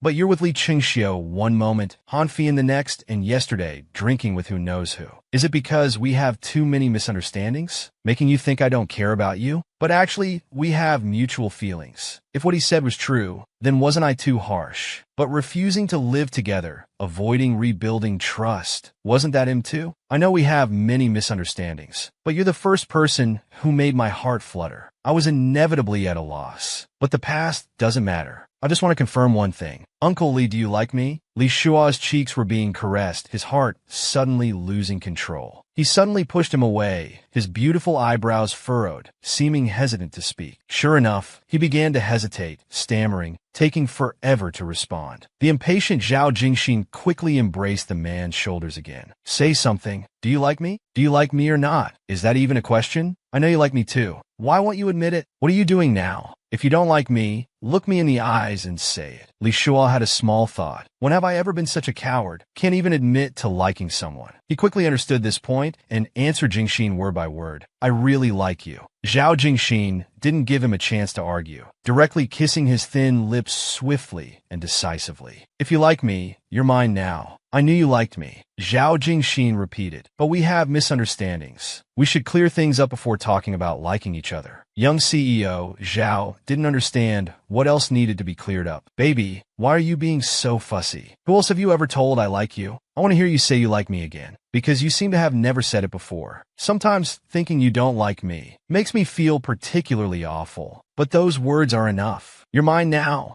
Zhao Jingxin's person. Don't casually get drunk outside anymore. Li Shuo remained unconcerned. What danger could there be for a grown man? Maybe it's because my cold isn't better, making it easy to get tipsy. Zhao Jingxin strongly disagreed. Don't you know what dangers exist? Seems you don't have a deep understanding. Do you know how delicious you look when you're drunk? He pushed away the man's hands, saying, What do you mean delicious? Jingxin, I do like you. He sat among the flowers, thinking about how to begin. I don't understand your past behavior. I must get this clear. Zhao Jingxin showed great respect, his long legs slowly standing up. What is it? Tell me why you refused to live together back then. He expressed his nervousness, saying he was a bit dazed when it was suddenly brought up. Is living together that important? I think having some distance between two people is better. Being together all day might affect our relationship. Living together was just a test. If you really cared about me, you wouldn't have refused with such a ridiculous reason. Li Shuo admitted he was right and immediately withdrew his hand again. Zhao Jingxin gently embraced his shoulders. Just being by your side makes me happy. You can't push me away anymore. I'm going to stick with you.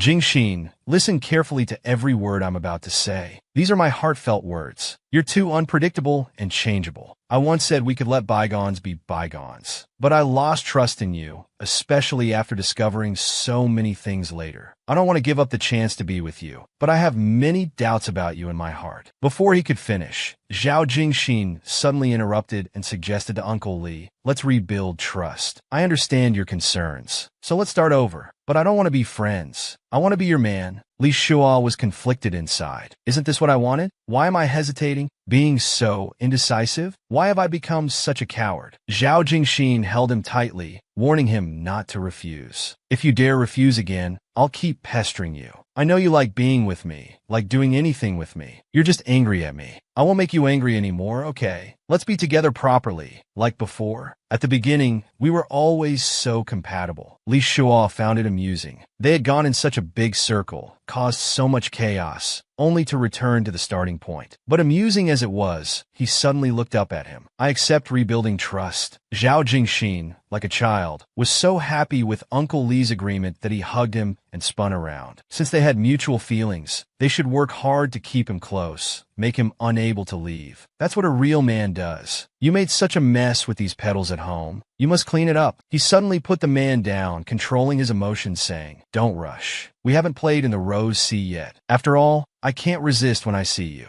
Who told you to seduce me all day? Whoever seduces must take responsibility. Just standing in front of me is seduction. Uncle Li is so bad, so irresponsible. Zhao Jingxin pouted pitifully. Li Shuo made an excuse about having a headache to escape this soul-searching question. He even gave him a massage for it. Just as he started feeling comfortable, the man's voice drifted over. Now that you're not hurting, I'll start my interrogation. Who did you drink with yesterday? Li Shuo explained casually. Just a regular friend. That answer gets 0 points. If you don't answer honestly, I'll take advantage of you. Li Shuo laughed out loud. He has a boyfriend. Clearly, what he cared about was whether that man was good looking. Unexpectedly, Uncle Li immediately said he was. At that moment, Zhao Jingxin's expression became very serious. Did you two have something? Li Shuo lowered his head somewhat guiltily. Though he didn't explain, it said everything. Zhao Jingxin immediately felt deep resentment. He helplessly explained softly, We just dated a few times. Later found we weren't suitable and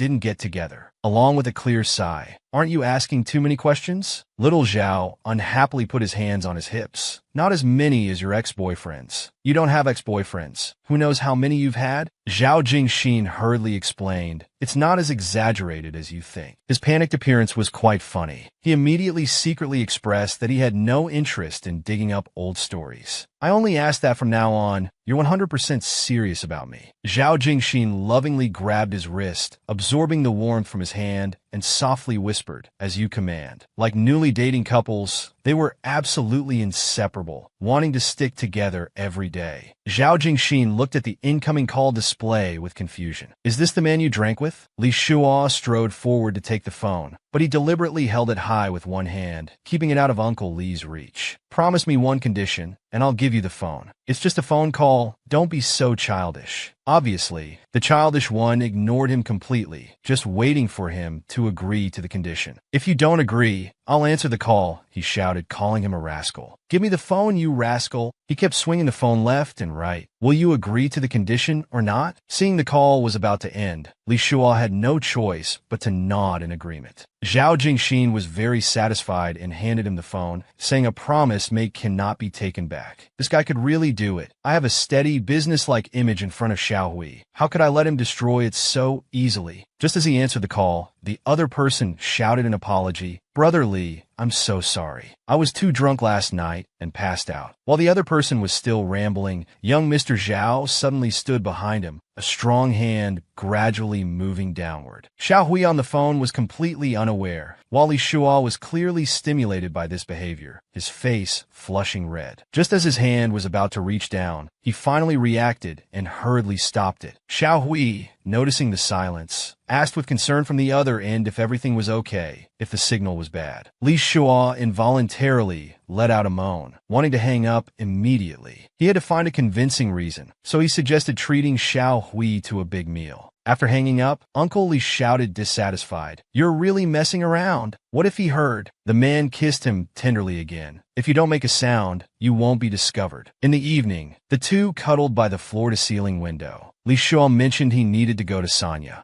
Zhao Jingxin was shocked to hear about the Sanya site inspection. Am I going to be left here alone? After pondering for a while, he looked up and said, I'll go with you for the inspection. Li Shuo understood his thoughts perfectly and gave in during their subsequent eye contact, his expression full of helplessness. He seductively leaned closer. Public pools and hot springs aren't clean. I only accept the sea. Zhao Jingxin immediately gave him a satisfied kiss. You're teasing me now. Now all I can think about is you. As they flirted, Uncle Li was pushed down again. He had to shout to stop. Stop it, shouting will come. He lay in Uncle Li's arms, his eyebrows floating up in comfort. When are you having dinner with that Xiao Hui? Li Shuo said any time would do. I'll take you along then, to prevent you from overthinking and getting jealous. He pretended to stretch, actually wanting to wrap his arms around the man's neck, but it was misinterpreted as acting cute. Perhaps Jingxin had known about my feelings for him long ago, but he deliberately played dumb in front of me. That's why he brought up my previous suggestion. Let's rebuild trust between us. I hope today's sudden confession is real, and I hope he puts aside his playful nature rather than anything else. This time I'm betting my heart as a wager to see if I can tame this untamed little beast. So they spent several happy days at home. Zhao Jingxin was taking forever to change clothes, so Li Shuo had to knock again to remind him. Then a large hand easily opened the door, accompanied by the man's response. They had arranged to have a big meal with Xiao Hui. He had been getting ready for almost 20 minutes. Li Shuo turned his head disapprovingly. Unexpectedly, his darling looked so handsome. The casual outfit made him look very youthful, his alluring eyes staring straight at him. But the moment he spoke, the spell was broken. Uncle Li, the way you're looking at me, do you still want to go out today? Li Shuo fake coughed twice and lowered his head. You look really handsome in casual wear. He had become mesmerized for a moment. The man narcissistically leaned closer. I know I'm handsome. Which part do you like? You can touch wherever you want. Why don't we stay home today? Let you touch all you want? He patted little Star's bottom. I'll have plenty of chances to touch later. Let's go now. Uncle Li, I really don't want you meeting other men. The man warned him, stop making a fuss. He's just a friend. That's why I'm taking you along. He grumbled dissatisfiedly. Even though it's unreasonable, but can't you just not meet him? But seeing Uncle Li's oblivious expression, he directly reminded, shouldn't you be comforting me? Li Shua nodded indulgently and cooperatively. When we get home, I'll comfort you.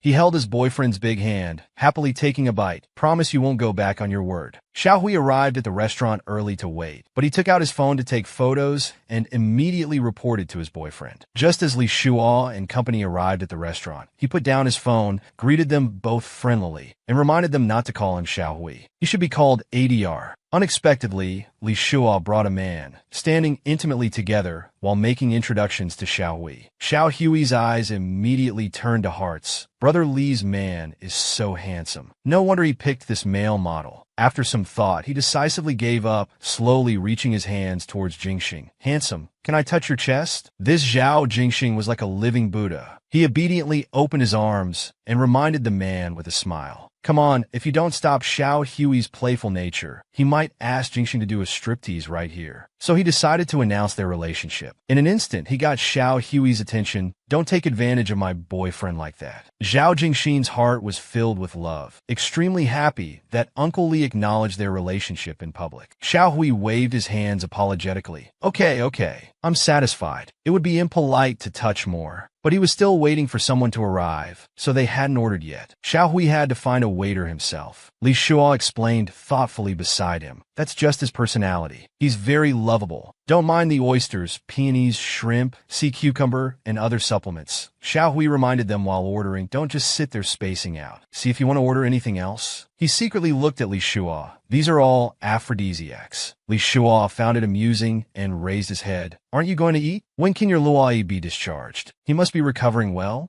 He helplessly explained for his husband. He could have been discharged earlier. He's just making trouble for himself, so I'm letting him stay a few more days. Such good times, let's not talk about that. How did you two meet? They exchanged glances, both seeing the affection in each other's eyes. We met on a plane. Xiaohui immediately sighed. Why haven't I met any handsome guys on planes? Must be because I was too poor before to afford first class. Our little star couldn't sit still anymore. Who could resist showing off their love in front of male friends? Zhao Jingxing expressed that his heart only had room for him. Uncle Li was clearly moved and couldn't help wanting to kiss him. Xiaohui, the 1,000-watt light bulb, suddenly felt a chill. You two are so sickeningly sweet, but seeing you two together makes me really happy. Let's have a toast to your happiness. The two were indeed newly in love, exchanging sickeningly sweet glances before raising their glasses together. They seemed to have reached some agreement, happily and blissfully toasting. Since you're in your honeymoon phase, you must be making love every night. Why not send me a half-naked photo together for me to cherish? Li Shua snorted and smacked his hand with chopsticks. You're really quite naughty. Xiaohui pleaded pitifully. Just one photo, please? Let me keep just one, preferably with chest muscles showing. Zhao Jingxing came to his rescue. I'll send you one privately later. Your brother Li is quite shy. I'll cover his face. One was good at talking, the other was truly flirtatious. The two of them chatted quite pleasantly together. But if Xiaohui knew I was the bottom, where would I put my face? It seemed Jingxing avoided the topic and didn't reveal who was top or bottom. How thoughtful, saving my face. So he quietly reached out his palm, interlocking fingers with Zhao Jingxing's large hand. As night fell, they realized how much time had passed. Xiaohui needed to meet his boyfriend, so he had to leave first. Zhao Jingxing turned slightly, eyes full of tenderness, lifting their joined hands. Uncle Li, shall we go home too? Li Shua, being relatively older, thought perhaps young people's romance should be this clingy. Just as he was about to open the car door, Li Shua whispered, How was it? Xiaohui is cute, right? Zhao Jingxing agreed completely. He is quite cute. Good looking too, just as you said. But he turned his head to look out the window. Li Shua looked at him curiously. Are you still jealous? To make the man face him, he forcefully turned him around. Uncle Li suddenly became proactive, leaning forward to kiss him. Don't be jealous. I only have eyes for you. Clearly, little star was very sensitive. Uncle Li's kisses on his neck made him moan involuntarily. Li Shua seemed to feel this wasn't enough, quietly bending down, lowering his head. This moment made Zhao Jingxing increasingly startled. Though he didn't show much reaction, his hand gripping the car door trembled slightly. The wonderful pleasure stopped there. Little Star's emotions seemed ready to explode. During that time, they were almost inseparable. When Zhao Jingxing worked, he would visit, only focusing on work 80% of the time. Li Shua felt dazed. Regretting his indulgence, yet unable to resist falling deeper. No one has ever made me feel this way. Zhao Jingxin is an almost perfect lover. I hope this decision is right. A few days later at noon, in Li Shua's room full of warmth, there was suddenly a knock at the door. They were still lazily lying in bed. Zhao Jingxin, being the top, naturally went to open the door. Li Shua suddenly felt something was wrong. Voices from outside faintly reached inside. "You're not welcome here. Leave quickly." He rubbed his eyes groggily, walking to the door. "Jingxin, what's happening?" Unexpectedly, the man outside couldn't get through on the phone. It was Han Fei, the man he had long since forgotten. This moment was like a world-class drama. Standing opposite was his ex-boyfriend. Beside him was his current boyfriend. He wanted Jingxin to change out of his robe, but he refused, saying, "We're all men. What's there to change?" Han Fei ignored this shameless man, turning to his beloved Xiao Shua. "Can we talk privately?"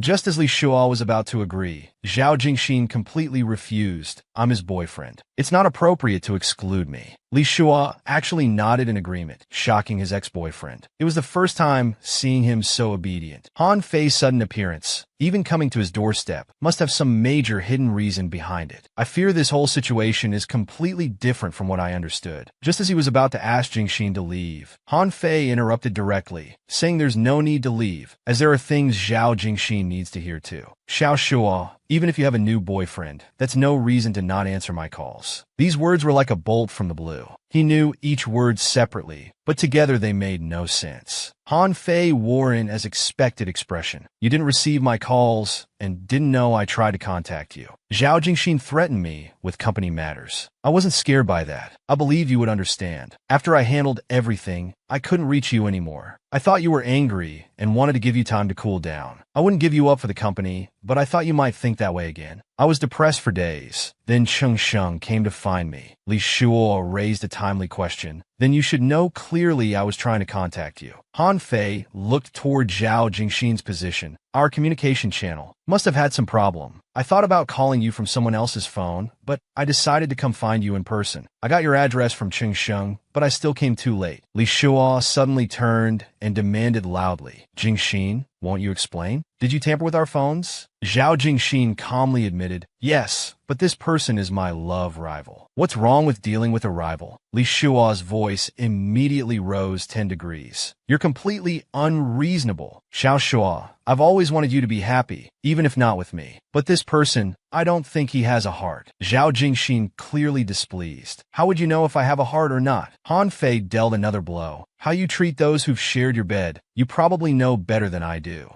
Zhao Jingxin slightly closed his narrow eyes, then softly retorted he couldn't handle the game. If he couldn't handle it, why did he agree to play? Wasn't it his own choice? Li Shua felt a stab in his heart hearing this. This is what it means to be heartless. How will someone like you treat Xiao Shua? Zhao Jingxin grew more exasperated. Stop calling him so intimately. Their argument didn't last long. Li Shua's eyes were blazing with anger. Zhao Jingxin had apologized to Fei. The man showed no guilt or shame about driving a wedge between him and his friend. Just when he wanted to trust him, he reverted to his true nature in minutes. At this moment, the young master truly put aside his pride and apologetically addressed Han Fei. Li Shua originally had no hope at all. Zhao Jingxin's expression was very sincere. "I used some underhanded methods against you, because I couldn't possibly give him up to you. I'm very sorry." Li Shua rubbed his brow. "I need to talk to Fei alone. Go back to the room now." After he obediently returned to the room, only then did he step aside to let Fei in. Li Shua expressed deep regret, but Han Fei didn't want to accept it. He just reluctantly wanted to be with him. Though Li Shua was very angry, after so many years without meeting, what's past is past regarding feelings. "I originally came back wanting to try again, but now regardless of what kind of person Zhao Jingxin is, I hope you can tame him." But Zhao Jingxin sometimes showed maturity beyond his years, and sometimes acted like a mischievous child. Could such a person be tamed? Their conversation didn't last long.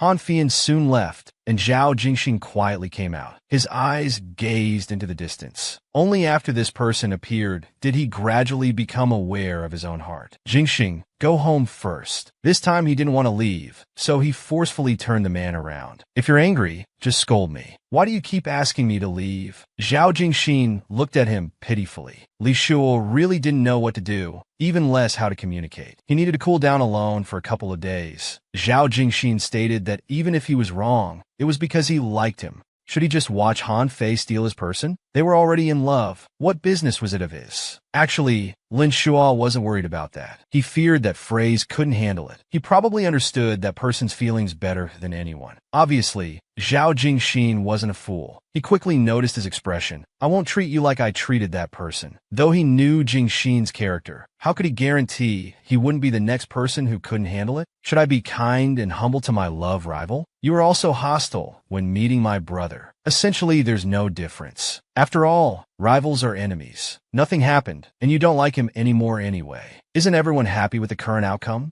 Zhao Jingxin expressed his lack of understanding and respect, wondering why he was still being asked to leave. He almost forgot. Li Shuo wanted revenge on him. Cousin, if you ask me to be tolerant of rivals, can you be tolerant of my cousin, dear Uncle Li? From his expression, clearly not. His cousin had ruined his 10-year career. Why should he give up? Zhao Jingxin showed no surprise. But what if I say it's for me? Would Uncle Li give up for me? The man hesitated, his expression changing several times. I'm really tired. Please go. He no longer insisted on staying, so he took a few steps forward, then placed a kiss on his forehead, quick as a dragonfly touching water. They didn't speak during this time. He picked up the keys from the table and left quietly. Li Shuo slumped onto the sofa. Although he was very angry today, it wasn't worth falling out over. Zhao Jingxin's "what if it's for me" left him at a complete loss. I hate Xiao Kun. They're brothers. If I really go after Xiao Kun, what about Jingxing? 2 days later, Xiao Hui's phone call interrupted his peaceful days. Xiao Kun and Cheng Xiu got into a fight. Xiao Kun wasn't in life-threatening danger, but Cheng Xiu's voice sounded particularly pitiful. Since he was now with Jingxing, he should keep his distance from past relationships, especially those considered sensitive. So despite his internal concern for Li Qingxiu, he decided not to get involved. However, he still repeatedly warned Xiao Hui not to cause trouble, especially not with Xiao Jia's people. Li Qingxiu was weak when Xiao Hui impulsive. Without Xiao Kun around, how could they not make things difficult for the weak Li Qingxiu who wanted to disappear? Then the phone rang again, clearly different from before. It was his boyfriend Zhao Jingxin. He anxiously shouted to Uncle Li that Xiao Kun was in trouble. From his guess, it was probably another love rivalry. Can you come with me to check? Li Shuo actually wanted to go, but male pride made him test the waters. Do you want me to go with you?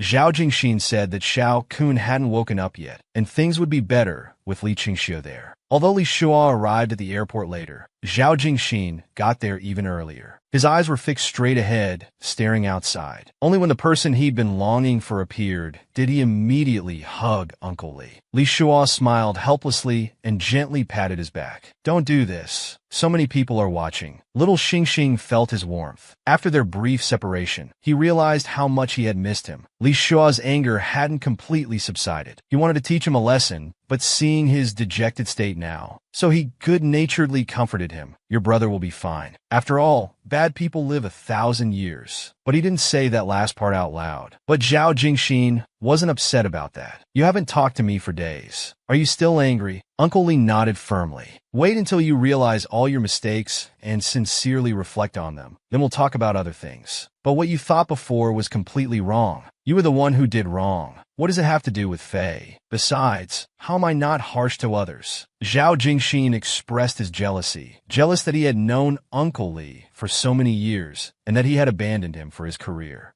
Li Shuo's attitude was very firm. Your explanations are still wrong. Even if you're jealous, you can't do bad things. Angry words aside, but in my heart, you're different from Xiao Kun. Don't make me think I misjudged you, okay? Their conversation couldn't continue as the plane was about to take off. Zhao Jingxin pretended to be weak and helpless, quietly leaning against the man's chest. Uncle Li, I'm scared. That was a knife. Does it make you feel better that Xiao Kun was stabbed? Li Shuo immediately replied, I'm not that kind of person. If I wanted revenge, I'd do it myself. Taking pleasure in others' misfortune is meaningless. It seemed he was probing about this. Sure enough, following this statement, how would you? Li Shua was speechless about this matter. After all, that person was his dear cousin. Whatever he did, it was better if he didn't know. They quickly arrived in another city and rushed to the hospital without delay. They saw Li Qingxiu and Xiao Hui. Upon seeing brother Li, they immediately felt much relieved. Li Shua strode over to them, gently comforting Li Qingxiu. "It's okay, we're here with you."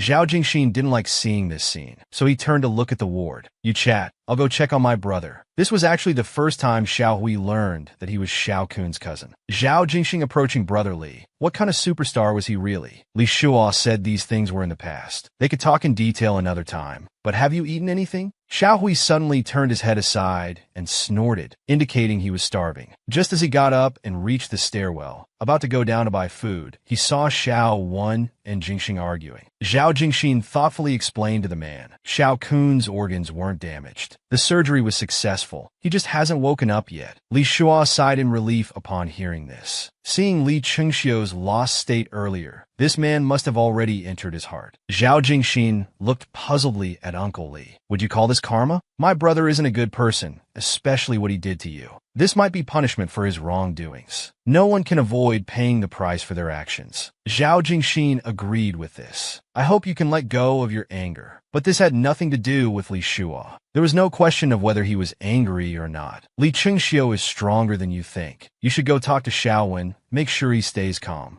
Things got even more dramatic unexpectedly. Jingxing actually revealed to him that Qingxiu and they would have a child. These words echoed in his ears. Li Shua couldn't believe it at all. Zhao Jingxin pretended to be unaware. "Li Qingxiu didn't tell you? My brother used some methods to make him have a child. This is a secret. Even Sister Xiao Wen doesn't know." Li Shuo's expressed his incomprehension. Did Xiao Kun do this with Li Qingxiu's consent? This isn't like buying something from a mall. This is a living person. Zhao Jingxin shook his head slightly, indicating no. This time next year, there'll be a happy family of 3. Li Shua's headache was so severe, he could barely stand. How can I take action against Xiao Kun now? Can I really disregard Qingxiu and an innocent child? He tried to convince himself. Think of the bright side. They have deep feelings and now a child. Isn't this a happy ending for everyone? Maybe Jingxing was right. Xiao Kun lying in the hospital today is karma. Should I let him go? The man's heart was in turmoil. Should he choose to continue his revenge or give up? If he continued, what about Qingxiu and the child? Zhao Jingxin seemed to want him to give up as he kept repeating about his brother. His brother would take good care of Li Qingxiu. Li Shua,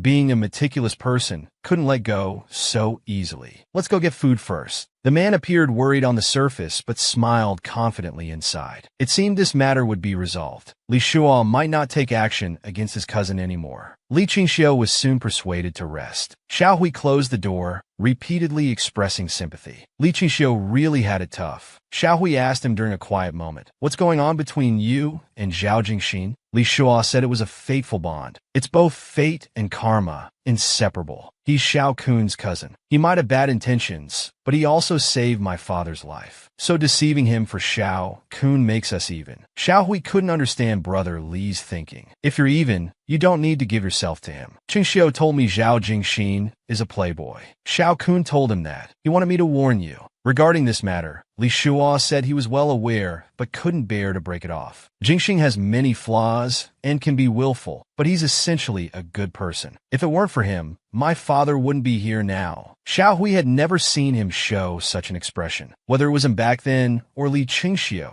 this might be pure love. Li Shua continued explaining, he's young and privileged, so it's normal that he likes to play. Whether I can tame someone like him depends on my ability. Xiao Hui could see that brother Li truly liked him. Li Shua openly accepted this. I'm very happy with him. I can be certain that my level of affection for him surpasses all my past boyfriends. That's probably why I feel so insecure. The joy he brings me, and the pain too, are greater than anyone else's. He is the most important chapter in my life. Xiao Hui seemed to want to persuade him further. Why did Zhao Jingxin approach you? Think about his past reputation. Do you really trust him that much? Li Shua shook his head dejectedly. But I want to rebuild trust with him. I know you're worried about me, but everything is risks. Dating especially is high risk. We can't avoid doing things just because there are risks. Brother Li, you're very smart and rational, but your biggest weakness is being too kind. You're easily deceived. This is what I learned from Luai. I hope you won't understand. Li Shua could only pat his projection to comfort him. him. Trust that brotherly can do it. Even if Zhao Jingxing is a playboy, he'll manage. Those who don't like him must be blind. Xiao Hui said he didn't want to see Xiao Kun and them anymore. After staying with Qingxiu for 2 days, when Xiao Kun's sister leaves, can we return to Beijing? Li Shuo stared at his phone in a daze. Lawyer Wang reported that things had made great progress, and results were expected soon. Xiao Hui didn't care about his messy affairs. He hadn't slept all night due to his own troubles. There was a dessert shop nearby, and he wanted to get takeout for Qingxiu. Suddenly, there was a loud noise at the door. Li Shuo had to go check who it was, but unexpectedly found himself being embraced. It turned out to be Zhao Jingxin hugging him. No wonder Li Shuo couldn't break free. The man said he was very tired, having not slept all night. He caringly stroked the man's back. Why is your voice so hoarse? Go inside and get some sleep. I'll have the hotel send up some food. Like a pitiful puppy looking miserable. It seemed at that moment even his tired tail drooped down. But by male intuition, he sensed something wasn't right. He suddenly opened his eyes and stared straight ahead. Then he immediately released his embrace of Li Shuo, his face very gloomy and displeased. Looking at Xiao Hui, why are you here with my boyfriend?